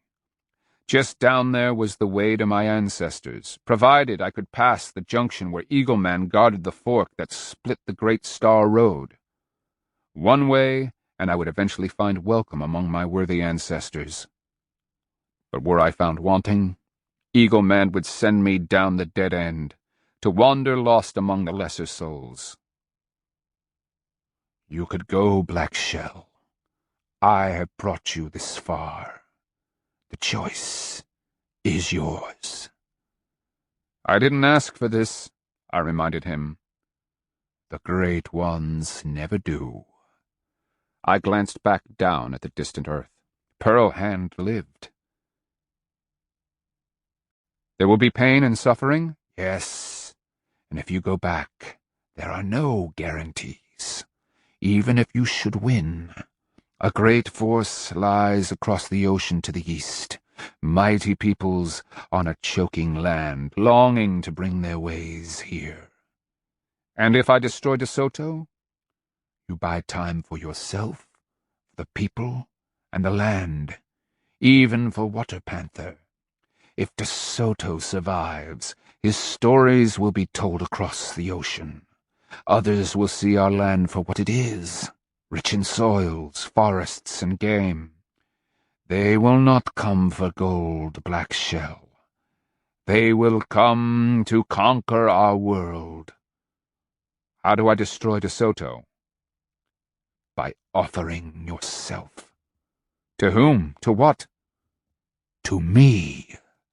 I turned, truly seeing him for the first time. He rested in a shimmering coil, a fantastic great-winged snake. Crystalline eyes, the size of bark plates, glittered in the moonlight like 1,000 frost crystals. The scales around that massive square head glowed in purple, crimson, yellow, and green. Massive red antlers rose from the skull and forked into glistening points. Patterns of black chevrons and squares ran the length of his sinuous body, each surrounding a midnight black dot that seemed depthless, the effect as if each were a gateway to an infinite distance. The mighty rattles at the tip were the size of pumpkins. I could feel heat radiating from behind his crystal eyes, and they glowed as if backlit by sunshine. Tearing my gaze from Horned Serpent's magnificence, I glanced back down the path of the dead. It pulled me, called to my souls, as if to drag me away from where I stood on the stony roof of the sky. Your choice, Black Shell? I swallowed hard. Below me, the world seemed so peaceful in the moonlight. Down there, where Napetuka should be, Pearl Hand was alive. Was she even now staring up at the sky, wondering if my dead souls were on the way here? I closed my eyes, seeing her face. She smiled at me, that quirk at the corner of her lips. Her hair was hanging in glossy waves, her arms out to enfold me. An ache built in my heart. I'll fight, I whispered, for her and for our world. You will not call out to me when things become too bleak. This bargain, you will not take it back, even when the future seems futile and hollow. I am bound by the power of trade. A bargain is a bargain. Then you will surrender yourself to me? From a corner of my eye, I caught a glimpse of Fetch. He was standing in the moonlight, ears pricked, eyes gleaming. Like a feather wand, his tail swished in encouragement. He believed in me. That was enough. I am yours. Do with me what you will. No matter the cost. No matter the cost. I barely caught the blur of movement as Horned Serpent struck. I had the image of a great open mouth, fangs extending, the forked tongue lashing out. I put my hands out, as if to fend off the attack. Somehow, I grabbed one of the antler tips, clinging desperately to save myself. Then the impact of that great mass seemed to shatter the world. The antler snapped under the strain. I felt the mighty jaws tighten, crushing air from my lungs. Blind terror, like nothing I had ever known, seized me. Then pain, followed by the sickening feeling of my bones snapping and crackling. I felt, more than heard, my neck bones separate with a pop as my head was shoved down against my chest. Gods! I'm being eaten alive! Blood gushed into my mouth, driving a numb horror through my screaming soles. My ribs snapped like twigs as my skull broke through my breastbone. I was crushed ever smaller, my guts spewing through stretched skin. A glittering blackness grew at the edge of my vision, expanding, closing down around a tiny little dot of light that finally vanished into midnight. Chapter 35. Cold. I tried to shrink back, and couldn't. In all the universe, only cold existed, and darkness. Cold and black. I struggled to move, unable to feel so much as the breath in my lungs. Breathing? Yes. Did one breathe when dead? I didn't know. Had I ever felt this exhausted? When I won the battle to open my eyes, moments passed before I could make sense of the images. Night, moonlight on stems, grass and mud. Drawing a breath, I savored the scent of rot, water, and mud. I knew that odor. A shoreline. Again I tried to move, panicked that I couldn't feel my body. Lifting my head, I could look back, seeing the length of myself partially crushing the thick cattails. Water, unfelt, lapped at my legs. Numb with cold, the words formed down somewhere in my soles. I tried to move. Nothing happened, as if my limbs were disconnected from my body. I stared at my right arm and found it entwined in stalks and mud. But how did... Terror, like a lightning bolt, charged my blood and bones. The memory of Horned Serpent and being eaten alive came washing up through crystalline fear. I tried to scream, but only a gargling rasp broke from my throat. Horror overwhelmed the terrible cold. I lost track of time, sobbing, tears running down my face. Gods, I was scared. Afraid like I'd never been. All I could think of was being crushed in that hideous mouth, my bones snapping and being swallowed alive. But I was alive. Sort of. At least, I could think. Shaking from the effort, I managed to extricate my left arm from the sticky mud. The fingers slowly flexed and straightened on command, though I had no feeling in them. None of the bones were broken. And oh, I remember the feeling of bones breaking, remembered so clearly that it had to have been but an instant ago. A nightjar called in the distance, and I heard the breeze rattling the leaves around me. Blood and pus! What happened to me? Dream or reality? The images of the underworld and water panther remained so clear. I could see Horned Serpent as if he'd just slipped away a moment ago. Terror ran liquid in my gut. But I am alive. I clung to that. Where? As if in answer, a distant voice called out in Espanol. Napatuca. The lake. I was still in the lake. And out there in the darkness, Kristianos and their southern Timucua allies were hunting me. Pearl Hand lives. I struggled to get my elbows under my chest, as if relearning my own body. Something warm was clutched in my right fist. I drew on it. The warmth spread through my hand, arm, and into my heart. Then, like an oversized worm, I fought my way forward. Parting the thick cattails, I noticed a dim tunnel in the vegetation. Muskrat trail. I advanced another hand's length, but just that effort left me sagging and exhausted. Numbly, I focused on following the trail, pulling myself forward, legs like dead wood behind me. My shoulders are a good bit wider than a muskrat's, but I managed to muscle my way along the tiny trail. Sometime I went to sleep, only to awaken in daylight. From the shadows cast by the reeds and cattails, it was either early morning or late afternoon. Which? And how long had it been since parting with Bloodthorn? You've been in the spirit world. Time was different there. I've seen a Kawasati shaman lie for a whole 7 days in one of their temples. The elders had finally decided he was dead, that his souls had been killed in the spirit world. The shaman was carried with great ceremony to the charnel house, where, while being washed, he promptly sat up and opened his eyes. The holy men had cracked the door frame as they jammed through it in a mob escape. Moments later the shaman emerged, irritated that he'd been pronounced dead when he'd only been gone for a couple of hands of time. Or so it had seemed to him. Last I heard, he still refused to believe his souls had been gone for 7 days. Had mine? The distant boom of Kristiano thunderstick reminded me that no matter how long it had been, danger still awaited me just past the screen of vegetation. Pearl Hand lives. Gripping the root of a willow with my left hand, I pulled myself deeper into the plant's shadow and found the muskrat's house, a pile of reeds, grass, and other vegetation. With numb fingers, I pulled it apart, and was pleased to hear squealing as I uncovered the pups. Small and blind, they squirmed around, obviously afraid. Food. How long had it been since I'd eaten? Once I'd have just choked them down. After what I'd been through with Horned Serpent, I mercifully snapped their necks before swallowing them whole.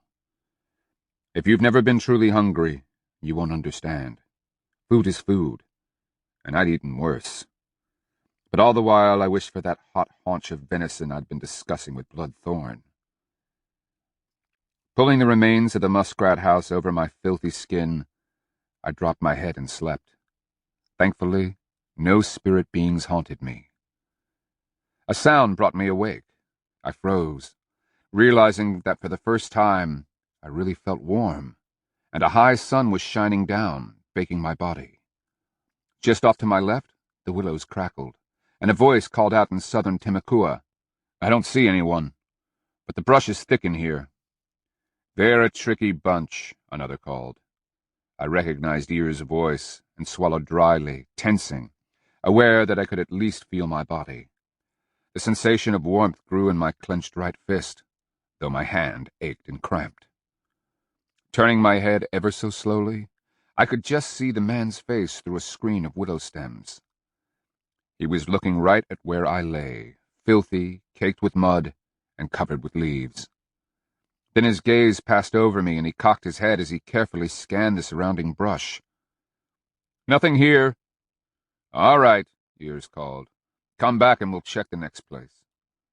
Through slitted eyes, I watched the man back away, using his arms to make a way through the tall grass, cattails, and willows. Sighing, I slumped onto the damp ground, thankful I was so covered with filth and muskrat leaves. Only after the sounds of his passage faded did I try and pull my legs under me. My stomach was growling. Having made the best of the muskrat pups, now it wanted more. Carefully, I uprooted one of the cattails and used my teeth to peel the skin from the root. Chewy, raw cattail wasn't one of my favorites, but for the moment, it was marvelous. Bit by bit, I slithered my way through the mess. Movement betrayed a water moccasin as he glided through the roots. I froze, watching. Unthreatened, he crossed no more than an arm's length from my nose, and we stared in each other's eyes. Perhaps he recognized me for one of Horned Serpent's creatures, or maybe he didn't care what I was, so long as I let him pass in peace. By evening, I had meticulously worked my way to the edge, carefully pulling up any of the reeds I'd crushed to hide my trail. Using a leafy branch to obscure the outline of my head, I could lift high enough to see that no one was near. In fact, it looked as if the place was deserted. But what to do? Chance it and make for the distant forest? Or wait until the fall of darkness? Wait. With my left hand I fingered the scars on my neck. Patience could be learned in the most enduring of ways. I settled back into the shadows cast by the willows, reminding myself of Horned Serpent's belief that I could be smart and learn. The wait gave me ample time to reflect. Not just anyone gets himself eaten by a spirit being, and among my people, Horned Serpent is one of the most powerful. In the sky world, he sits just a notch below Breathgiver himself. Why had he chosen me? Or was it delusion, Black Shell?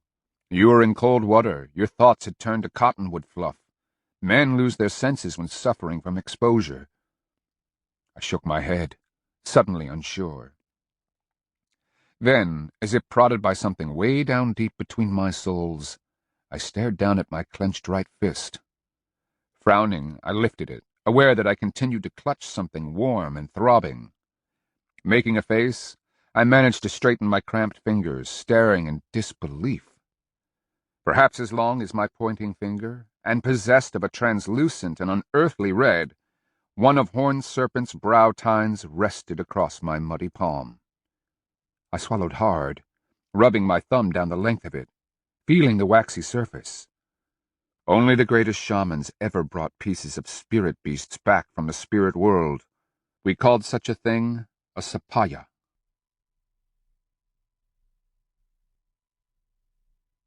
This ends Disc 10. Coming of the Storm, Disc 11.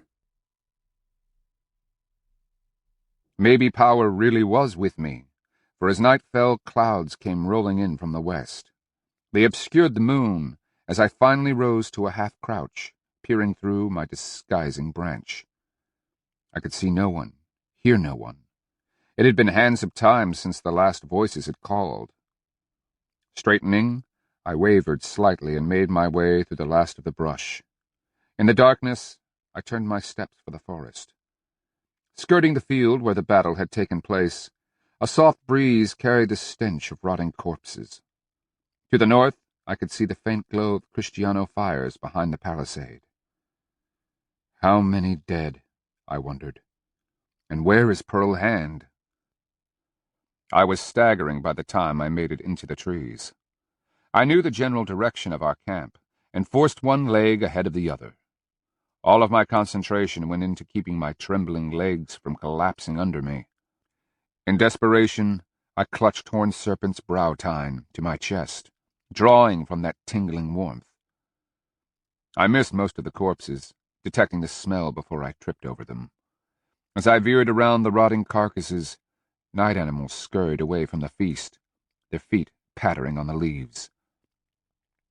Why weren't these poor people being picked up by relatives?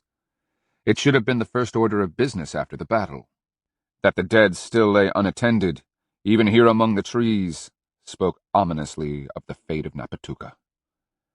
I was starting to feel dizzy, and had to concentrate to keep my direction. How many days since I'd had a real meal? First there had been the exertion of the battle, and then the chilling waters of the lake. Cold took a lot out of a man, sapping his strength. That I'd been in bad condition was an understatement. Now, with the fall of darkness, my dirty skin was chilled, and beyond that I was so thirsty I could barely stand it. I blinked, confused by the thought that not so long ago I'd been so surrounded by water that my skin had swollen like a loose glove. "Who comes?" a soft voice hissed from the darkness. I stopped, weaving on my feet. "Black Shell of the Chickasaw." Dark forms moved among even darker shadows. I dropped to my knees as they approached and said, "I was camped somewhere east with Pearl Hand and my dogs. I've been in the lake." Strong hands pulled me to my feet, and someone draped my arm over his shoulder. I barely heard the whispers, and another man took my other arm. Together they supported my weight as we wound through the trees. At a small fire, I was lowered onto brush matting. In the dim light, I couldn't place my rescuers. 3 of them crouched around the fire, studying my filthy appearance through hard eyes. One had a poultice on an upper arm wound. "Hungry?" one asked, offering dried venison. "And thirsty," even after all that time in the water. The man produced a gourd and said nothing as I emptied it and wiped my lips. Then I attacked the dried venison, relishing the taste as my mouth watered. "Go find the Chickasaw's camp," one ordered as he took his place across the fire from me. To the other he said, "Go back on guard before your eyes are night-blinded by the fire." Both men nodded and vanished into the night. My remaining companion was muscular, tattooed with starbursts on his cheeks and breasts. His hair was up in a warrior's roach, and his face looked haggard. "I am White Antler of the Deer Clan," he offered. "I come from the village up north. We arrived here just before the fight." He smiled sadly. 30 of us came. I think only I am left. Long Arrow, who found you, is from Uriutina. Cornthrower, the muscular fellow gone in search of your camp, is one of Rattlesnake's seconds." "And Rattlesnake?" I asked softly. "Captive, or so we're told." He gestured to a pack. "You are welcome to share our food since the others are not here to eat it." "I thank you." Then I studied his strained eyes. "How bad is it?" He rubbed his hands together thoughtfully, and I could sense his hesitation at trusting a stranger. "Maybe 200 dead that I have seen with my own eyes. More when you count those who are dying from infected wounds. They chased us from the fight, cutting down any they could catch. Then they surrounded the lakes, which you obviously know. For the first day they waited, letting the water wear the survivors down. You were in the small lake?" "The large one." He nodded. "That's why you avoided capture. They've taken all the survivors from the little lake. When those who refused to surrender became disoriented from the cold, they sent the Southerners in to drag them out by the hair. The same with those who surrendered in the big lake. They've all been taken to Napatuka." "De Soto will make slaves of them," I muttered through a mouthful of venison. "I was with Bloodthorn. Have you heard word of him?" "He's safe. He made it out last night after almost being caught. Kristiano saw him heading for the forest and called an alarm. Bloodthorn was far enough away that he dove into the grass and crawled. He saved himself by pulling one of the corpses over his body. I would send him word that I'm alive." "We will see to it." I watched defeat settle in Wide Antler's expression. "It's not over," I declared. "How?" he asked. "They have all the holatas. Paracusi Rattlesnake is captive, and so many others. Word came that Usachili is being evacuated even as we speak. The Paracusi Rattlesnake I have come to know isn't beaten just because he's a captive." "It's those accursed Southerners," Wide Antler spat, turning his head to the side to avoid hitting the fire. Not even an angry Timakua would pollute sacred fire with his spit. "They betrayed us." "I know. I was there at the meetings with De Soto. The Southerners read the sign language we used to communicate with Holata Ahokalaquin. The traitors bragged about it to those of us in the lake." I shook my head. Who would have thought they'd turn on their own people? "The Southerners," White Antler said, as if that explained everything. "No better than the Kristianos." "We have to stop thinking that way," I countered. "We are all the same now. We must come together, White Antler. If we don't, they will destroy us by using us against each other." I saw no change in White Antler's expression. My words might have been like leaves in the wind, for the meaning completely eluded him as he insisted, "When this is over, I shall hunt them down and kill them all. Their corpses shall be left as our people's were, for animal food." "To do that, you'll have to follow the Kristianos. The Southerners have become willing allies, even to the point of accepting the Kristiano god." "All the more reason to kill them." He glanced at me. "I've heard of you, Chickasaw. You were a Kristiano prisoner once. You were at the council with the holatas and De Soto. The holatas trust you." I nodded, ripping off another piece of deer. As I chewed, I said, "But for the traitors, we might have killed De Soto. Even at the cost of our lives, it would have been worth it." He glanced at my right hand, firelight glinting on crimson. "Are you injured?" Maybe I was just exhausted. Before I could think, I muttered, "Horned Serpent saved me. I broke a piece of his brow tine off." I shook my head. "Nothing. It's nothing." White Antler's eyes widened, and the tip of horn caught the light in a ruby flicker as I tucked it into my lap. At that moment, we both heard rustling out in the forest, and I barely had time to brace myself before Squirm, his white blaze and bib gleaming, broke from the trees. Bark followed, Gnaw and Skipper right behind him. Then they were on me, bowling me flat, licking at my face. Tucking my head into my arms in defense, I was covered by delighted, wiggling dog bodies.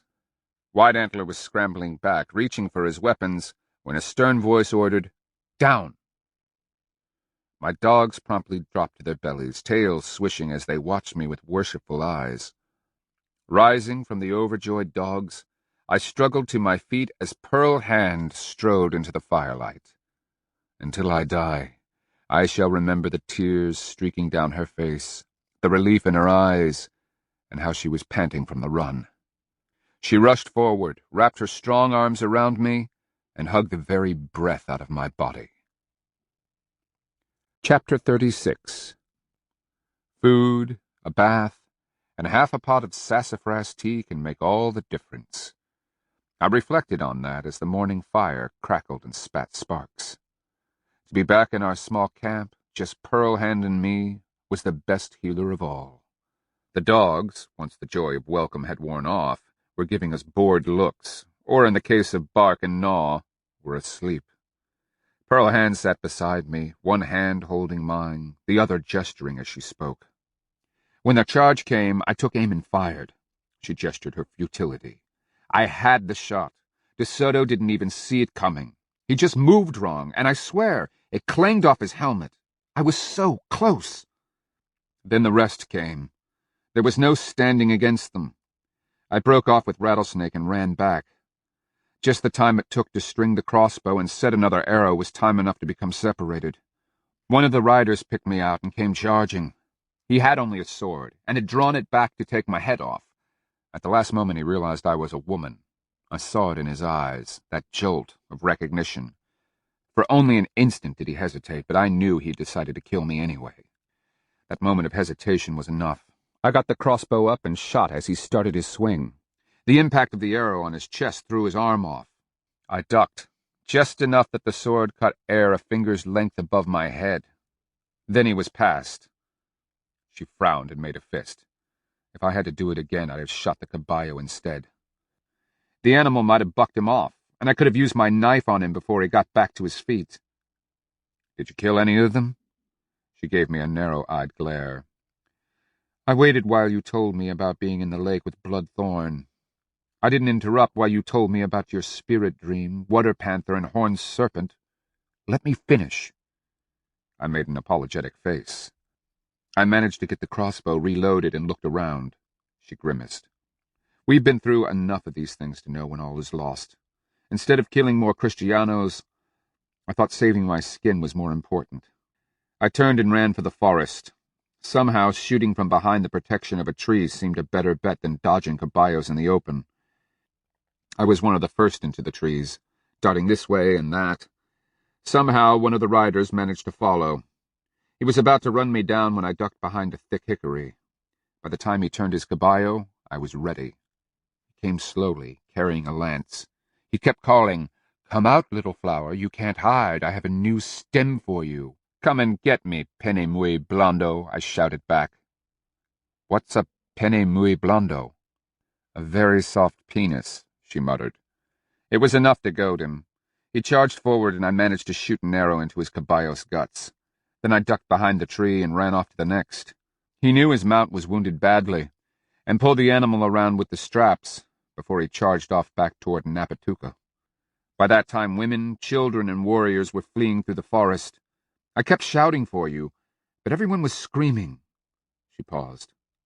It was a confused mess. For long moments we stared at the fire, lost in thought. Finally she asked, "You really went there, didn't you?" "To the spirit world?" I nodded. It was so real, Pearl Hand. As real as this world. If I close my eyes, I'll see it again just as clearly. Even as I said it, the terror of Horned Serpent's attack sent shivers through my body, and I was being crushed again. Pearl Hand's voice brought me back. "It's all right. You're here, with me." I sucked a breath, forcing my heart to slow. Meeting her eyes, I saw my own fear reflected there. Sorry.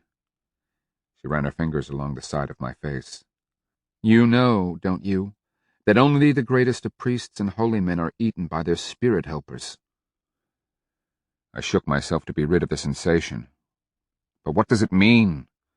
Gods, that final moment will fill my nightmares. It's unnerving, right down to the bones. To know you're being eaten alive. I swallowed hard. You must talk to a hopaya, to someone who knows. There's more. I glanced around, ensuring that we were alone. Reverently, I reached into my belt pouch, removed and handed her the finger-long tine from Horned Serpent. She stared at it, turning it carefully in her long fingers. I watched sunlight gleaming in its translucent red depths, as though it captured and played with the light. So warm to the touch, almost as if it vibrates. It's a piece of Horned Serpent's brow tine, a sapaya. I broke it off as he... I was suddenly unsure. Would she believe me? Pearl Hand's brow furrowed, then she met my gaze, stunned. Her mouth opened, and then she managed to say, You brought this from the sky world? It wasn't just a dream, I said cautiously, still uncertain about her reaction. She continued to frown down at the red piece of tine. Then she shivered, quickly handing it back. After I took it, she rubbed her hands on her skirt, whispering, I can still feel it, as if the thing's power entered my hand. She stared up in disbelief. You really went there, didn't you? I mean, in your body, not just your souls. I nodded numbly, my thoughts as disorganized as the contents of a stirred pot. But how does it help us fight the Kristianos? What was I supposed to learn? She shivered, staring into the fire. That's the difference in you. Something more than just surviving the lake. Difference? What difference? Any further consideration evaporated, as the dogs stood, making soft barks of alert. I followed their gaze to a party of 5 warriors approaching through the leaf-dappled shadows. In the front, I recognized Bloodthorn. I dropped the sapaya into my pouch. As our eyes met, he gave me a slow smile that belied the despair on his face. Pearl Hand helped me to my feet, and I stepped forward to clasp him to my breast. By the sun and ancestors, I'm glad to see you. He pushed me to arm's length, studying my face. You too, my friend. I've been worried sick about you. The news just came that you survived. Given your condition last time I saw you, it can only be a miracle that you made it. Have any trouble getting out of the water? I pulled him off to the side, whispering, I had that 4th spirit dream. But that's a story for later. I glanced nervously at the 4 warriors who stood respectfully behind Bloodthorn. White Antler, Long Arrow, and Corn Thrower were among them. What is the news? Bad. All of it. He took a moment to clap a hand to Pearl Hand's shoulder before she gave him a warm hug. No, not all bad. The 2 of you are alive. At least that knowledge lightens my day. He stepped back, turning his worried attention to me. How are you? Really? Still weak as a newborn fox pup. Nothing that food and rest can't cure. And Horned Serpent? Where did you hear... I saw White Antler drop his gaze, but I couldn't read his expression. Later, Bloodthorn. When I'm rested. I don't want this thing to get out of hand, and we have other concerns for the moment. He glanced back at the warriors behind him. Let us not speak more of this until I have heard Blackshell's story. That is my wish. The warriors each nodded before Bloodthorn turned back to me. Meanwhile, I will need your counsel. You've heard about our leaders. All prisoners. He took a weary breath. Great Holata Usachili has abandoned his city and fled to the forest. All through the country, people are in confusion, hiding food, seeking to escape the path of the Kristianos. The stories told remind me of the beginning times, when monsters roamed the earth and hunted people. Pearl Hand turned away, averting her expression. I experienced a chill of premonition. Bloodthorn lowered his voice. I'm not sure I'm the one to deal with it, but the choice has been made. One of our scouts got close enough in the night to speak with the captives. Rattlesnake and the Holadas have come to a decision. They will not be made into slaves. They will revolt. I need both of you at my side. Of course, I slapped him on his muscular shoulder. You're a wise man, my friend. In a lower voice I asked, Any word on Waterfrond? He shook his head sadly. I spent the night organizing scouts. It was difficult enough to sneak even one scout close to the palisade. The Kristianos ride regular patrols around Napatuka. My man slipped in through the cornfields and lay in a ditch. He couldn't see much, and he doesn't speak Kristiano. He barely made it out undiscovered before daybreak and could only tell me the barest details of Rattlesnake's plan. I'm sorry, my friend. Bloodthorn's weary smile vanished just as quickly as it came.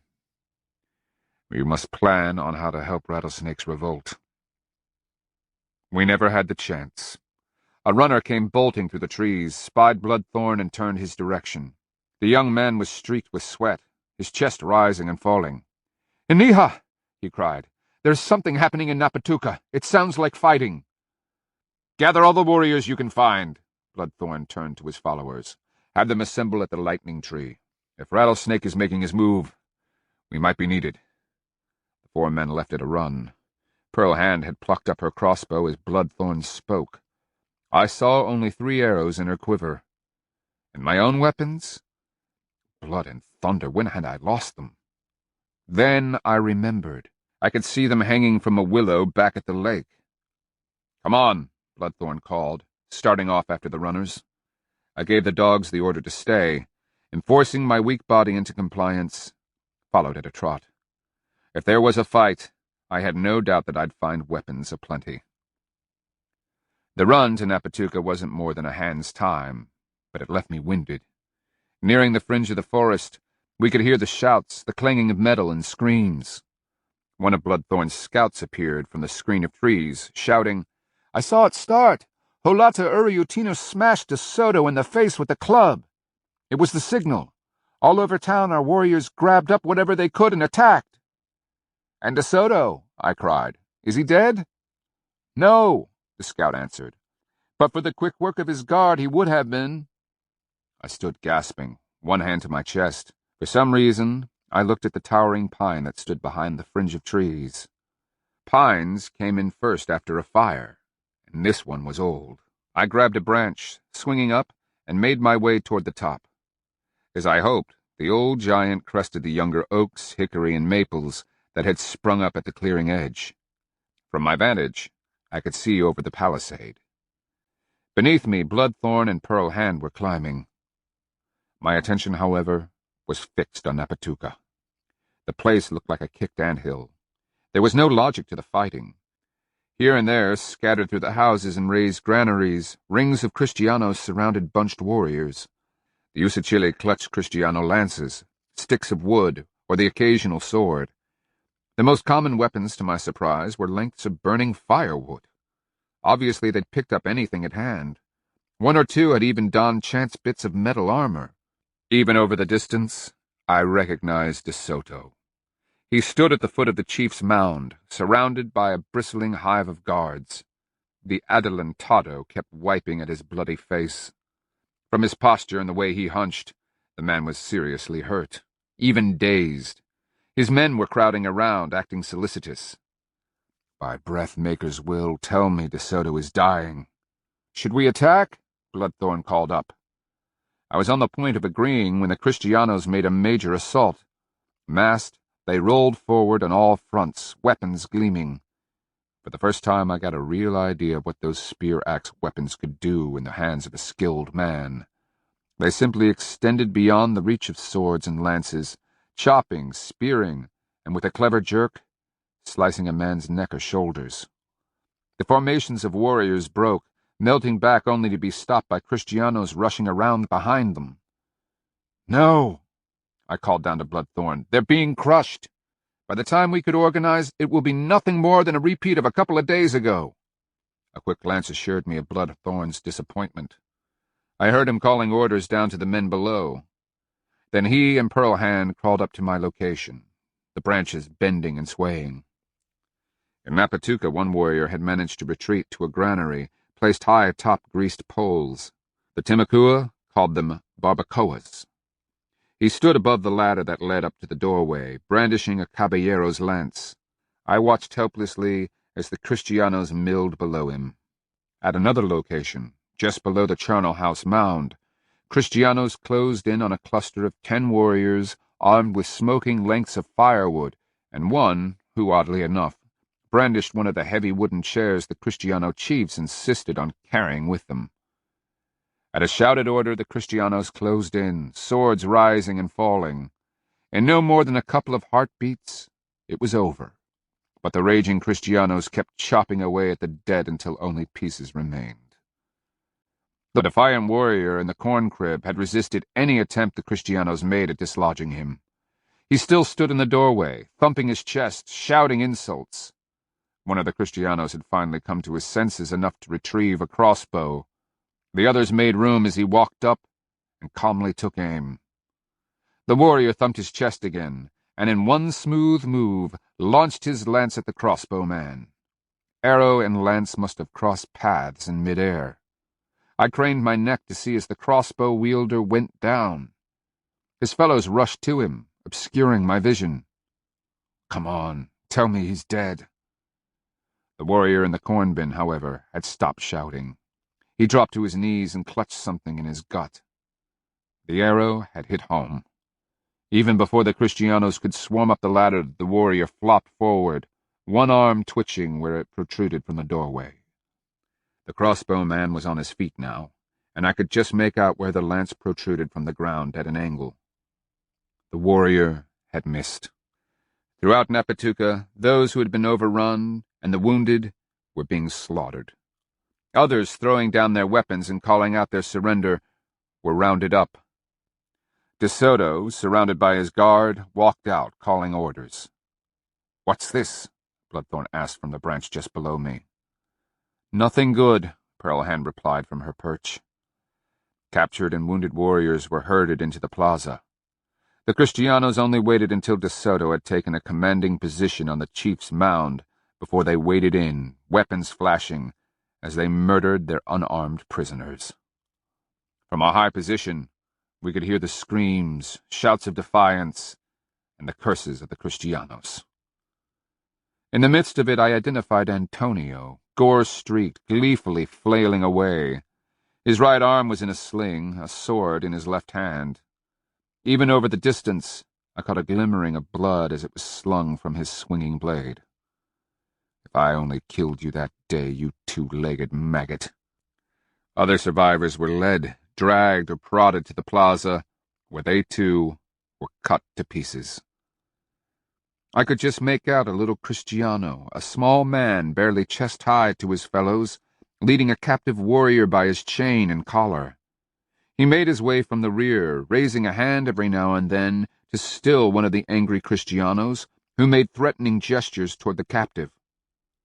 The little man was dressed well, one of their nobles, from the look of him. When he reached the edge of the bleeding pile of bodies, he looked away, obviously distressed. One of the foot soldiers was reaching for the captive's chain when the warrior, instead of surrendering to his fate, grabbed up the little noble, raised him high overhead, and slammed the short man to the ground. The warrior was on him, beating the stunned noble with hands and fists, screaming like a wounded panther.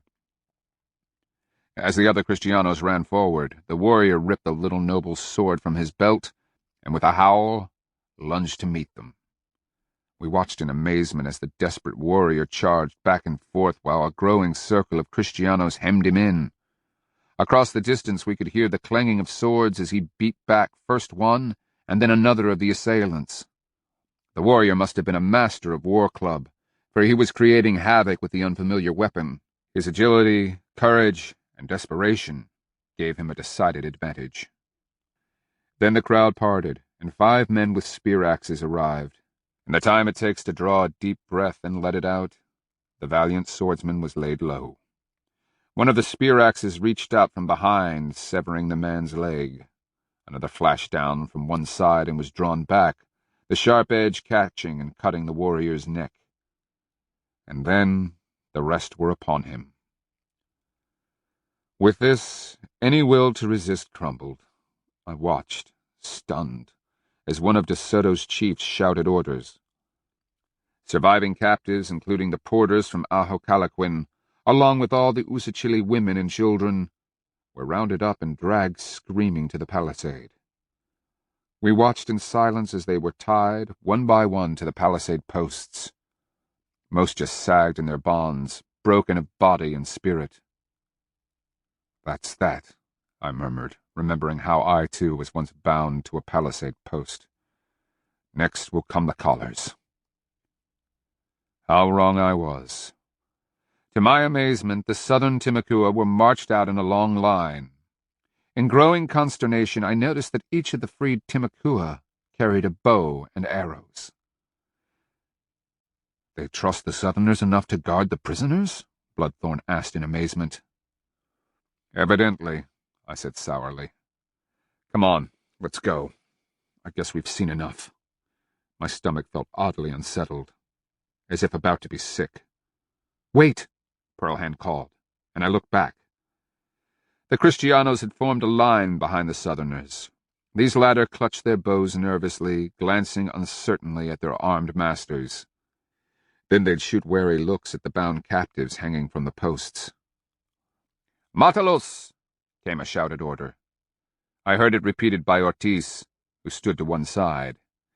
He called it out in fluent southern Timucua. "Kill them." The archers shifted uneasily.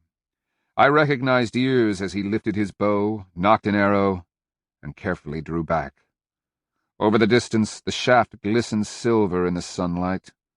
One of the bound captives stiffened, his heels gouging the dirt. One by one, the others followed, drawing, aiming, shooting. After each shot, they went forward, retrieving the arrows, stepping back, and shooting again. Through it all, screams and pleas rose in the air. I stared in shocked disbelief. "Blessed Horned Serpent, tell me this isn't happening."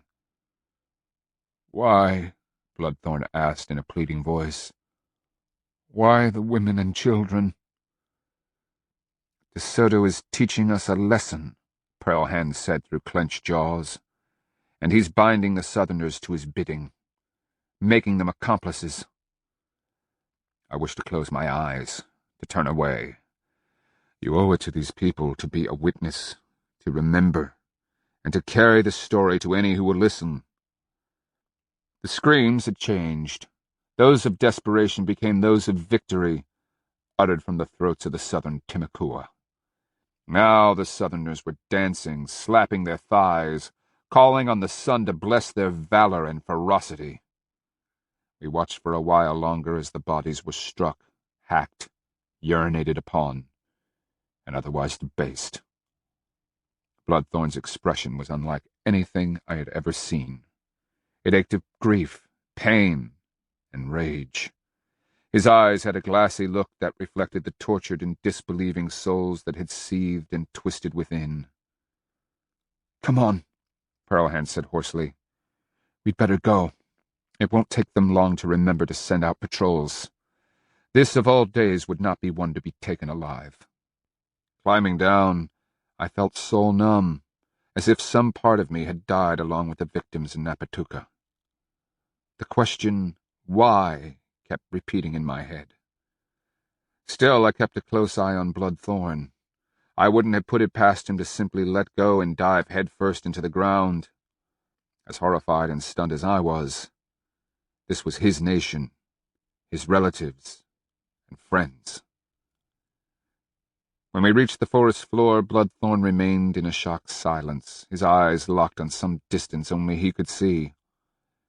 I turned to one of the warriors, Walking Thunder, a somber man from Napatuca. "Pull the scouts back. Keep everyone away from Napatuca. Establish a perimeter well back in the forest. If the Kristianos come, we need enough warning to evade them." Walking Thunder simply nodded, hardly aware that he'd just taken orders from a foreigner. Pearl Hand gave me a knowing glance. Then, with a gentle hand on Bloodthorn's shoulder, she softly said, "Come. We have to plan."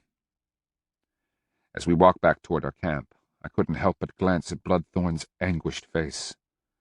The nightmare of what we'd just seen must have been replaying behind the man's eyes. After this, nothing in our world will ever be the same.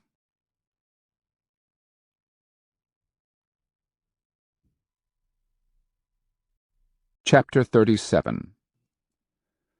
We weren't the only witnesses, of course. Other scouts and warriors had the same idea we had. Numerous eyes had been watching from various points of vantage. That night, around a large fire, warriors came trickling in ones and twos. Despite the cooking pots boiling with hominy and various cuts of meat, no one seemed to have an appetite. Though I protested, Pearl Hand insisted I eat. Sitting beside me, she used a horn spoon and fed me one mouthful after another. I don't remember if I tasted anything. All through the meal she kept turning uneasy eyes toward Bloodthorn. The man sat off to the side, his eyes still fixed on an eternity I dared not even guess at. The dogs waited behind us, having picked up on the despair and grief that hung in a dark fog over the camp. They watched as warriors whispered to each other, like Pearl Hand and me, sharing details of the day's events. Something dark and brooding lurked behind Bloodthorn's eyes. I'd seen him and Pearl Hand talking earlier. They'd been off to one side, Pearl Hand telling him something that, if only for a moment, seemed to ameliorate the tension in his expression. Then she placed a hand on his shoulder, as though to emphasize what she was saying. He frowned and nodded, then shot me a furtive glance before Pearl Hand walked back and squatted beside me. She used a stick to prod at the fire. "What did you tell Bloodthorn?" She pursed her lips before saying, "Things that might have reassured him. He's feeling lost right now, stunned. The only thing I could try and give him is hope." "Hope? After what we've seen?" I asked. "What keeps you so strong?" Her lips barely cracked a smile. A weaker woman would never have made it this far. "It will get worse," Horned Serpent's warning whispered between my soles. "I know," she said with such finality. "You should go, before the end comes." Her level gaze met mine. "We're committed, Black Shell. You by power and your spirit dreams." She shrugged. "Me, I'm driven by different spirits. Passions, if you will, but they're of my own making. Not of the universe's. This will destroy us in the end. Maybe, but I know who I am now." "But you could have a—" She pressed her fingers to my lips, saying, "What? Go off and be a wife and mother? Fuss over a household, bear children, and grow old pounding corn, fleshing hides, and tailoring clothing? Do you see me sitting in the sun, growing old while I gossip with other old women? Becoming ordinary? Compared to ending up as a maggot-infested corpse rotting in that same sun, becoming an ordinary old woman has a lot to be said for it." She chuckled softly and fixed me with those knowing eyes. "Will you ever become ordinary, Black Shell? Not a chance. We were born different." I reached out and took her hand. I had to make one last attempt. "I know." She dismissed the topic and gave Bloodthorn a thoughtful look. "I'm worried about him. His world died today, uprooted like a great tree in a storm." "He hasn't spoken a word." "There are no words. There never will be. Napatuka. That word is enough." I nodded, thinking of the nations in the interior. How many were there? Appalachia, Coosa, Tuscaloosa, Akmolji, Chickasaw, Mabila, and so many more. A list of names too long to be recited. How many of them would end up burned into my memory like Napatuka? I felt Pearl Hand's gaze as I stared desolately into the fire. Her hand tightened on mine. She leaned close, whispering, "You're falling into the pit, Black Shell. If you do, it will be nearly impossible to get you out. The pit is all that's left to us." She rose, tugging me to my feet, a serious intensity in her eyes. "Come on. Let's go to our robes." "I'm not in the mood." "We're alive, partner. Your bloody Chickasaws spend their entire lives trying to maintain balance between order and chaos. Right now, you need to celebrate life. And so do I." I had the urge to tell her that lying with a woman was anything but white power. Warriors avoided women in their red-laced bodies, fearing that they would be polluted, somehow corrupted before a battle. Pearl Hand was obviously confused, or making some sort of joke at Chickasaw expense. But the look in her eyes dissuaded me. Could it be I was learning to trust her, no matter how absurd her urge at the moment? I let her tug me to my feet. No one paid much attention as we walked off into the night. Perhaps that's why power had brought Pearl Hand into my life. No matter who or what she had been, we needed each other. I had given her a purpose, and that night, she gave me balance. I would never question her sanity for following me into this mess again. De Soto, his men, freed and captive porters, caballos, and the muddled herd of puercos pulled out of Napatuca the next morning. Scouts came to inform us. To my surprise, Bloodthorn remained at the fire, seated in the same position as when Pearl Hand had pulled me away the night before. His gaze was still locked on eternity. I didn't need Pearl Hand's insistence to eat my fill, and it was midday before the remaining Usachili tentatively left the safety of the forest and walked cautiously past the bloated dead up to Napatuca. As we proceeded, the buzzards squawked and rose like a great dark spiral to circle in the sky. Their shadows floated like dots across the trampled and cropped grass. Emboldened crows continued to pick at the dead even as we passed. Many too engorged to take wing. I ignored the stench, but many of the warriors accompanying us bent to the side, retching. At the Napatuca palisade gate, I hesitated, looking back to where Bloodthorn walked in the midst of his warriors. In total, I counted 34, all that was left of Rattlesnake's great army. The others were dead, fled, or too wounded to travel.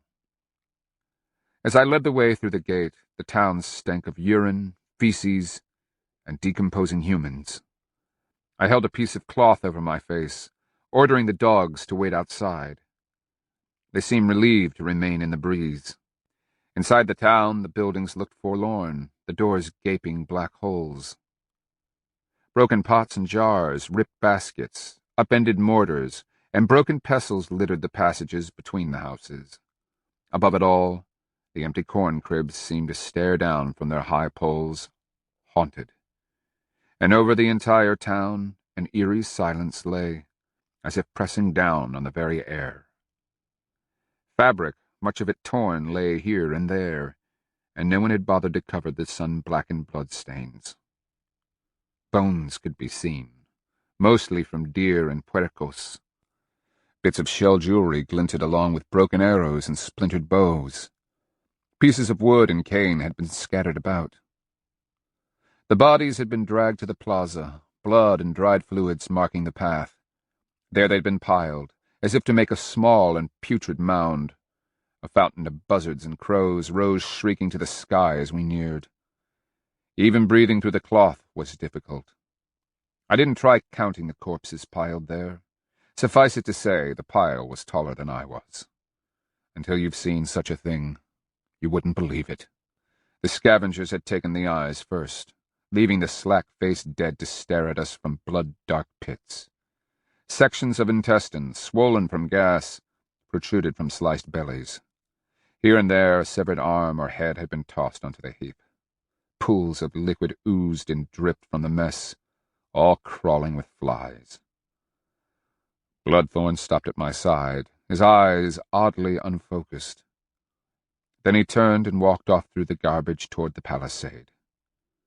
Pearl Hand and I followed, aware of the horrified mutterings of the warriors who remained at the pile. As if drawn, Bloodthorn wound through the houses, high granaries, and clan buildings. He walked like a man out of time, a living ghost passing through a world no longer his own. The victims still hung from the palisade posts, left as they had died, limp and broken. Each body had its share of flies, but it seemed the dead of Napatuka were so many that even the buzzing beasts were spread thin. I thought of the ghosts, waiting, watching, and wailing in sorrow and injustice. As a good Chickasaw, I should have been horrified at the wash of red power, so out of balance with the white. The image remains locked in my souls, as if a distorted vision from another earth than ours. This is what Horned Serpent was preparing me for. Bloodthorn walked without hesitation, as if guided to a young woman with long hair. She had been stripped naked, and the arrow that killed her left a vicious hole beneath her small left breast. Someone had ripped it out, pulling bits of lung through the puncture, leaving the wound puckering and black with dried blood. "What a frond," Bloodthorn whispered, uttering the first words since the massacre. She stared up at him through sunken gray eyes, her lips parted and dried. "My heart bleeds with yours," I managed, despite nearly choking on the stench. Bloodthorn turned, and without another word, walked away. Loath to leave him alone, I followed along behind, Pearl Hand at my side. Bloodthorn led us straight to the gate.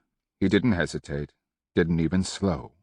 He just walked purposefully down the battered trail, following the tracks of De Soto's animals and men. I stopped beside the dogs, asking, "Should we follow him?" "And do what?" Pearl Hand asked. "He's not sane right now. Nothing you could say or do would make a difference. If he catches up with the Adelantado, they'll just kill him." I started forward, and Pearl Hand placed a hand on my arm. "Let him go, Black Shell. He follows his own spirits. It's his way. He has to walk it. You can't do it for him." "No, I suppose not." I glanced back at Napatuka. "Is there anything we can do here?" She shot a dull look at the gates. "What's been done here is done. We have nothing left to offer." "I do have one last thing. I think my bow may still be at the edge of the lake. I'd like to take a look. And then we'll be gone." She nodded. I started across the battlefield. Along the way I began picking up arrows that had been left behind. I only took the good ones, made by men now dead. Perhaps, power granting, I could make better use of them than the men who had so carefully crafted them. Where it rested against my breastbone, in a small leather sack hung by a cord, Horned Serpent's sapaya seemed to vibrate. Chapter 38.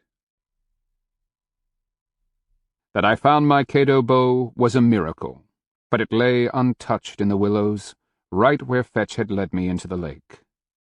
That night, Pearl Hand and I made camp by ourselves on a rise overlooking a cypress and tupelo-filled marsh. The frogs were croaking, insects whirring, and for reasons of his own, a bull alligator was roaring, though the season was late for breeding. I glanced at Pearl Hand as I greased the staves on my bow. She was seated across from me, Bark's head on her lap. I watched her long fingers stroking his thick head. Here and there scabs were rising on all the dogs, but Bark had the most. "He saved me," she said softly. "They all did. The war dogs would have had me otherwise." "I know." I told her about the war dog I'd seen trying to run on 3 legs. "The Kristianos corrupt everything, even the animals who serve them." She glanced at me. "What about you?" "Huh?"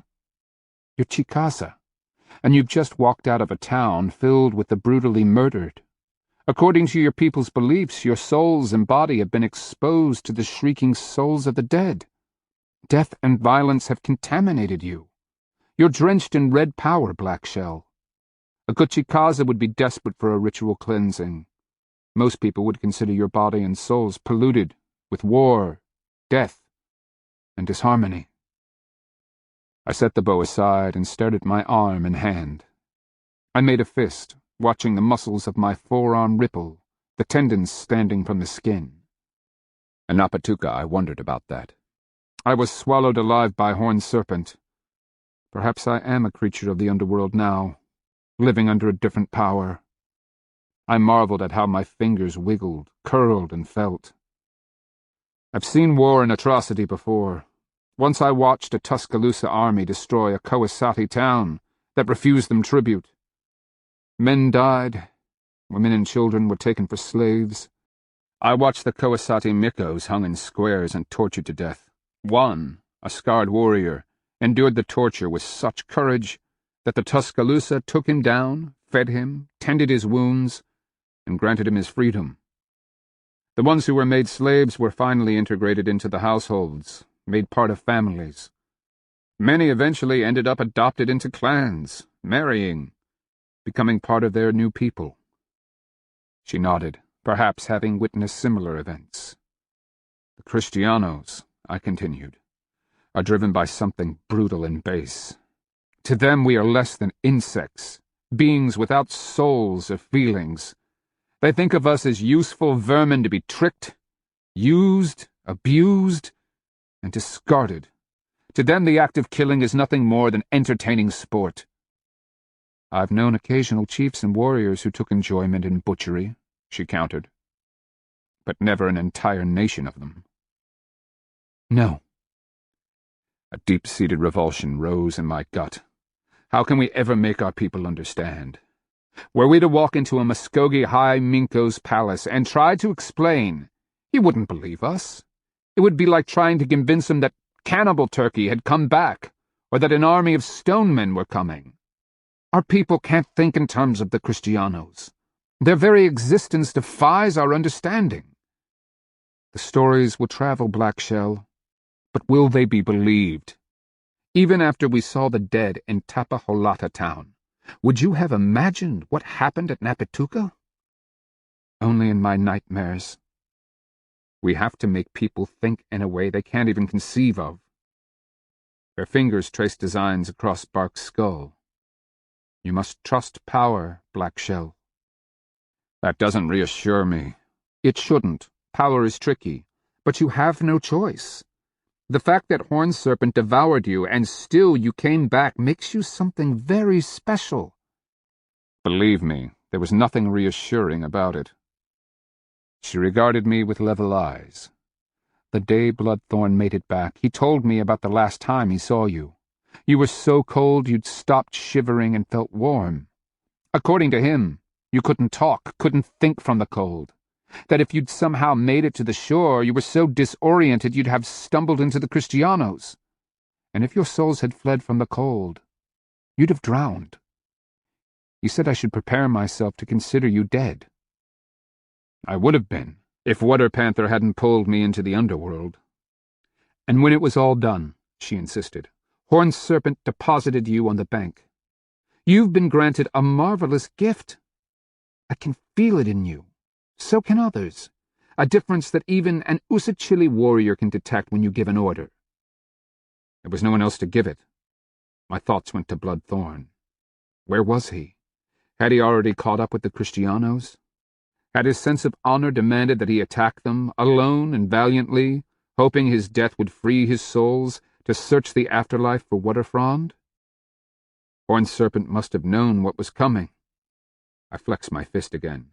He asked me if I would fail him by crying out in desperation when things became bleak. Napatuka has changed the way I think of bleak. I shivered, unable to shake the memory of those piled corpses. The gaping sockets of their eyes continued to stare in my direction, demanding to know why, demanding an answer I didn't have. We know the stakes now, Black Shell.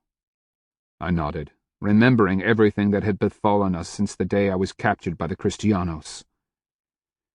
There's no going back. Pearl Hand traced her fingers through Bark's thick hair, her expression soft as she stroked his head. I stared at the fire, wondering. In the old stories, cannibals stalked the land, along with the terrible stone men, and great birds like cannibal turkey. Heroes like the Orphan and Morning Star had come to rid the world of their menace. But those heroes had been born of First Woman and Corn Mother. With a terrible shock, I realized that I, myself, had lain with Corn Mother. And what power had come of that joining? Only a corn plant growing up from her womb, or something else. "What's wrong?" Pearl Hand asked. I swallowed hard, my heart skipping. Black Shell, the traitor, died when Horned Serpent swallowed him. I am only beginning to see the man who was born of that death. A man beyond the white and red power, a creature of the underworld who existed only for a single purpose. I could see the sudden uncertainty in her eyes, and then she gave me a brave smile. That man tricked Water Panther. He eluded the Kristianos with the help of a spirit dog. He stood face to face with Horned Serpent and passed his judgment. You walk through death and war, unfrightened by the ghosts of the slain. Perhaps that's the kind of warrior we need now. I felt a cold shiver run down my spine. In the stories told of the beginning times, the heroes are never frightened. But I was, way down deep in the marrow of my bones. For 2 days we hurried westward, bypassing the town of Chapalula and trading for river passage at a small farmstead. After landing on the far shore, we hurried toward Usachili. No more than a hand's time later, Skipper shot a worried look over his shoulder, ears pricked, tail rising. Bark turned his thick and scarred head toward our back trail, a growl rising in his throat. I gave a slash at the hand, the order for silence. Pearl Hand lowered her crossbow, stepped into the ring, and yanked the string back before knocking one of her last arrows.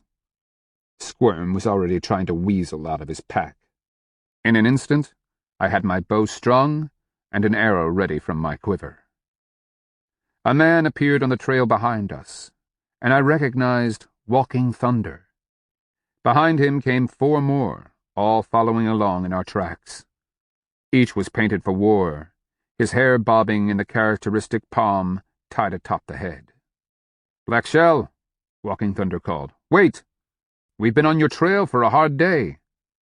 "What's happened?" He and the rest trotted up, chests rising and falling, sweat gleaming on their skins. Each man slowed, and I was surprised by the odd reverence in their eyes. Walking Thunder then dropped to his knee, hands out, palms up. The gesture was that of a subordinate to his chief. "What are you doing?" I asked nervously as the rest followed suit, dropping to a knee, hands out. A mixture of desperation and hope lit Walking Thunder's eyes. "We come to offer ourselves to you." I was about to protest when Pearl Hand stepped before me, demanding, "Why would Usachili warriors seek to serve Black Shell?" "Because Horned Serpent devoured Black Shell in the land of the dead, and brought him back to life to fight the Kristianos." "Where did you hear that?" I asked, dumbfounded. "Bloodthorn told us just before we entered Napatuka." Walking Thunder lowered his head, eyes on the ground before him. Wide Antler added, "I saw the piece of Horned Serpent's antler that you carry." "I never told Bloodthorn about that," I insisted. "I did," Pearl Hand said coolly. "The morning before the captives in Napatuka were killed. He asked how you survived the lake." She gave me one of those knowing looks. "You told him of the spirit dreams. He knows Black Shell, as I do, as Walking Thunder, Corn Thrower, and these others now know." "I saw it, didn't I?" Wide Antler added. "That was what you clutched in your hand, remember? When I asked if you'd been hurt? I saw the red gleam when you tried to hide it." Before I could reply, Pearl Hand stepped before Walking Thunder, pointing at me. "This is Black Shell, once of the Chickasaw. But before you join us, You must understand. He is Akeohusa, outcast. Black Shell serves no single people. He is not Chickasaw, not Usachili, not Appalachia. He fights for this world and all peoples, regardless of who they might be. With great authority, she added, He is Horned Serpent's chosen. Power walks in his tracks. I stared at Pearl Hand in disbelief. What was she up to? I understand, Walking Thunder whispered softly.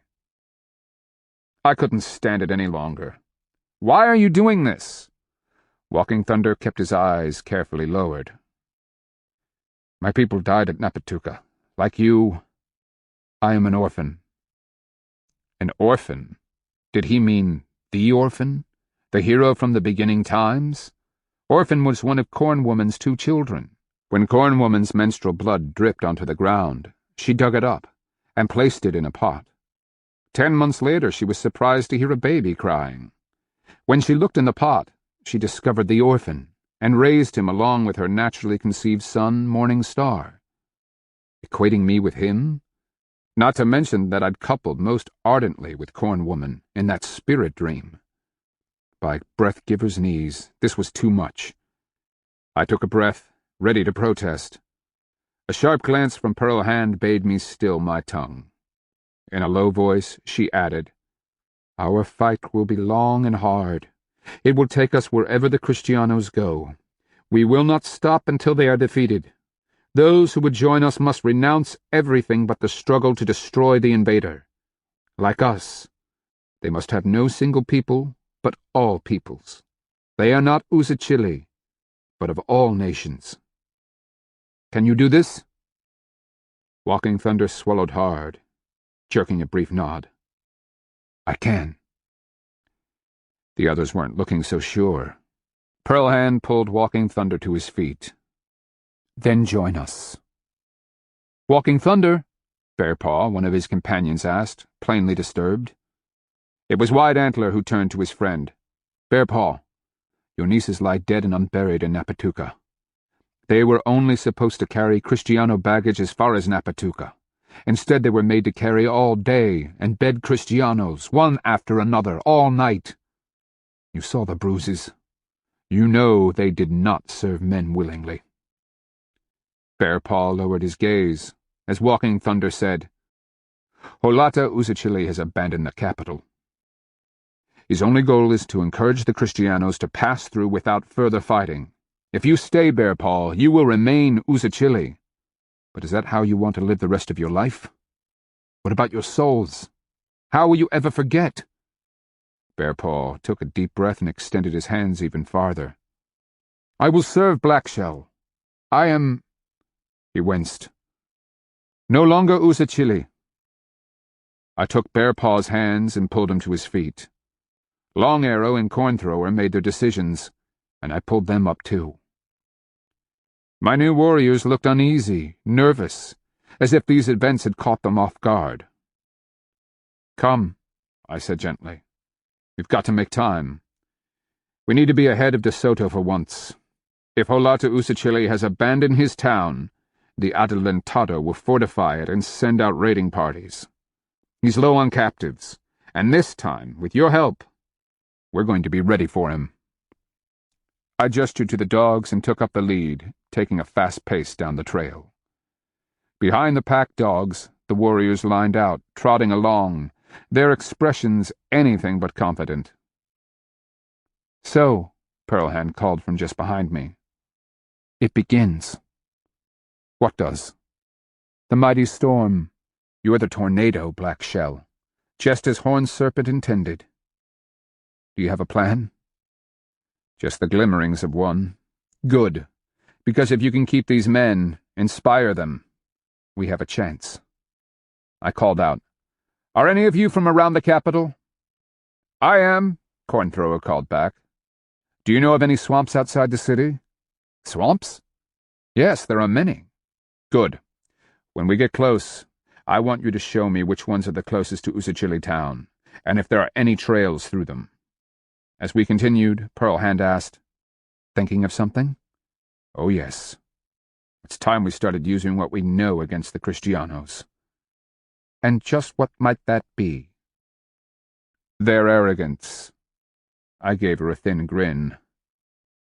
I could see it all happening in the eye of my souls. Now, if Bear Paw could just show me the right place. Chapter 39. That afternoon, we began encountering small bands of Usachili, fleeing southward. These were mostly composed of women and children, with some elders. Panic lit behind their eyes, as they hunched under their loads, disbelief in their expressions. They confirmed that the capital was being evacuated in anticipation of De Soto's arrival. Olata Usachili sent the Kristianos several deer, one man, his back bent under a heavy pack, told us. He hopes that the invader will not treat us the same way he did those at Napatuka. At the news, my Usachili growled with displeasure. Rewarding the butchers of Napatuka affected them like a slap in the face. There is no appeasement, I told the fugitives. The Kristianos have no honor. If Olata Usachili has any sense, he's taken to the woods and ordered all of his people to stay as far away as they can. But it's harvest time, the man pleaded. The only harvest anywhere near the Kristianos is death, Pearlhand told them coldly. Going hungry, you can make do, even if it means eating roots and rodents. In Kristiano change, you'll starve as they work you to death. What of us? Walking Thunder asked as we watched the small party head south. What do we do? I glanced at the few remaining arrows Pearlhand had for her crossbow. Cornthrower, draw me a map of the swamps. He squatted in the trail like a burly toad, muscles bunched as he used a twig to illustrate. The man had a good head for terrain, or so I hoped. I've hunted all this country, Cornthrower told me, and pointed to the 3 lines of white scar on his shoulder. That's how I got these. Killing a bear here, he pointed, in this swamp. You know it well? Very. My uncle liked to hunt and fish there. He wasn't much of a warrior, and my mother did most of the farming. Uncle did his best to keep me out in the swamp as much as he could. I thought about where De Soto might be. They're probably building one of those heavy bridges back at the river. We should at least be a day ahead of them. It's a good day's march from the river to Usachili town, Walking Thunder agreed. If they make it in one march, they'll be exhausted. They'll have to rest an additional day after arriving at the capital. Which means, Pearlhand asked, that we can get a look at the lands south of Usachili. I was through there last fall. It's good country, mostly flat, and the farmsteads will be flush with corn. Given the way De Soto uses up his captives, he'll be wanting more. After all, he killed the ones Holata Alocalaquin provided at Napatuka. The ones still alive will be getting worn down from the double burdens. That means he's got to raid for more. Pearlhand fingered her chin thoughtfully. That's right. Small parties, perhaps 10 men per group. But how do we know where they're headed? Walking Thunder asked. We don't, but from past experience they fan out in all directions. I glanced up at Cornthrower. I need you to take me to a place in the swamp. Where? He asked, almost eagerly. That I'm hoping you'll tell me.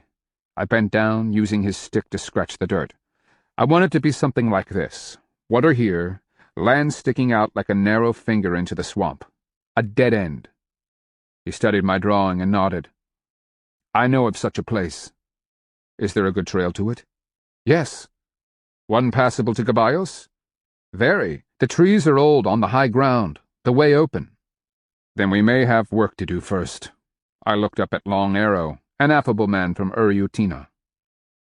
Meanwhile, after Cornthrower leads us to this place, we may have a lot of hard work to do. Digging, chopping. Are the rest of you willing to sweat in the sun? Yes, Peliqua. They've taken to calling me the Orphan. The title bothered me. It sounded so final. But the reverence with which they said it bade me to hold my tongue. Good. We followed Cornthrower through the growing darkness, winding down a low ridge. He stopped at a confluence of trails. Usachili town is there, Cornthrower pointed to the north. A little less than a day's run. He pointed along the trail to the east. You can see the oaks and the hickory here, but it falls off to either side. That's the way into the swamp. And there's a village or collection of farmsteads close? I asked. Cornthrower pointed. Follow that trail west. Maybe 2 hands of time in a trot. It will take you to the Squash Meadows. Kin of mine, dear clan people, live there. I pointed to Long Arrow. Go. See if anyone is there. Warn any women and children and the elders to flee. Then meet me here at dawn. 2 days from now. Can you do that? Yes, Paliqua. Long Arrow gave me a serious nod. May the ancestors go with you. I watched him disappear into the growing gloom. We'll camp here for tonight. First thing in the morning, let's take a look at your swamp, Cornthrower. Then I asked, which one of you is the fastest runner? All of our lives might depend on it. That night, in my dreams, restless fingers of worry pulled at my heart. I was about to take the fight to the Kristianos. So far, all the others who had tried had failed. Would I be any better than a blooded war leader like Rattlesnake?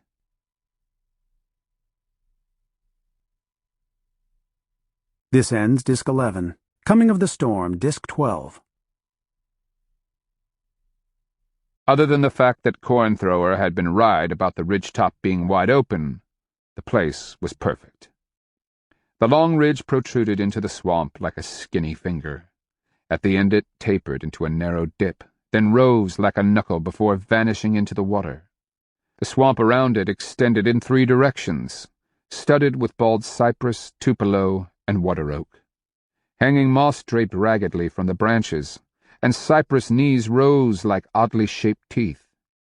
On firmer ground, grape, greenbrier, and honeysuckle vines gave the trees a webbed appearance. I gathered my little band and walked the length of the skinny peninsula. All right, here's where the work comes in. Dig out the packs and you'll find good greenstone celts. We need to start cutting vines. Back yonder was a fallen hickory. We'll need to drag it across the neck to make a barricade. We're going to fight from a barricade? Walking Thunder asked. Against Kristianos? Of course not, I scoffed. Do I look like a fool? We need it to block most of this neck, but leave the caballos a way around. Do you see? Our task is to make an obstacle course that men can run straight through, but where the pursuing Kristianos have to zigzag back and forth. See where I'm headed with this? Walking Thunder nodded. I understand. To the Kristianos it looks like they're chasing a man into a dead-end trap. Right, Pearlhand agreed, propping her hands on her hips. It's our job to figure out how to slow the caballos down, spread them out, and knock them off one by one without them knowing. When they got the idea, they pitched in. The air rang with the sound of chopping, punctuated periodically with the cracking of timber. Meanwhile, Pearlhand and I walked down to the low, marshy approach to the knuckle. The narrow neck of soil was saturated and the ground felt spongy under my feet. Probably firm enough to slow, but not stop a caballo. We'll have to dig this out. Pearlhand gave me a skeptical look. So far I haven't said anything, but if this goes wrong, there's no escape. That's what I'm counting on. I bent low, much to the dog's interest. They came close, trying to discern what I was looking at, as I speculated on how to build our trap. Make this low restriction even more mucky, and maybe throw in a couple of camouflaged logs? I shoved Bark out of the way and, thinking about fields of fire, looked out at the water. Perhaps we could build some sort of blinds, or relocate cypress knees. When the time comes, do you mind getting a little wet? Her eyebrow arched in reply. Wet? Are you joking? Me? Joke? Never. If this didn't work out, swimming would be our only escape. 10 caballos? Wide Antler asked that night as he sat by our fire. We made camp at the cross trails. We can't get them all. He was staring at the map we'd sketched into the dirt.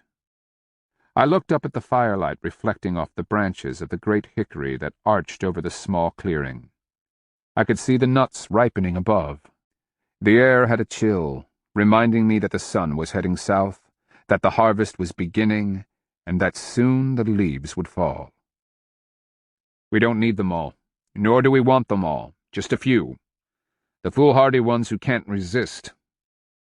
I want them all, Walking Thunder said grimly where he squatted on his haunches, chewing on baked smilax root. Napatuka burns in my soles. Mine too. White Antler laid aside the shell knife he'd been sharpening on a small flat of sandstone. My dwindling trade had found a most utilitarian use. He looked around. Most of my family died at Napatuka. I died at Napatuka, Cornthrower admitted, wiping his thick hands on the flap of his loincloth. I shall become someone else now. He shot a desperate look my way. Napatuka burns in all of our souls, Pearlhand reminded. But you saw what happens when Kristianos are massed. Even 10 would be too many. The Paliqua is right. When the time comes, we take what we are offered. Power chose Black Shell for his wisdom and restraint. Patience is a difficult skill to learn, I agreed, sipping at a cup of sassafras tea. Draining it, I reached for my good pipe and tamped it full of tobacco with a stick. A good Chickasaw doesn't touch tobacco with his finger. Odd. I was the Paliqua, yet I still clung to the customs of my people. I lit the bowl with a burning stick, took a puff, and passed it to Pearlhand. As I exhaled the smoke, I prayed. Breath-giver, give us just a few. We are not overconfident. We only pray that the Kristianos are. Pearlhand placed the stem to her lips, inhaling. Blowing the smoke to the heavens, she prayed. Steady my aim. I need only one Kristiano for now. Cornthrower studied the pipe she handed him, as though it was something precious. I'd watched in amazement as he'd muscled heavy logs throughout the day. Now the pipe looked delicate in his thick-fingered hands. Our construction of obstacles across the neck of land was coming along nicely, and we'd taken great effort to disguise our work. My hopes were that the caballeros would be too keen on the chase to notice any sign of human activity, but I'd been learning not to take things on chance. The bowl glowed red as Cornthrower took his turn. Bending his head back, he blew toward the sky, saying, I, too, need but one. For now. What if the Kristianos don't come? White Antler asked as he took the pipe. Then we've worked ourselves sweaty for nothing, Bearpaw interjected. White Antler drew and exhaled upward, praying, I will take only those Kristianos that power will give me. I, too, will learn patience. We're not getting sweaty for nothing. I watched Walking Thunder accept the pipe, offer a short prayer, and take a draw. This is a learning process, a new way of war against a different kind of enemy. It would never work against trained warriors. White Antler hugged his knees, eyes on the fire. They'd come cautiously. And someday, Pearlhand noted, the Kristianos may too, but that time isn't now. She glanced at me. Arrogance is their greatest weakness. The others were giving us curious looks as I took the pipe and drew. I slowly blew the smoke toward the sky, adding my prayer. May their arrogance lead them right into our hands. Water swirled around my ankles as I wrestled with a length of log. Pearlhand and I had elected to tackle the dirty job of levering up mud and building our trap in the marshy dip that separated the knuckle from the rest of the ridge. As we worked, we thought up additional modifications, like laying logs in the muck we were creating. Overhead, a breeze rattled the oak leaves, and throughout the day pattering noises had mixed with the sound of chopping as the first of the acorns dropped. Among my distant Chickasaw, the first such sounds would have been met with excitement, proof that the fall harvest was coming. The dogs lay on their sides just up the slope where the leaf mat provided a comfortable bed. They watched, bored, ears twitching as the occasional insect tickled them.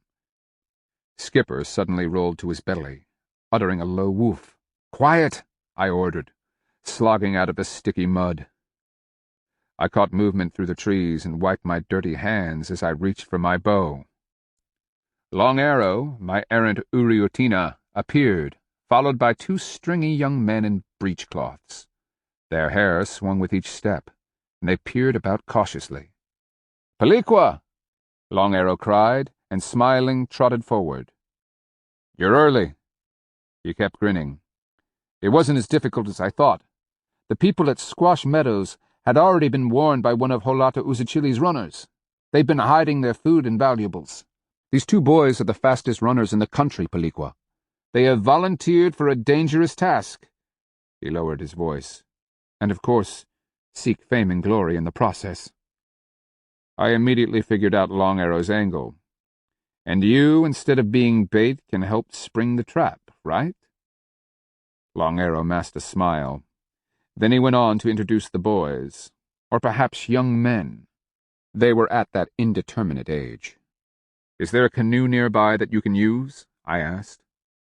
"My uncle has one hidden just over there," the boy called Fly pointed off to the north.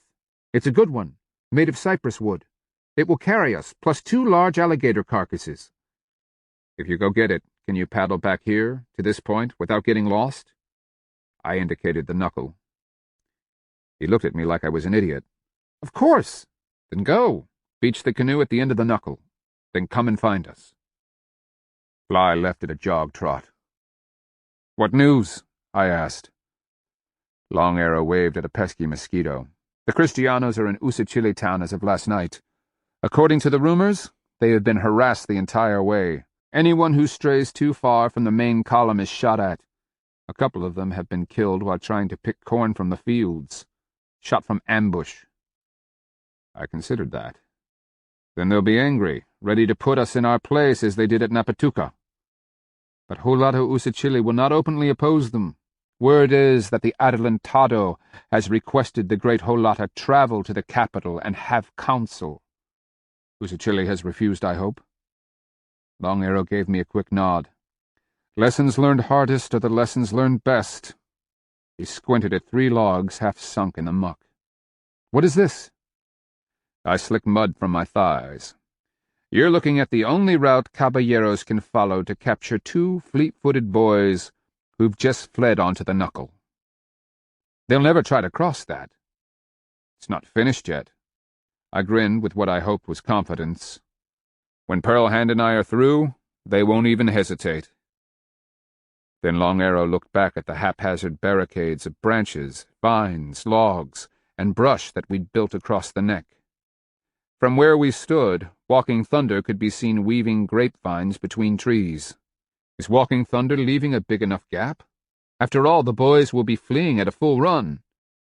I followed his pointing finger to where we'd roped a log slantwise in a narrow gap. "We'll try it out later and see. Now, since you and the boys are here, you can dig me a slit trench right there at the north end of the barricade. See that opening between the 2 trees and just up from the water?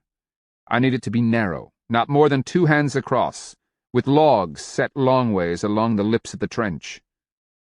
Like a narrow pit trap. Just so. And when it's finished, you need to carry the dirt off and scatter it. Then place twigs across the trench before you lay leaves over it." He nodded, getting the idea, then frowned. "Shouldn't it be wider?" "No," I told him. "The size is just right." "Maybe for a rabbit," he muttered. "And you?" I turned to the remaining youth. "First off, I need you to go back to the trail crossing. We need to collect 5 piles of firewood. They must be spaced out roughly the same distance from each other as the fires in a small village, so that from a distance 5 pillars of smoke will be seen." "Yes, Peliqua." I studied him carefully, aware of his curiosity and unmasked anxiety. Would he hold when the time came? I was betting a great deal on the boys. "By the time you've scrounged up enough wood, your friend Fly should be back with the canoe. When that happens, I'll walk you through and show you exactly what you have to do." "Long Arrow said it was dangerous." "What was your name again?" He made a face. "I'm still called Toad, but I'll have a man's name soon." I gave him my most serious expression.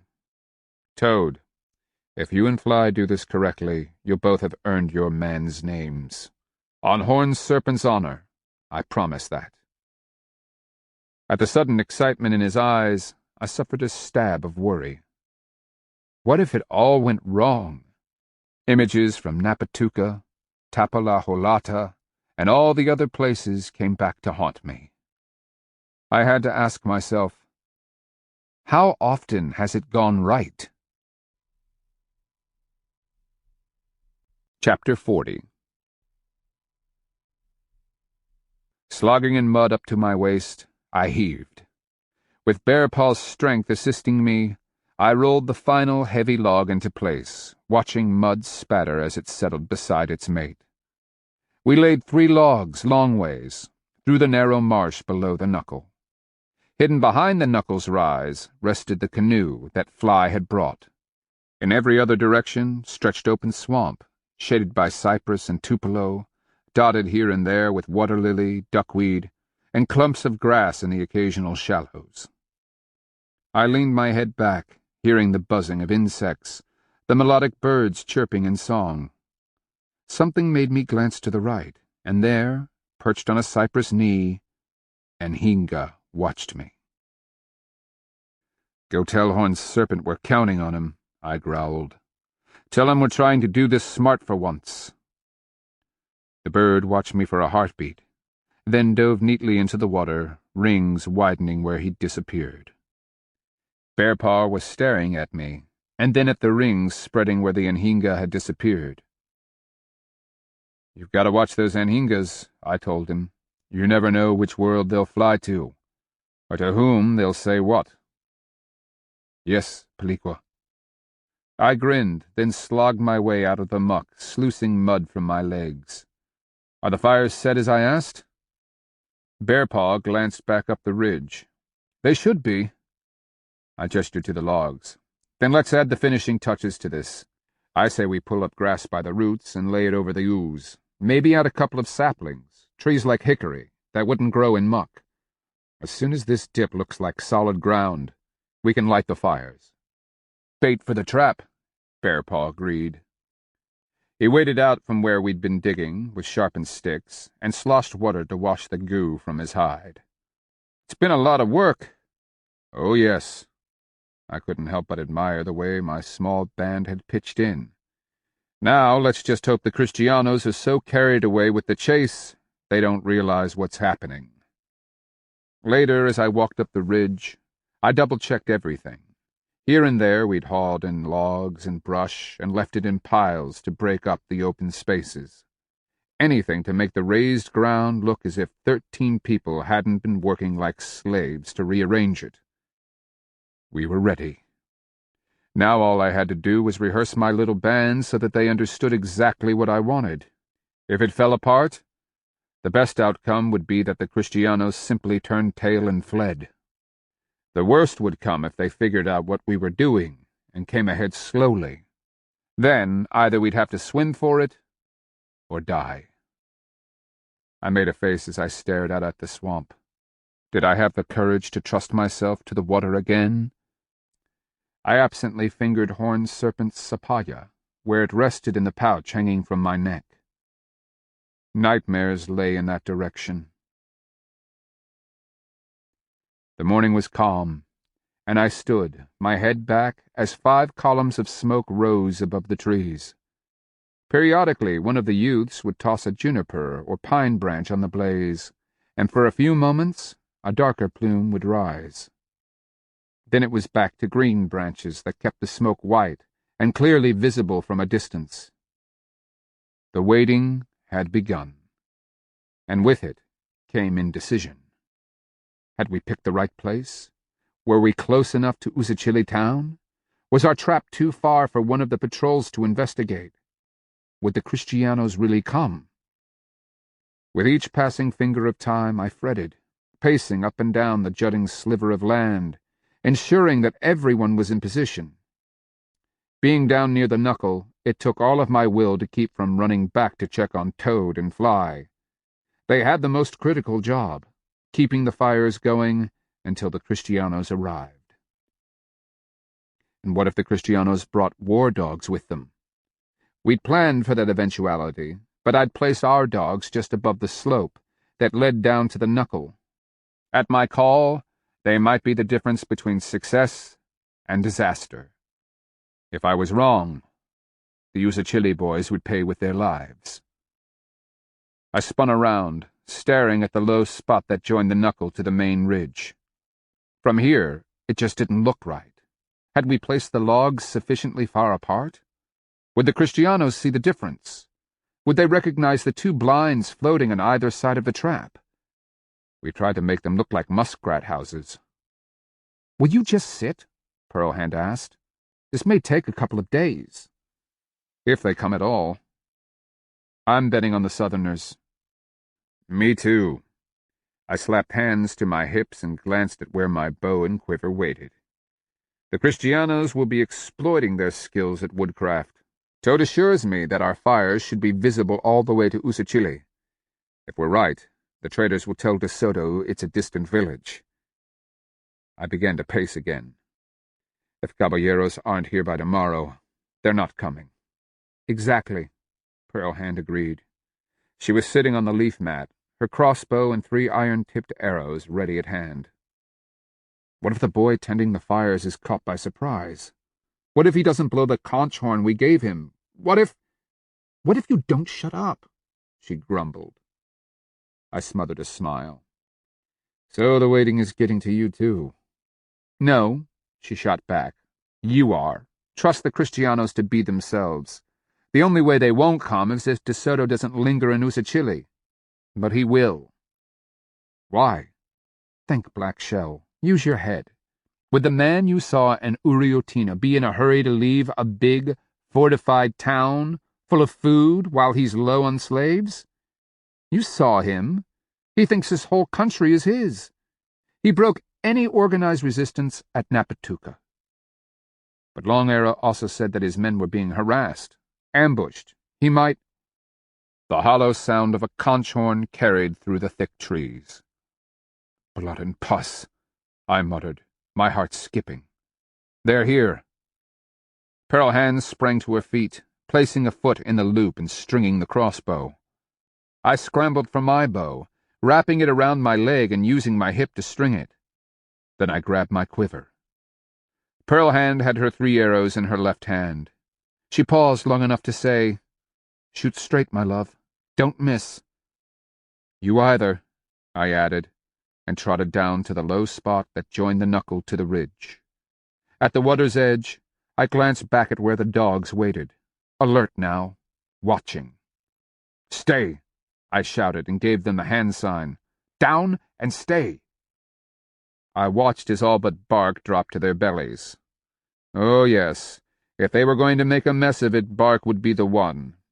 He cocked his head, tail wagging. I waded out into the soft muck. We'd placed each of the shooting blinds on a raft of branches no more than 5 paces from the bridge, and back so that we wouldn't be shooting at each other. Squishing my way behind it, I laid my quiver on the logs that formed the base. The idea was that the floating wood would stop a crossbow arrow. Now I wish I'd taken another couple of hands of time to build it stouter. My breath was coming fast, my heart pounding. I kept working my fingers, craning my neck to see through the tree boles and barricades that screened the ridge. Shouts carried, softened as they were bounced between the trees. I could hear birds crying their alarm. Then came the first faint clink of metal, followed by a shouted command. "Come on, boys. Run. Don't panic. Just run for all you're worth." I carefully nocked an arrow, testing the pull of my bow. The little mound of swamp grass before me seemed too small. They'd see me for sure. I could just make out Pearl Hand's head where she waited on the opposite side, screened as I was, barely visible over the camouflaged logs laid in the low spot. Her crossbow would be resting on her screen, ready. I almost jumped out of my skin when a fish began nibbling on my leg. Careful, black shell. When had my mouth gone so dry? Gods, why couldn't I still my banging heart or damp the sweat on my palms? I caught movement, and true to form, Fly lived up to his name, feet pounding, arms pumping, his hair streaking out behind him. And on his heels came Toad. One after another they ducked, leaping through the small gaps we'd left in the barricades. The sound of clanking metal, the thud of caballo feet on unforgiving ground, seemed to shake the very earth. And then I could see them, a ragged line of caballos rounding the end of one of the barricades. It was working. Our course had them zigging and zagging, running the caballos back and forth in search of holes in the timber. The Kristianos were yipping and shouting, smacking their mounts, carried away by the pursuit. I caught a glimpse as one of the caballos seemed to stumble, going down, the rider thrown full onto his face ahead of the tumbling animal. The others barely hesitated, hammering their caballos' sides in pursuit of the fleeing youths. Fly ducked as he leaped through the last gap and led the way down the ridge, Toad on his heels. Fly slowed only to mince his way across the hidden logs. Toad only took a moment longer to pick his way across the leaf-strewn logs. Then they were sprinting, full out, over the rise of the knuckle to the canoe on the other side. "Stay!" I bellowed at the dogs, all of whom were standing now, heads turned toward the approaching riders. "Stay!" In shouting, I'd taken a chance. But the Kristianos didn't seem to notice that my voice wasn't a youth's. Their leader had already picked out the gap we'd left at the water's edge, and he drove his beast full for it. The caballo leaped the gap, followed by two more. They obscured my view as the fourth mount dropped a foot in the slit trench Long Arrow had placed dead center. The animal fell sideways, slamming its rider against one of the trees at the side of the gap. The impact could be heard over the shouting men, the huffing caballos, and creaking leather. I took a deep breath, watching as the remaining three galloped full out down the ridge. Even then I couldn't help but marvel. I'd never had time to notice the grace with which they rode, how man and animal merged into one fluid motion. Squatting low, I drew the arrow back to my ear. The lead rider never even hesitated.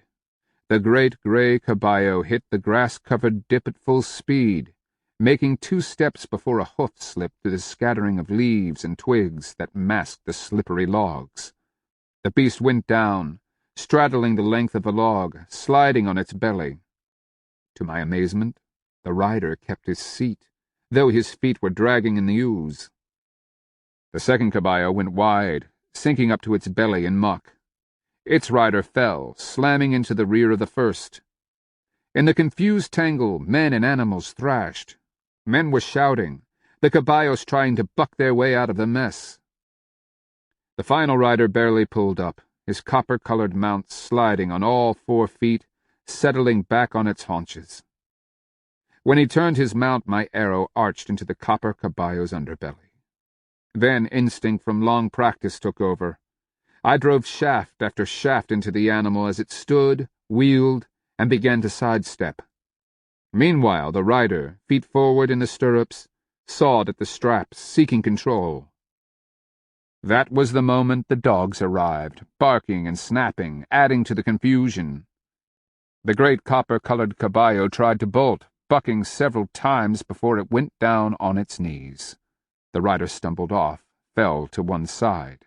As he tried to climb to his feet, Skipper jumped full on his back, driving him face forward into the leaf mat. The rider of the second horse, up to his waist in mud, was struggling with the straps with his left hand. His right, I noticed, was in a sling. The caballo pulled free and turned. I took that moment to drive an arrow into the beast's unprotected side. The first rider had stepped off, managing to find one of the now displaced logs. As he struggled with his mired caballo, he lost his footing and fell. I had a momentary glimpse of Antonio's father, eyes wide, mouth open, the grizzled gray beard jutting up from his chin as he splashed backward into the ooze.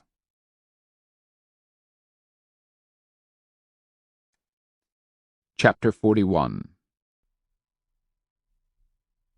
"Papa!" Antonio cried, starting forward. Screams could be heard up the ridge where Bear Paw, Long Arrow, Wide Antler, and Corn Thrower had been hidden. Their job had been to wait as the riders passed, shooting into the rearmost caballo as it rode by. If successful, we could hunt down the men on foot one by one. The loud clang of a crossbow arrow on armor rang out, and Antonio staggered. He stared in horror. Fletchings stuck out of his oversized armor, just below his breast. The old man saw, screaming, "Huyes! Afuera!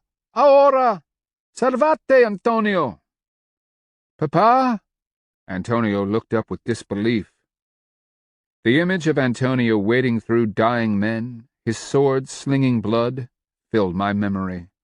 I turned, shooting too quickly. The arrow glanced off Antonio's helmet. He wheeled, seeing me as I came sloshing through the water, my bow already bent. Recognition flashed in his eyes. "For the dead at Napatuka!" I shouted. "For their ghosts, and the ones you murdered like a coward!" Then I remembered the word. "Cobarde! Antonio, tu eres un cobarde!" The old man shouted something else and came wading through the mud. He reached for the muddy sword at his side and pulled it from the scabbard. Black mud clotted in his beard, and he'd lost his helmet. "Cobarde!" he cried. "Mi hijo! Nunca!" On impulse I turned, sighting down my arrow. It hit me. He's only wearing a male shirt. That accursed armored carapace was missing. I loosed my arrow, watching the muddy, silver shirt ripple as the point drove deep into the man's gut. Don Luis staggered forward, almost tripped, and stumbled onto firm ground. His eyes were round, his mouth open. Glancing down, his left hand went to the shaft protruding just below his breastbone. Antonio swallowed hard and started forward as I knocked another arrow. He ducked as I let it fly, and it shattered on the rim of his helmet. In one smooth motion, I drew another arrow, knocking it, drawing it smoothly back as I approached. Antonio had drawn his sword, thinking to close and kill me. Over the point of my arrow, I saw his eyes widen with the understanding that he was too late. The very instant I released, he spun, throwing his sword to the side. My arrow clanged off his armor an instant before he jumped onto his wounded caballo. I ran after as he hammered the animal with his heels. The caballo panicked, raced straight for the brush fence, chased by Skipper and Squirm. I could see my arrow deep in its side. With a leap, the great beast crashed through a matting of vines and branches. The third man had regained his feet and was now swinging a sword as he chased Bark and Gnaw. They were game, barking, leaping, tails swishing as they avoided his angry swings. But it was only a matter of time before he'd managed to kill one. "Aquí!" I bellowed, drawing another arrow. "Here, you fool!" He turned, no more than 5 paces away, and I was looking into his face as I drove my arrow through his right eye. His head jerked at the impact, and he staggered backward. Like a hewn tree, he dropped heavily onto his butt. This time, the dogs were on him for real. "Black shell, behind you!" I leaped and pivoted on one foot as air hissed through the space I'd been in. Don Luis staggered, recovered his balance, and lifted the sword for another swing. His dark eyes were fired with a desperate resolve. His lips twisted to partially expose his irregular brown teeth. Mud dripped from his beard and mixed with the dark red gut blood leaking around the arrow shaft in his belly. "En Dios sucio!" I was pawing for another arrow as he took another wobbling step toward me. That was when Bark, carried away with his own attack on the man I'd killed, thudded into the back of my legs. My knees went out from under me, and I landed flat on my back. Rolling, I barely avoided Don Luis's vicious slice, his silver blades slashing through the leaf mat where I'd been but a moment before. The strap of my quiver pulled tight against my arm, trapping it, and stopping any further scrambling. A tingling sensation rolled through my guts and bones, anticipating the keen blade. Don Luis saw my plight, and he grinned. "Te mato," he sneered as he raised the blade again, eyes burning. His body jolted, his belly jutting oddly forward, and his mouth open to a puzzled O. I watched in fascination as he lurched forward, as if shoved from behind. Kicking up with my feet, I kept him from falling on me and managed to slither sideways, breaking my quiver strap. The man's shirt of interlinked metal jutted out weirdly, pulling oddly at the embedded arrow shaft. When he spun and dropped to his knees, I saw why. Antonio's sword had been driven clear through his body. The force of the blow had pierced the armor in back, but hadn't the energy to break the links in front. "Eres una puta," he rasped as he stared at Pearl Hand. "Deseo que el adelantado te matarías, coño enfermo." Pearl Hand set her feet, grasping the handle, and wrenched the sword free. Don Luis uttered a racking gasp, staring up in disbelief. "Enjoy paraíso," she cried. He was still staring as Pearl Hand braced herself and slashed his throat open.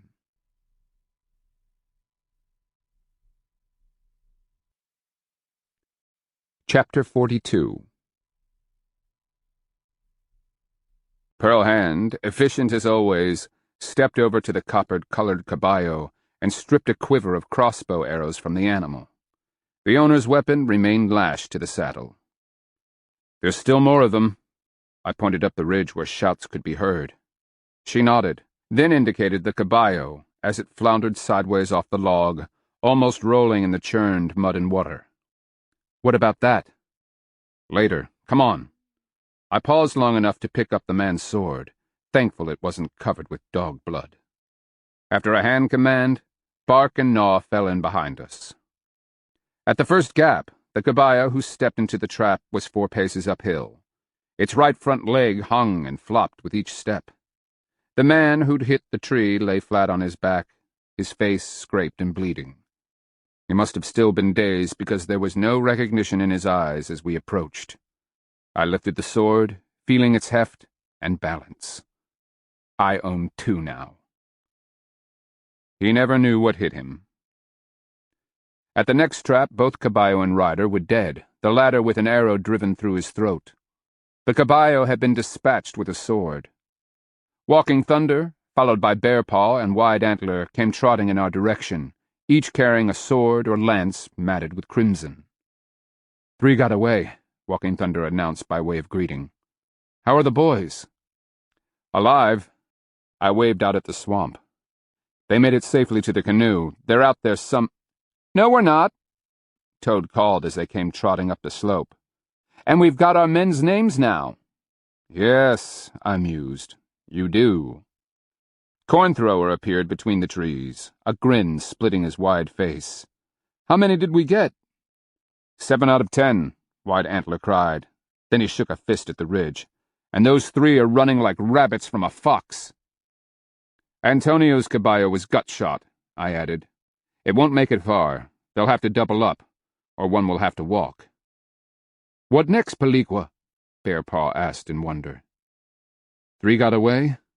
I grounded the sword tip, staring up at the ridge where another of the Kristianos lay spread-eagle under one of the shag-bark hickories. "By the time they make it to Usachili, it will be dark. But that's no guarantee. Provided they don't get lost in the night, they could be back before dawn." "Agreed," Wide Antler said. "So we should strip the dead and be gone?" I nodded, oddly tired. Where was the elation I had anticipated? Take anything that seems worthwhile for trade, or our own use. Sink the rest of it in the swamp where they can't find it. Walking Thunder dropped to his knee, palms up. You've done it, Paliqua. You found a way to beat them. The dead at Napatuka are cheering. The others, too, had dropped, offering their hands, eyes worshipful. It's only 7 out of 1,000, I said softly. But it's a start, Cornthrower answered. And this time we didn't lose a single man, not even wounded. We were lucky, Pearlhand snapped, stepping forward to pull them up. Come on, we've got work to do. And may Horned Serpent help us if a second party is anywhere close. She's right, I agreed. The sooner we're off this point, the safer we'll be. If they catch us here, we'll all end up out in the swamp. Having survived the lake at Napatuka, that's one place you'd rather not be. What of that stuck caballo down at the bridge? Toad asked. I handed him the sword. Make it so that no Kristiano can use it to ride down another of our people. Toad took the sword, awe in his eyes. Then he headed back down the ridge. Something sharp and angry lay behind Pearlhand's eyes as she said, I want to leave a message for the Kristianos, something they will remember this day by. And that is? I asked. I'll show you, she told me through a bitter smile. Within a hand's time, we had attended to the tasks at hand. Skipper and Squirm emerged from the forest as we were packing up. Both were filthy, and Skipper had a patch of hair missing from his side. Though obviously bruised, he seemed unusually pleased with himself. Come on, I ordered. Hurry up, we've bloodied them. I've looked into De Soto's eyes, and the man I saw will unleash his full fury when he finds out. Oh yes, they'd be coming for us, and I didn't want to be found. As the fire crackled and spat, I poked my finger through the hole in Don Luis's curious metal shirt and studied my companions. The momentary joy of our victory had faded against the memories of Napatuka. Long Arrow's expression had grown pensive, his eyes vacant, as if seeing the souls of friends who had been butchered. Walking Thunder had taken it the hardest. It had been his town, after all. Bearpaw's pinched lips barely hid the pain in his heart. White Antler sat cross-legged, poking at the fire with a long stick. Fleeting memories sending brief and bitter smiles to die on his lips. Cornthrower's eyes communicated a grimness of purpose, and his hands twitched, as if he were strangling something imaginary. I watched firelight ripple across the polished metal links. The sense of loss was palpable, if beyond identification. How could a person feel the loss of something he'd never really known he'd had, and with such poignancy? I glanced down at the ring coat. The garment amazed me, relatively light compared to the armor worn by soldados, and even that sported by Antonio when we first captured him. This was a masterpiece of craftsmanship. It had been composed of thousands of small, interlocking rings of metal. To make something like this, I shook my head. It must be worth a fortune. Cornthrower gave me a skeptical look. Maybe this Don Luis didn't expect a fight today. Perhaps we are even luckier than we thought.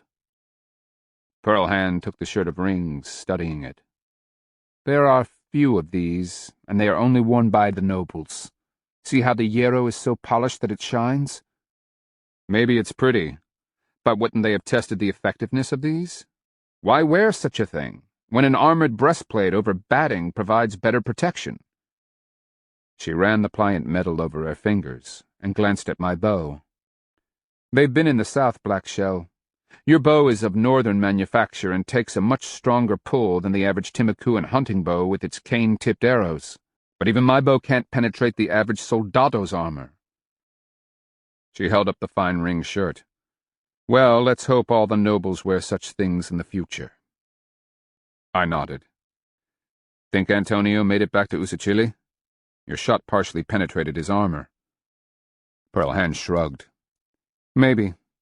His armor was oversized to start with, and perhaps half the length of the arrow was sticking out.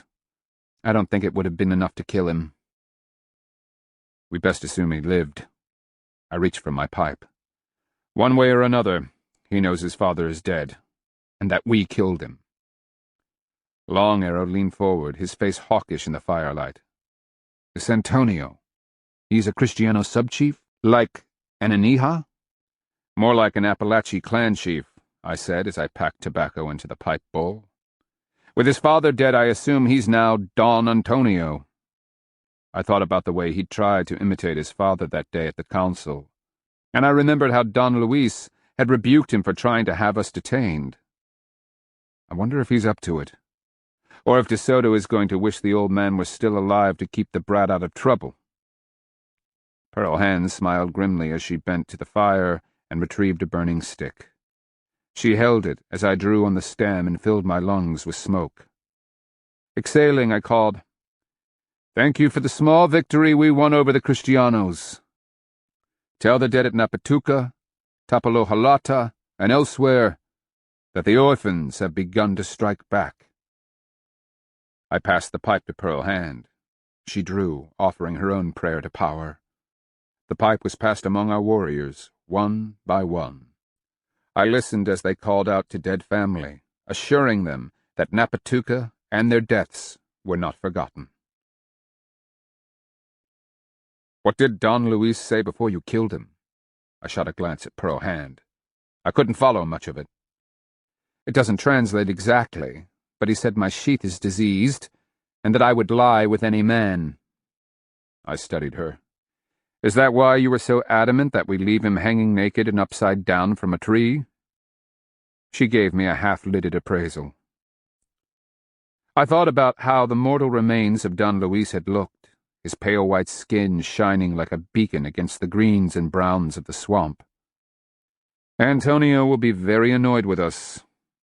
She stared absently at the fire. "Good. Men who are enraged lose any sense of danger. As time passes, and we grow more proficient at killing them, we must encourage wild rage that overcomes any sense of caution among them." "That blade cuts in two directions," I reminded. "Remember Bloodthorn?" "I never forget him," she said softly, "and pray that he is alive, safe, and back in his normal senses." As if any of us were. I needed but look inside at the curious hollow place that had been ripped open under my heart, or remember the way we'd left Don Luis and the dead Kristianos. Each had been stripped and hung upside down from one of the trees, arms dangling, a reminder to the relief party that Napatuca wasn't forgotten. That night, as the fire burned low around our small camp, I lay under the stars and tried to understand what was happening to us. The Kristianos were bringing a fetid darkness into our world, changing the dynamic that had been established by Breathgiver in the beginning times. What we'd seen at Napatuca had hollowed out something fundamental in our souls. Before, we had only hatred for the Kristianos, but after Napatuca, something ugly and terrible burned within us. I stared longingly at the path of the dead where it banded the sky in a white, hazy bar. When this was all over, would I ever find my way back to the balance between red and white that made a man whole? Or would the terrible ugliness have burned any chance of redemption into ashes? Could a man, once driven by such a twisted hatred, ever make the leap through the seeing hand? Could he pass the tests of old woman who never dies, where she waited just past the seeing hand? And if I did, even though Horned Serpent had chosen me, would he allow me to follow the path of the dead? Would Eagle Man direct me to the dead end, or pass me on to join my ancestors? Would those worthy ancestors take me in, or would they shun me as something warped and maimed? De Soto's image lurked between my souls. I could see his long face, the thin beard, and those detached and empty eyes. What wretched sickness of spirit had he brought among us? Even if we destroyed him, would we, ourselves, be destroyed in the process? Chapter 43. Half a day's walk west of Usachili lies a band of forest and swamp. The country is wild, uninhabited, thickly overgrown, and in many places nearly impenetrable. Over the years, any old-growth forest that was easily passable had been purposefully burned to encourage the growth of brush, briars, and young trees. Both the Usachili and Appalachia contributed to maintaining the relentless tangle. By its very nature, the thicket provided an easily defensible boundary zone between these long-standing enemies. Crossing this contested territory was actually easy, provided that a person took one of the 3 main trails that wound through the mess. With good weather, the journey could be made in 3 days. We had rain. De Soto, as we later learned, had rain and constant ambushes. When I'd come east, I'd taken the main trail that led more or less straight between Appalachia and Usachili. This time we would take the southern trail, since De Soto and his army were effectively choking the main route. On the 5th day, we were breaking camp on the northern edge of one of the swamps. The place was shadowed by mighty bald cypress, many of the trunks as thick around as corn crib. Hanging moss draped from the branches, and white herons glided above the calm waters, their wings like pointed triangles. Pearl Hand used sand to wash out our cooking bowl as our Timucua warriors attended to their weapons. She kept giving me a suspicious look from under lowered brows. "What?" I finally asked as I set about packing up the dogs. "That's what I was about to ask you," she answered. "You didn't sleep well last night." I had odd dreams, fragments that made no sense. I saw Bloodthorn, a collar about his neck and blood trickling down his skin. I fingered the piece of Horned Serpent's horn, where it lay in the pouch about my neck. The thing had an oddly warm feeling, and it had been vibrating through most of the night. She noticed my fiddling. "Is it trying to tell you something?" I glanced warily at the warriors. "I don't know." "It was a gift from power," she replied. "Don't ignore it." I strapped the last of our plunder onto the dogs and checked my bow as I slung my quiver onto my back. Squirm was looking up at me, its tail waving slowly. Bark was trying to scratch through his pack to get an itch on his shoulder. Not even years of fruitless effort had managed to dissuade him from the folly. 3 trails entered the clearing, the one from the east that we'd arrived on, one heading north toward the Appalachian town of Aguila, and the final being the route I intended to take. That route, according to Usachili sources, wound through the swamps to the west. I had taken no more than 3 steps before the pouch containing Horned Serpent's sapaya literally swung out and thumped me on the chest. I frowned, trying to see what might have snagged the cord. Nothing. I took another step, and it thumped me again. At each step it seemed to hammer my breastbone with greater urgency. I stopped. Behind me, Pearl Hand asked, "What's wrong?" I stepped back, crowding Skipper and Gnaw. The pouch remained calm. As I stepped forward, it seemed to swing of its own volition and thump me again, as if urging me backward. "I think we need to go back," I said uncertainly, watching as I backtracked into the clearing, dogs, wife, and warriors crowding around. I waved down their questions, turning slowly. The pouch slipped sideways on my chest, as if leaning toward the northern trail. I sidestepped south, feeling the weighted pouch pull against my chest. When I took a step in the direction of the western trail, it thumped on my breast. "Is the sapaya moving?" Cornthrower asked in dismay. "Or are you doing that, Peliqua?" "I'm doing nothing," I muttered. "It feels like it's pulling toward the northern trail." "But that leads toward De Soto." Pearl Hand frowned at the pouch. I took a step toward the trail, and the pouch seemed to float, as if all weight had vanished. "I don't understand," I kept repeating. "Let's try north." Pearl Hand slapped a hand to her crossbow. "But we've got to beware." She glanced distastefully at the thick underbrush lining the trail. "If we run into Kristianos, all we can do is stand and fight." The pouch seemed to be pulling me. I slowed, taking a step back, only to have it thump me on the breast. Moving forward, it grew feathery again. "All right, we go north, but everyone keep your ears open." Behind me, the dogs lined out, and I heard mutterings among the Timucua about power, the Paliqua, and Horned Serpent. Throughout the morning, the Sapaya led me. We wound along the dim trace, pressing through brush, following a faint path beneath stands of pine, or walking on partially rotted logs that had been placed for footing in swampy areas. When fresh deer trails would have misled me, the pouch would swing to the left or right. "Is this right?" Pearl had asked as we pushed through the vines and clambered over a section of deadfalls. A tornado must have blown through some time, cutting a swath through the older stands of oak, hickory, and maple. I ducked under a thorny stem of greenbrier, watching the pouch swing forward, as if of its own volition. "It's not thumping on my chest." The dogs scrambled along behind me, the warriors following as they picked their way through honeysuckle and blackberries that were growing up to engulf the downed timber. At the end of the swath, I used my bow to brush poison ivy to one side and slipped my way through a crush of sumac. Weaving and twisting, I pressed ahead, parting the branches, and finally stumbled into a grassy clearing where fire had charred the downed timber. The faint trail, but rarely used, could be seen snaking its way north. Pearl Hand, having struggled with her crossbow, stopped to pull bits of spiderweb and leaves from her hair.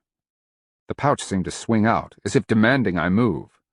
The clearing couldn't have been more than 4 bowshots across, and I was almost to the stand of oaks at the far end, when I heard the clinking of metal from ahead. Without thinking, I slashed my hand for silence. The order was meant for the dogs, but immediately everyone froze. As if I were a youth rehearsing combat command under my uncle's watchful eye, I pointed left with 4 fingers, right with 3. I called the dogs to follow me as I slipped off through the waist-high grass, clambered over the burnt trunk of a fallen tree, and motioned the dogs down. Even as I strung my bow, the sound of metal clinking grew louder. Then a branch snapped. Bark growled, and I gestured for silence. Moments later, I could hear panting and more clinking. I knew that sound. Metal chain. Then came the irregular thump of feet, almost staggering. A branch whipped against skin. Raising my head, I saw a man break from the screen of oaks. He was muscular, thick of body, and ready to drop from fatigue. Sweat glistened on his smudged and filthy skin, and his lungs were heaving. The collar hanging from his neck stood out like an abomination, links of chain jumping and jerking with each hammered step. From behind came another crack, and the clank of metal. The heavy sound of caballos made the man glance over his shoulder, and I got a good look at his tortured face. He blinked, as if in agony, and tried to run, managing only to totter forward. I gestured silence to the dogs, and knocked an arrow as the exhausted man tripped and blundered on down the trail. I almost missed the war dog as it charged out, head down, sniffing along the man's trail. Then came the first of the caballos, a brown beast bearing a rider splotched with forest detritus.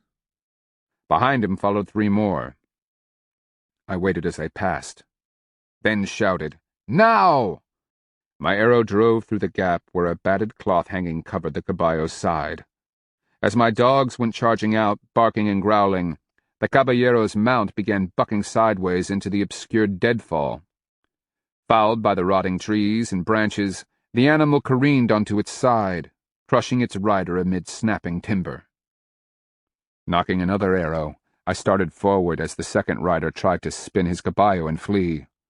The dogs, encumbered by their heavy packs, blocked the trail, barking and growling, causing the caballo to rear.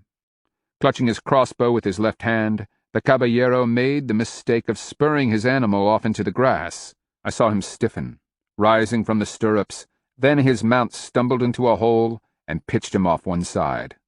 The panicked caballo bucked and clambered over the deadfall, breaking branches as it disappeared in the oaks. As quickly as it had begun, it was over. The first caballo had fallen to its knees in the trail, its rider laid out to one side. Walking Thunder and Long Arrow were creeping up, bows drawn. Pearl Hand had risen from the grass, stepping up to shoot point-blank at the second rider. Bark and Gnaw were missing, but I heard the war dog squealing somewhere out in the grass. Bow drawn, I crept up to the third rider, still trapped under his dying caballo. Each time the beast kicked and lurched, it crushed the man against a great log. Taking a deep breath, I released the tension on my bow.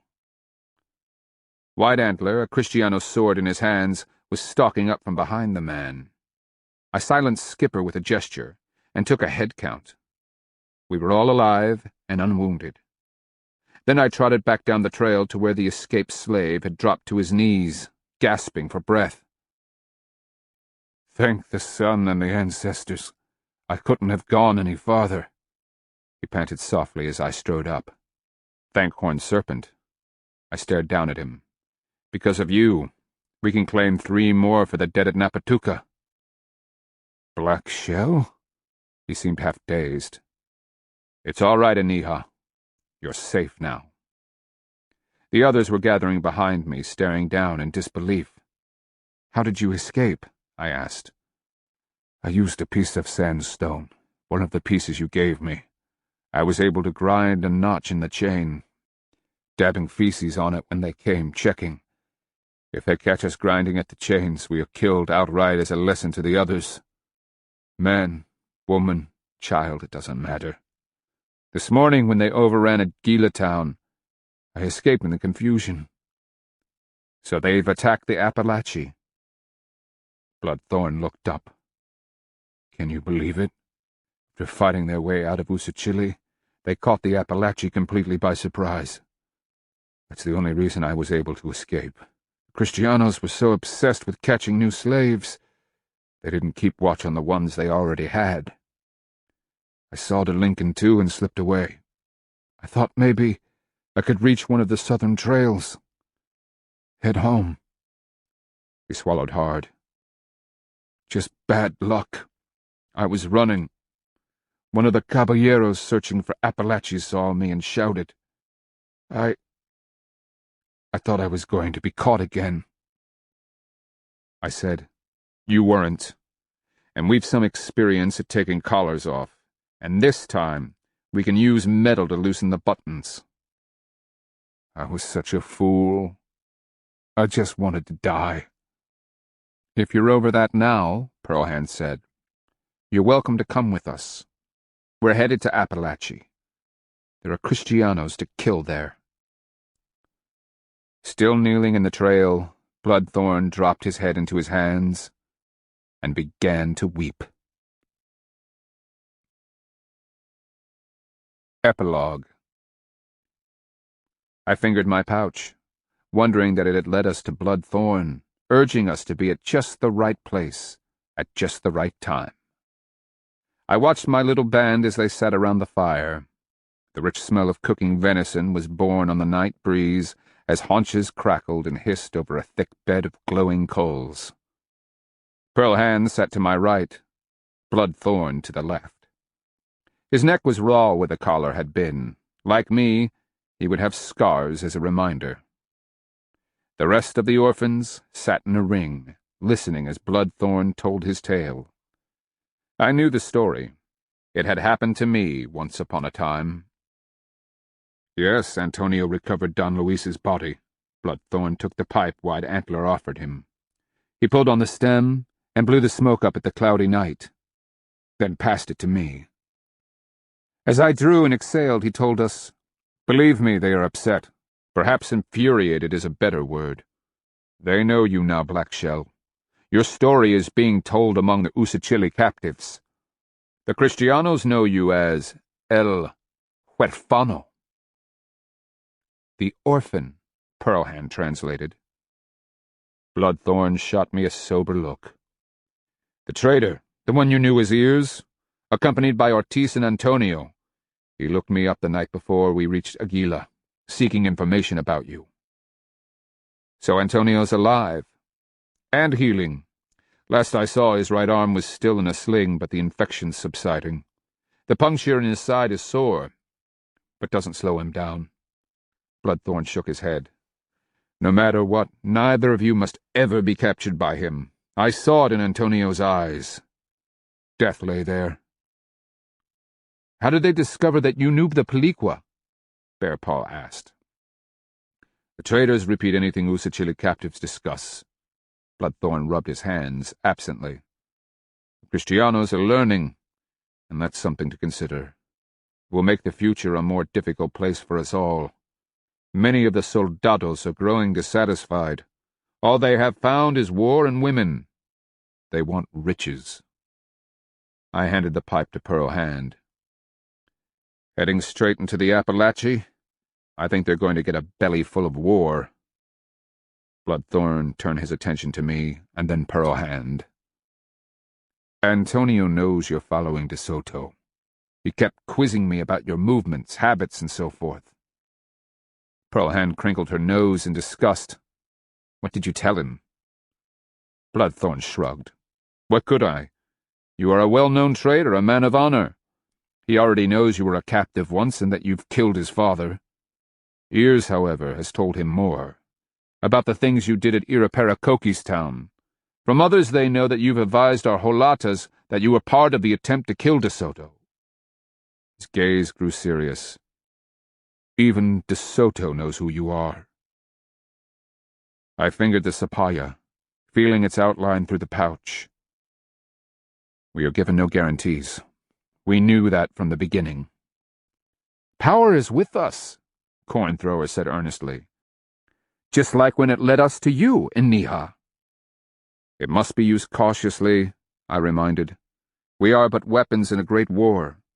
And sometimes in battle a weapon must serve a purpose, even if it's destroyed. That sobered them. I glanced from face to face, taking their measure. As Horned Serpent told me, it will be long and hard. And as Old Woman Who Never Dies told me, this is a battle among men, for the hearts and souls of all peoples. We fight for our world. Perhaps it is up to fate to determine if any of us live to see the day the last Kristiano leaves our land. But until that day, we orphans have a purpose greater and more compelling than anything we had before. No matter what the cost, let us not lose the future. I felt Horned Serpent's horn warming under my touch, as if it came alive with the words. All we had left to worry about were the Appalachie, and how I was going to explain the presence of a band of Usachili warriors to High Miko Kafake and his thorny war chiefs. I smiled at the thought. After all, I'm Black Shell of the Chickasaw. I've known Kafake for years. He was one crafty, if crippled, character. Despite his physical disabilities, he had a weakness for chunky matches. In the game, 2 players rolled round stone discs down a flat clay strip. Then each cast a lance at the rolling stone. He whose lance landed closest to the disc when it finally stopped received a point. In the past, to his chagrin, he'd always bet against me. Perhaps I might lose by a point or 2 this time. I felt Horned Serpent's brow tine vibrating under my fingers.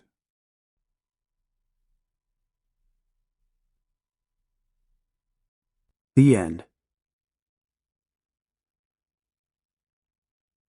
You've been listening to Coming of the Storm, Book 1 of Contact, The Battle for America, by W. Michael Geer and Kathleen O'Neill Geer, narrated by Kevin Orton, and directed by Jennifer O'Donnell. If you've enjoyed this book and this performance, Recorded Books recommends Fire in the Sky, Book 2 of Contact, Battle for America, by W. Michael Geer and Kathleen O'Neill Geer, also narrated by Kevin Orton. Black Shell, now outcast from his tribe, was swept into the spirit world and returned a transformed man. Now, carrying his white-feathered trader's staff, he devotes his life to a sacred mission that only the tall, beautiful Pearl Hand, his lover, confidant, and wife, truly understands.